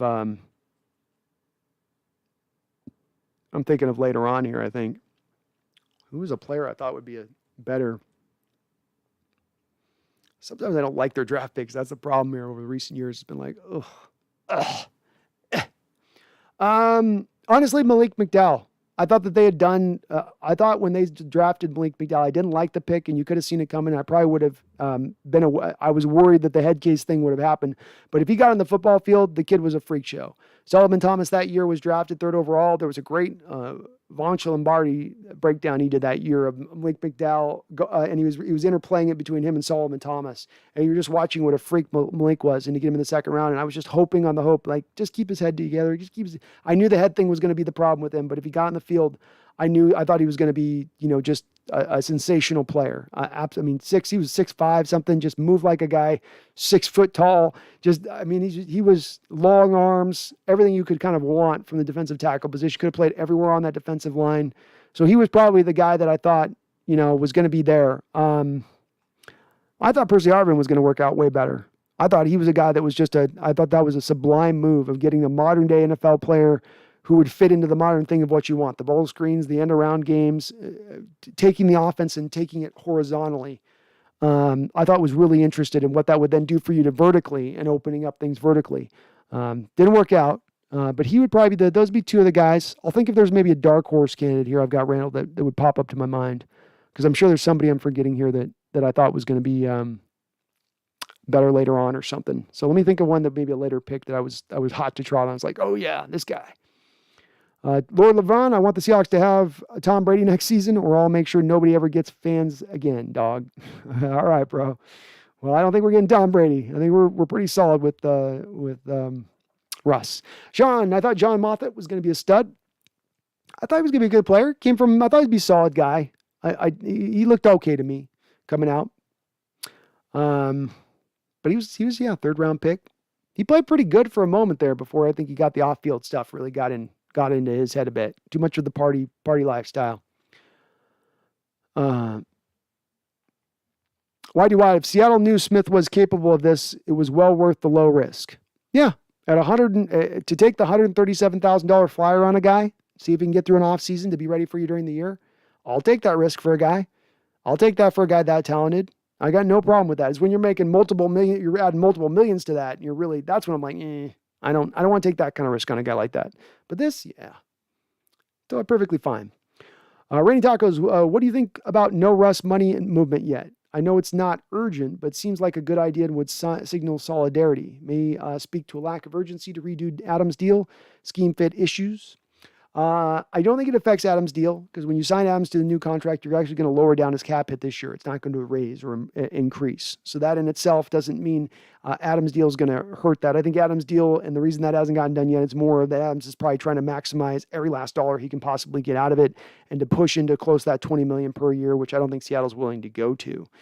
I do think that the fact that we've not yet seen a Russ movement yet is a slight indicator that the door is open to that next season trade happening still. And the only thing that's going to really presumably close that to a reasonable degree is going to be seeing the bonus money moved.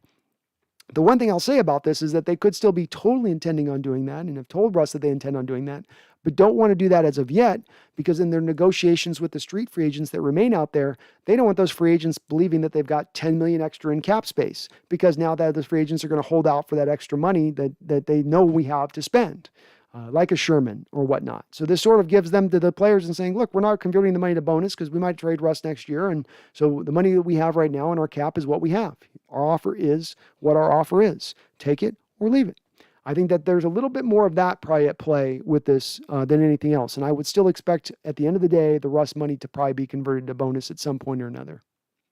Go Hawk says DJ Reed's going to explode. He has that chip on his shoulder that Shaquille never had. Facts. You can see it in DJ Reed. It was the thing I mentioned when you saw him out there playing in our streams that we talk about. He's just got that Seahawk cornerback look to him. He's got that spirit of Brandon Browner and Sherman and Byron Maxwell. You know, that edge, that dog, that willingness to muck it up and get dirty out there. You know, like just the competitiveness, the feistiness. That's what you saw in DJ Reed. That's what he has in his game. And that's not what Shaquille has in his game, in my opinion. Shaquille's got the physical abilities. He's got the size. The movement, all that stuff, but just not the fight, not the will.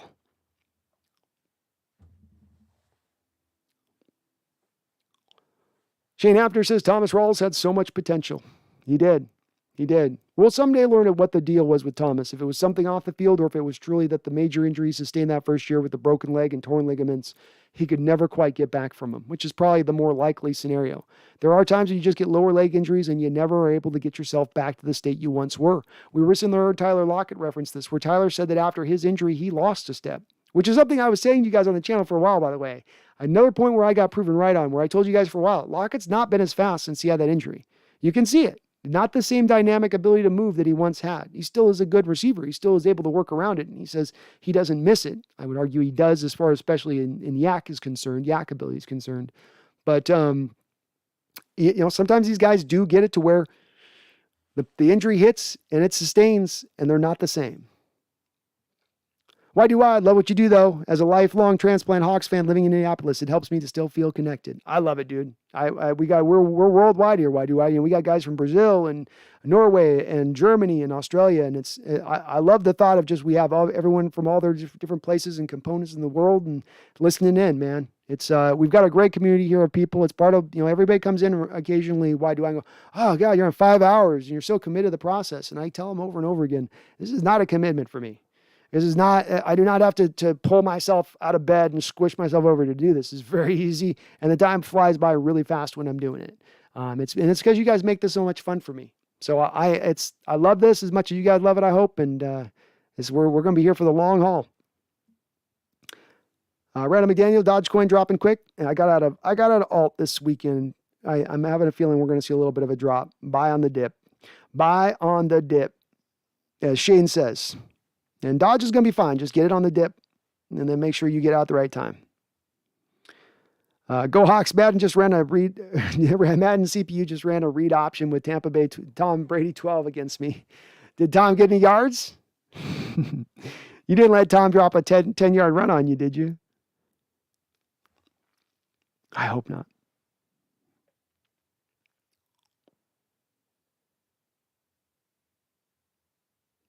81. I heard 81%.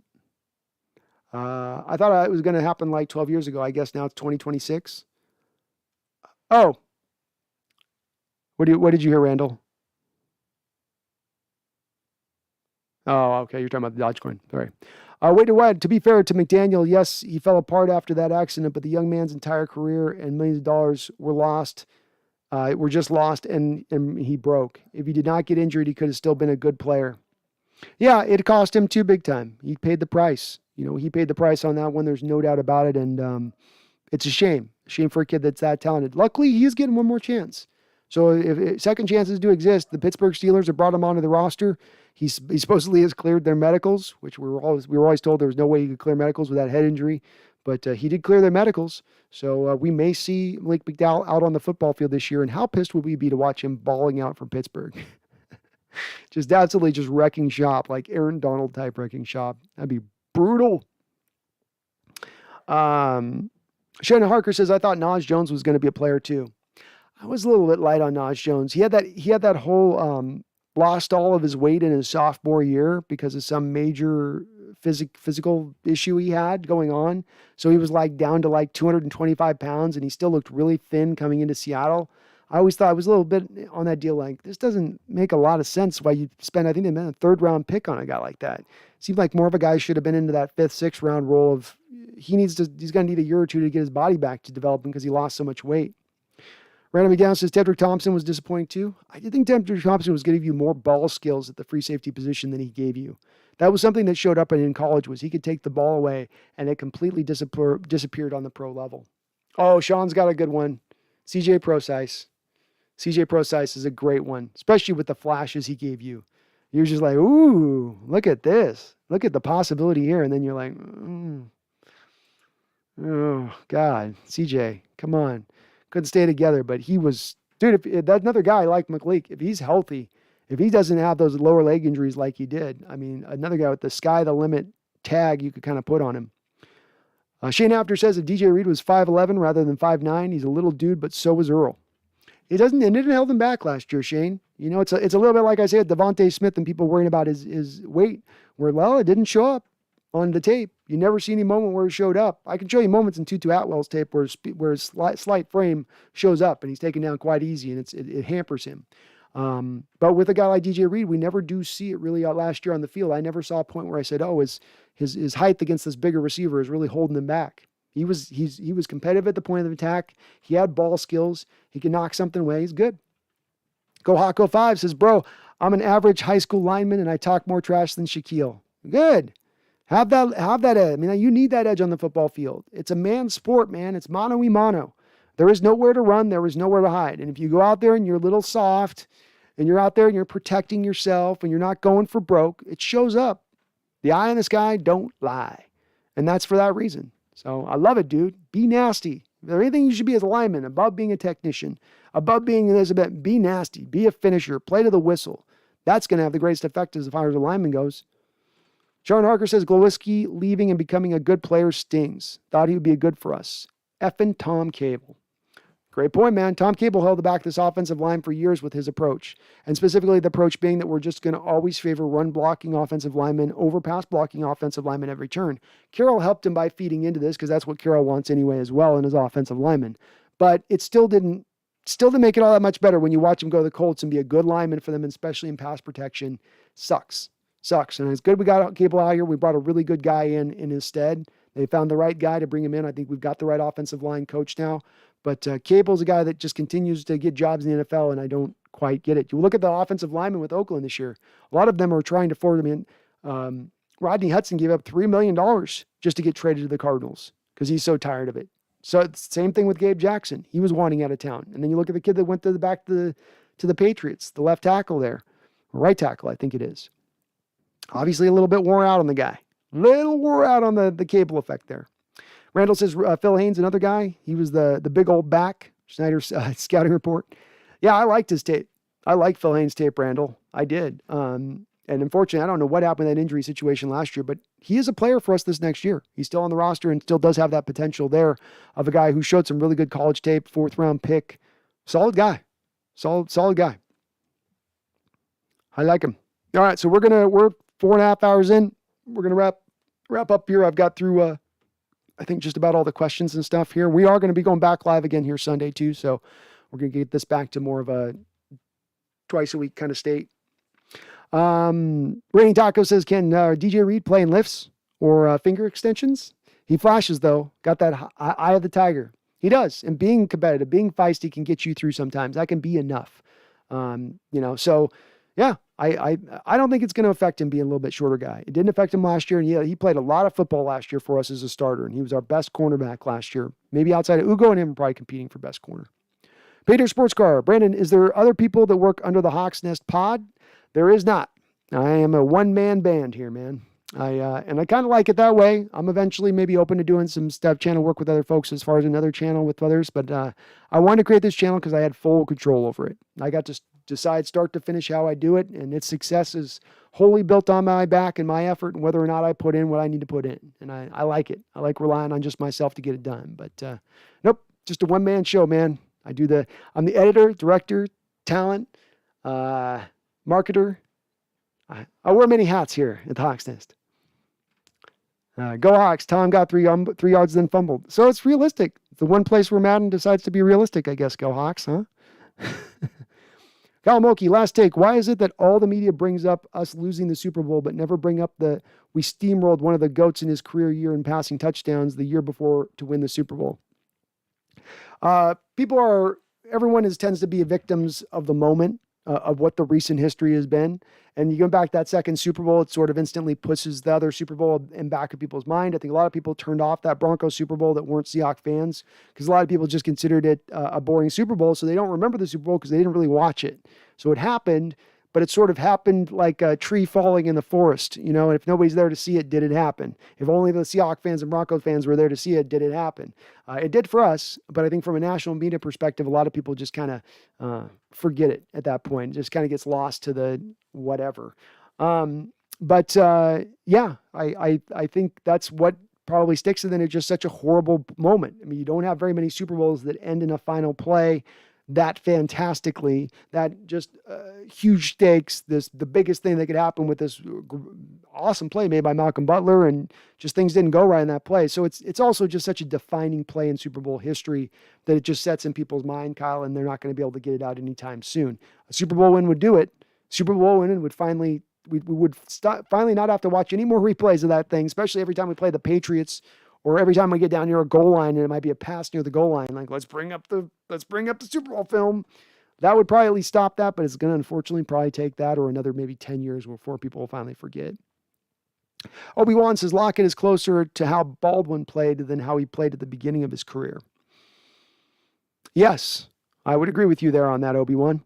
He's much more now to Baldwin. I mean, Baldwin could do some yak stuff, wasn't amazing at yak, but more of the route running, beat you in the route running, get separation, can win with some contested catch stuff, can get deep every once in a while on you over the top. But, yes, just not he was definitely a lot more faster. He had some speed to him early on in his career, Obi-Wan Lockett did. It's definitely a hurt that he doesn't have that same kind of juice. A match sliper. How goes it here? How goes it here? We are again another pickup headed to jail, laughing out loud. Yeah, it's a yearly thing, Matt, and we're getting used to it now. We're getting used to it, but we're making our peace with it, Matt, and I think the Seahawks are getting smartened up to this. Last year, you had a $4 million risk put on the head of Dunbar, and you had to hold $4 million as you had to wait for that process to play out and eventually to get suspended, not suspended, then suspended. This year with this, you're only on the hook right now for $137,000 if you had to cut Aldon Smith tomorrow. So it was a low risk signing. It cost $1.75 million. You can get out for 137. It's not going to cost a lot if you got to go that route. Seattle knew that, I think, when they signed him, that he was a risk and it could go down this track. They made their peace with it, and it could prove out to be still a smart signing. Even if you get him for a half a year, $1.75 million, if he's suspended for half a season, well, that's a nice player to grab for the stretch run at that point, isn't it? Who's not going to be wore out, and you certainly have the depth to sustain that type of loss during that time period. Jace, I just got home from my baseball game. We won. Congratulations, Jace. Well done, well done. Fortunately, you caught me just at the end here. So if you got a question in, definitely please do get that in, because I'm going to wrap this up and go get some dinner, because I am starting to get hungry. I know I'm going to make a Snickers bar. I'm turning into Joe Pesci. Shane Hafner, does Edelman have the stats to get into the Hall of Fame? Baldwin deserves it if Edelman gets in. No, yeah, we were talking about this a little last week, Shane. It's a lot of New England fans trying to push this little narrative that somehow, because he leads the all-time in yards and catches in postseason history, that should amount to jack diddly squat for me. It's fine. It's a good stat. It's great. No, never was dominant at his position, never top 5 at his position. Really a slot guy only. Couldn't really do much on the outside. His production is not that great. No, he's not even close. He's not even close. He's got half as much the yards, half as much the touchdowns of a guy like Roddy White, who's got 11,000 yards. If Roddy White ain't even getting close to sniffing the Hall of Fame. So if guys like that can't get in, there's no way Edelman's getting in either. That would devalue the Hall of Fame, putting in a guy like that. Go Hawks. DJ had 2 picks in 8 games with us. Shaq had 6 in 4 years. Yeah, Shaq had no ball skills. He did a good, at least on a couple times last year, of actually catching the ball when he had an opportunity. He jumped around on one play. Got an interception when he's covering Amari Cooper on one play, though the ball was woefully underthrown. So it was kind of just thrown to the back. It was sort of thrown behind Amari into the hands of Shaquille a little bit. But yeah, Shaq was not a guy who could go get an interception. Part of the reason I pointed that with Go Hawks is because what Shaq did was he played to the cover 3 technique. I'm going to cover deep. I'll protect everything deep, but I'll give up everything up in front of me.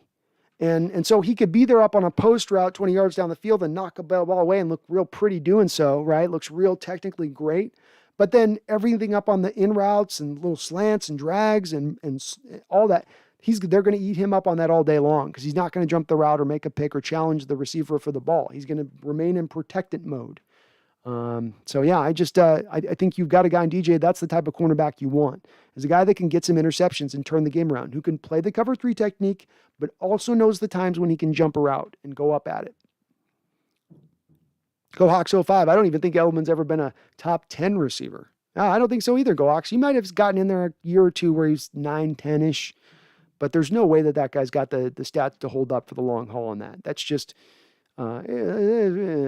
ridiculous, I tell you. I can't even believe that they're even trying to prep. And then it was playoffs. He's like, how bad do you got to fudge the stats when you got to go to the playoffs in order to validate a guy? Well, his playoff efficiency rate within the context of the modern era is the best ever in history. Come on, guys. I'm glad we all agree on that one. Sean Archer, Super Bowl was lost because we were beat to S with injuries by the end of the game. We were up 24-14 and Averill got hurt. This is what I pointed to as well, Sean, and it's why I think it's always a good indicator. I reference it often, in that the people that want to point to a single play in a game, you never should do that in football. You really never should do that. Always a game should be measured by the totality of the plays and what happened through the course of the game. And again, it's that victim of the last moment thing. It's the victim of the final thing is the final play you see, so that's what gets stuck in your head. And so you overrate that versus what really should be a true... That's the word I'm looking for, just a true conceptualization of what happened in the football game. The Seattle Seahawks came into that Super Bowl game having the day before the game, Cam Chancellor in practice tore his MCL. You were already operating with Richard Sherman having a torn ligament in his elbow, Thomas, who had a dislocated shoulder. In addition to that, you were going into that game with those injuries, all of those injuries. Your Legion of Boom was down, baby. Okay? Then you get into the game. Patriots drive up the field on the opening drive, because this is kind of building off the back what you're talking about here, Sean. Patriots go in and they build off the back of the opening drive. You get interception on the first. You get interception. Jeremy Lane gets the pick. Comes back. Julian Edelman comes and tackles him, tears his ACL, breaks his wrist. Jeremy Lane is never the same player ever again. Ever again. But now you've also lost Jeremy Lane, and you had sat Marcus Burley that game on the inactive list. So now you're not only down your Legion of Boom, you're down your slot corner as well. You got Thorold Simon trying to play slot cornerback against Julian Edelman in the Super Bowl.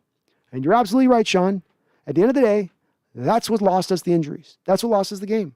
Your secondary just could not hold up. You had guys just trying to fight through, and three of your guys had major injuries out on the football field trying to play through in that secondary against a quarterback that knew how to attack your weakness better than any quarterback in the sport at that time. It was not going to be a recipe for success, and it was the 10 points you gave up in the fourth quarter, the 10-point lead you gave up in the fourth quarter that lost you that game, not the last possession with the interception. As Shane said, it was downhill once Jeremy Lane broke his arm. Absolutely. Boom shakalaka, I'm back from work. Good to hear, Boom shakalaka. Good to hear. We're just kind of, I'm sorry we didn't get a chance to meet up, Boom shakalaka. I was with my mom throughout the last couple of days during the weekend hanging out in Hawaii, so I just could not break away. Got a lot of people just back. Well, I'm 4 hours and 38 minutes in. If you guys want to talk about something else, we can pop through a couple of things, but I need to go here and get some food. My voice is starting to already, it's getting a little dusty. You guys are going to see a little dust coming off my lips here pretty soon. So let's definitely touch on some last topics and kind of round it out just a little bit. We're having a little issue with the dono button. So if you guys are having issues kind of getting a dono in, it's a little weird today for whatever reason. I don't know, new setup or YouTube's not happy with me at the moment or something. Go Hawks 55 says Dan Quinn called the prevent defense and they caught right up. Yeah. And you talk about the worst quarterback to run a prevent defense, and there's no quarterback worse to run a prevent defense than Tom Brady, because he's the essential quarterback that will be patient all day long and take what you give him. And if you're going to give him little 7-yard out routes, he's going to walk up the field on 7-yard out routes all day long. He will never have to go hit that deep ball. He's a completely patient player and has always been so in that realm. And it was just a bad recipe for the Seattle. Seattle always seems to have a problem with the Legion of Boom era. This was an issue that lasted throughout. We can reference a few different games. You've got the game against the Bears, Russell Wilson's breakout game, where twice in that game, the defense let the offense get back into that game and made Russell have to do 2 comeback drives in order to win it because they sold on him with having a lead. The Atlanta Falcon game in the playoffs in 2012, you're up by points in that. You put it on the back of your great defense to win it after your offense goes down and gets the game, so it should have been a game-winning score at that point. They lose out. They did have a little bit of issue at times. We still seen this at times with Carroll last year. We saw it, I don't know why, because we saw this last year. We have teams in the early part of the season. We got up by a lot of points, and then the teams would get back into it because we just lost the ability to put our foot down on the pedal. We just couldn't put teams away. And you can't put it away because sometimes with this defense, they just, I think, do fall into that just, okay, we don't usually want to give up the big play. Now we really don't want to give up the big play. And what ends up happening is you get these guys playing so deep and so off and so tentative and finesse that they end up giving up the big play. So it doesn't accomplish what they're trying to do. Boom Chocolate, I asked earlier, but did you move into a log cabin? I did not move into a log cabin, but I'm actually in a basement now. So I'm living out of basement. But I got a nice room there in the basement, and nice little wood paneling background. Pretty cool. It's very Washington. This is very Washington-y, very Eastern Washington-y kind of basement here. Got that feel to it. We got a Mariners update. M 7-3 10th inning rally. Woo! 7-3. All right. All right. Go M's in Boston, no less, huh? Maybe they're for real. You never know. Young team, man. They can pop at any time. You never know. Hard to predict. We saw this with our Seahawks, right? Second youngest team to ever win a Super Bowl. It's sometimes those things can come together a lot faster than you think. And when you're doing things the right way, that's a lot quicker the way they go. YDY, Mitch Hanger with a 3-run home run. Go Mitch. All right. I'm so stoked to be able to play some MLB The Show here soon. You know, I've been on stuff. They haven't had that on Xbox for years, so I can't wait to. Yeah, that's how I'm going to kind of learn these players. I haven't been watching much Mariner baseball, so I'm going to be able to learn them a little bit better that way.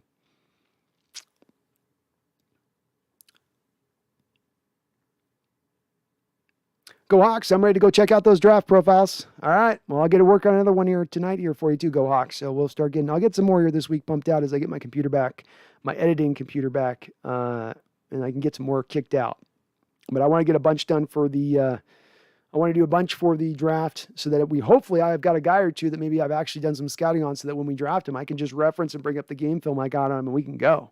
So I'm hoping that's the idea here. And by next year, I'm really hoping to do that where I'll have more time to kind of scout them out, especially because I'm not trying to do a bunch of fancy graphics. It's going to be game film and me just breaking down game film. It's going to be just kind of real simple in that respect, but I'm hoping it's actually going to be productive because we'll get a lot better read on players, a lot better read on who they are and what they are. TJ, is week 17 game actually week 17 or could it be any week? Well, you're getting one more week of games, so it's actually 18, right? You're getting 18 weeks of football next year because of the extra game. I really would like to see them try to find a way to get 2 buys in there for teams. Series is going to be tough to get these teams healthy, especially playing all the Thursday night games like they do and shorten weeks and whatnot. I like how they go. So I hope that they do find a way to eventually build that in. I doubt they do this year. They're probably just going to go straight with it, but they should consider that. But I think it's an 18-game week this year. Shane Hafner says Pete's bend don't break mentality is a little tiring. It is a little tiring. It does get old, and especially now as the offenses, this is the change that happened over the 10 years when Carroll came in, where spread concepts when he comes in 2010 are just starting to get acclimated into the NFL sport. That stuff's just starting to come up from college. And what the spread concepts really were built into in the NFL game, how they had their effect was in the short passing game and hitting the dinking and the dunking. Well, what is the Achilles heel of this defense is the short passing game and the dinking and dunking. So offenses have gravitated and moved towards, in general, more of the short passing attack and attacking those type of routes, while our defense is maintained with the old style of protecting against the deep plays, which offenses are much more less trying to attack at the frequency that they once did. You once took a lot more deep shots. You once tried to hit much further down the football field than you do now, where now it's a lot more of the certain thing. Now it's a lot more about limiting the interceptions and the turnovers, which just does not feed well into Coach Carroll's philosophy and what he wants to accomplish on defense. Go Hawks 55 says Jim Zorn should be on the $100 bill. We got a big Jim Zorn fan. All right. Jaboy Michael, what's the other channel's name? My other channel name, it's my Seahawks Scouting channel. It's Seahawks Scouting. So very simple. Seahawks Scouting. You'll know you got the right channel. I've done a Creed Humphrey breakdown. I did Rondale Williams. I did Israel Mukamua's on there.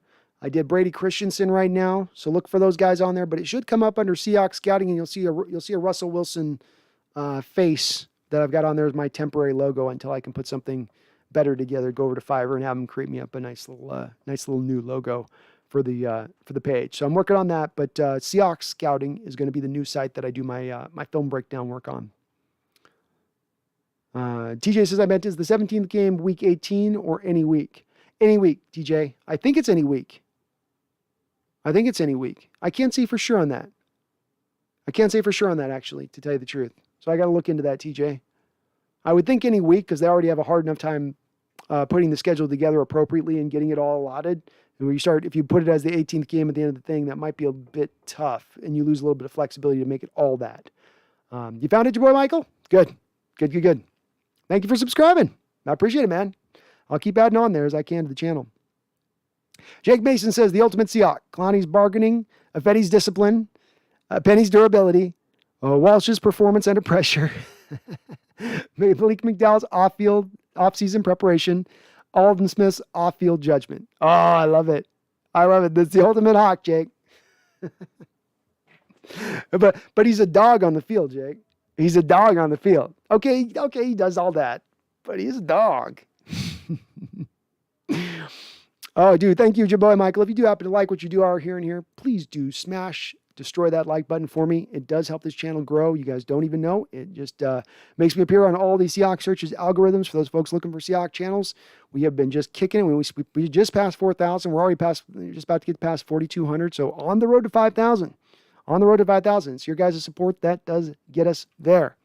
So I think we've got through all the questions. I am going to go and get myself some food because I am hungry. We will be back on Sunday. I'll probably be a little bit earlier than the 5 o'clock time period. It'll probably be around maybe, let's call it around 3 or so. We'll try to be on there and we'll get a little bit more fitted into a schedule here on a normal basis. I will be doing all 3 days of the draft as we come up, start to finish on that. I've got a lot of good material, I think, set up for us on that. That's going to be a fun 3 days. Please do join me for all that. I got the new YouTube channel created called Seahawks Scouting. It's going to be me just breaking down scouting videos. Please head on over there. Check it out if you guys want some extra content. Got over there. Of course, got the Apple Podcast rocking. But other than that, we're kicking butt here. Thank you for another awesome show here today, guys. You guys are amazing as always. Will I be live day one even if we don't have one? I will be. So, DJ, I'm going to do all 3 days of the draft. I'm going to do first round, second round, third round, fourth round, fifth round, sixth round, seventh. I'll be here to the last pick of the 7th round. My voice won't work by day 3. You guys are going to have to put up with raspy, we're going to get a good player with this pick. Just hold on, it'll be good. But I'm committed, and I love it. It's a fun day. This is a yearly event for me now. So the other thing you guys are going to love is I'm going to have the last 2 reactions to the first round picks on there too, so you guys can see me freak out about LJ Collier and Jordan Brooks. I'm going to put that together as little snippets too. So trying to get a little bit of good content there for those live stream draft dates. But either way, thank you so much, you guys, for listening in. You guys, we always have just a great turnout on this stuff. You guys make this awesome. Please stay with me on this. This stuff stays with this grow, man. We keep on this rise because we've got something special here, you guys, as far as just this interaction. I reference this often like a Seahawks think tank, and we're trying to get a little deeper into this. We're trying to go a little harder on this. We're trying to get past the surface on things and get to kind of the bottom line. You guys help me get here as much anyway. So thank you for being here, guys, as far as your support. Thank you for staying with me on all the changed locations. You guys still come no matter where I'm broadcasting from. You guys come in here and check it out, and I really do appreciate it. Thank you for all you guys' support. Those that were able to make the donations, I appreciate you guys on that. And please just don't forget. You guys, there's a few of you out there forgetting. I can see some wavering with the Aldon Smith, the rest. Going, the defense line ain't going to be as good. But don't you forget. Don't you ever forget. I'm telling you right now. It's happening this year. It's happening. Believe. Project. Will. Let's make this happen. Go Hawks.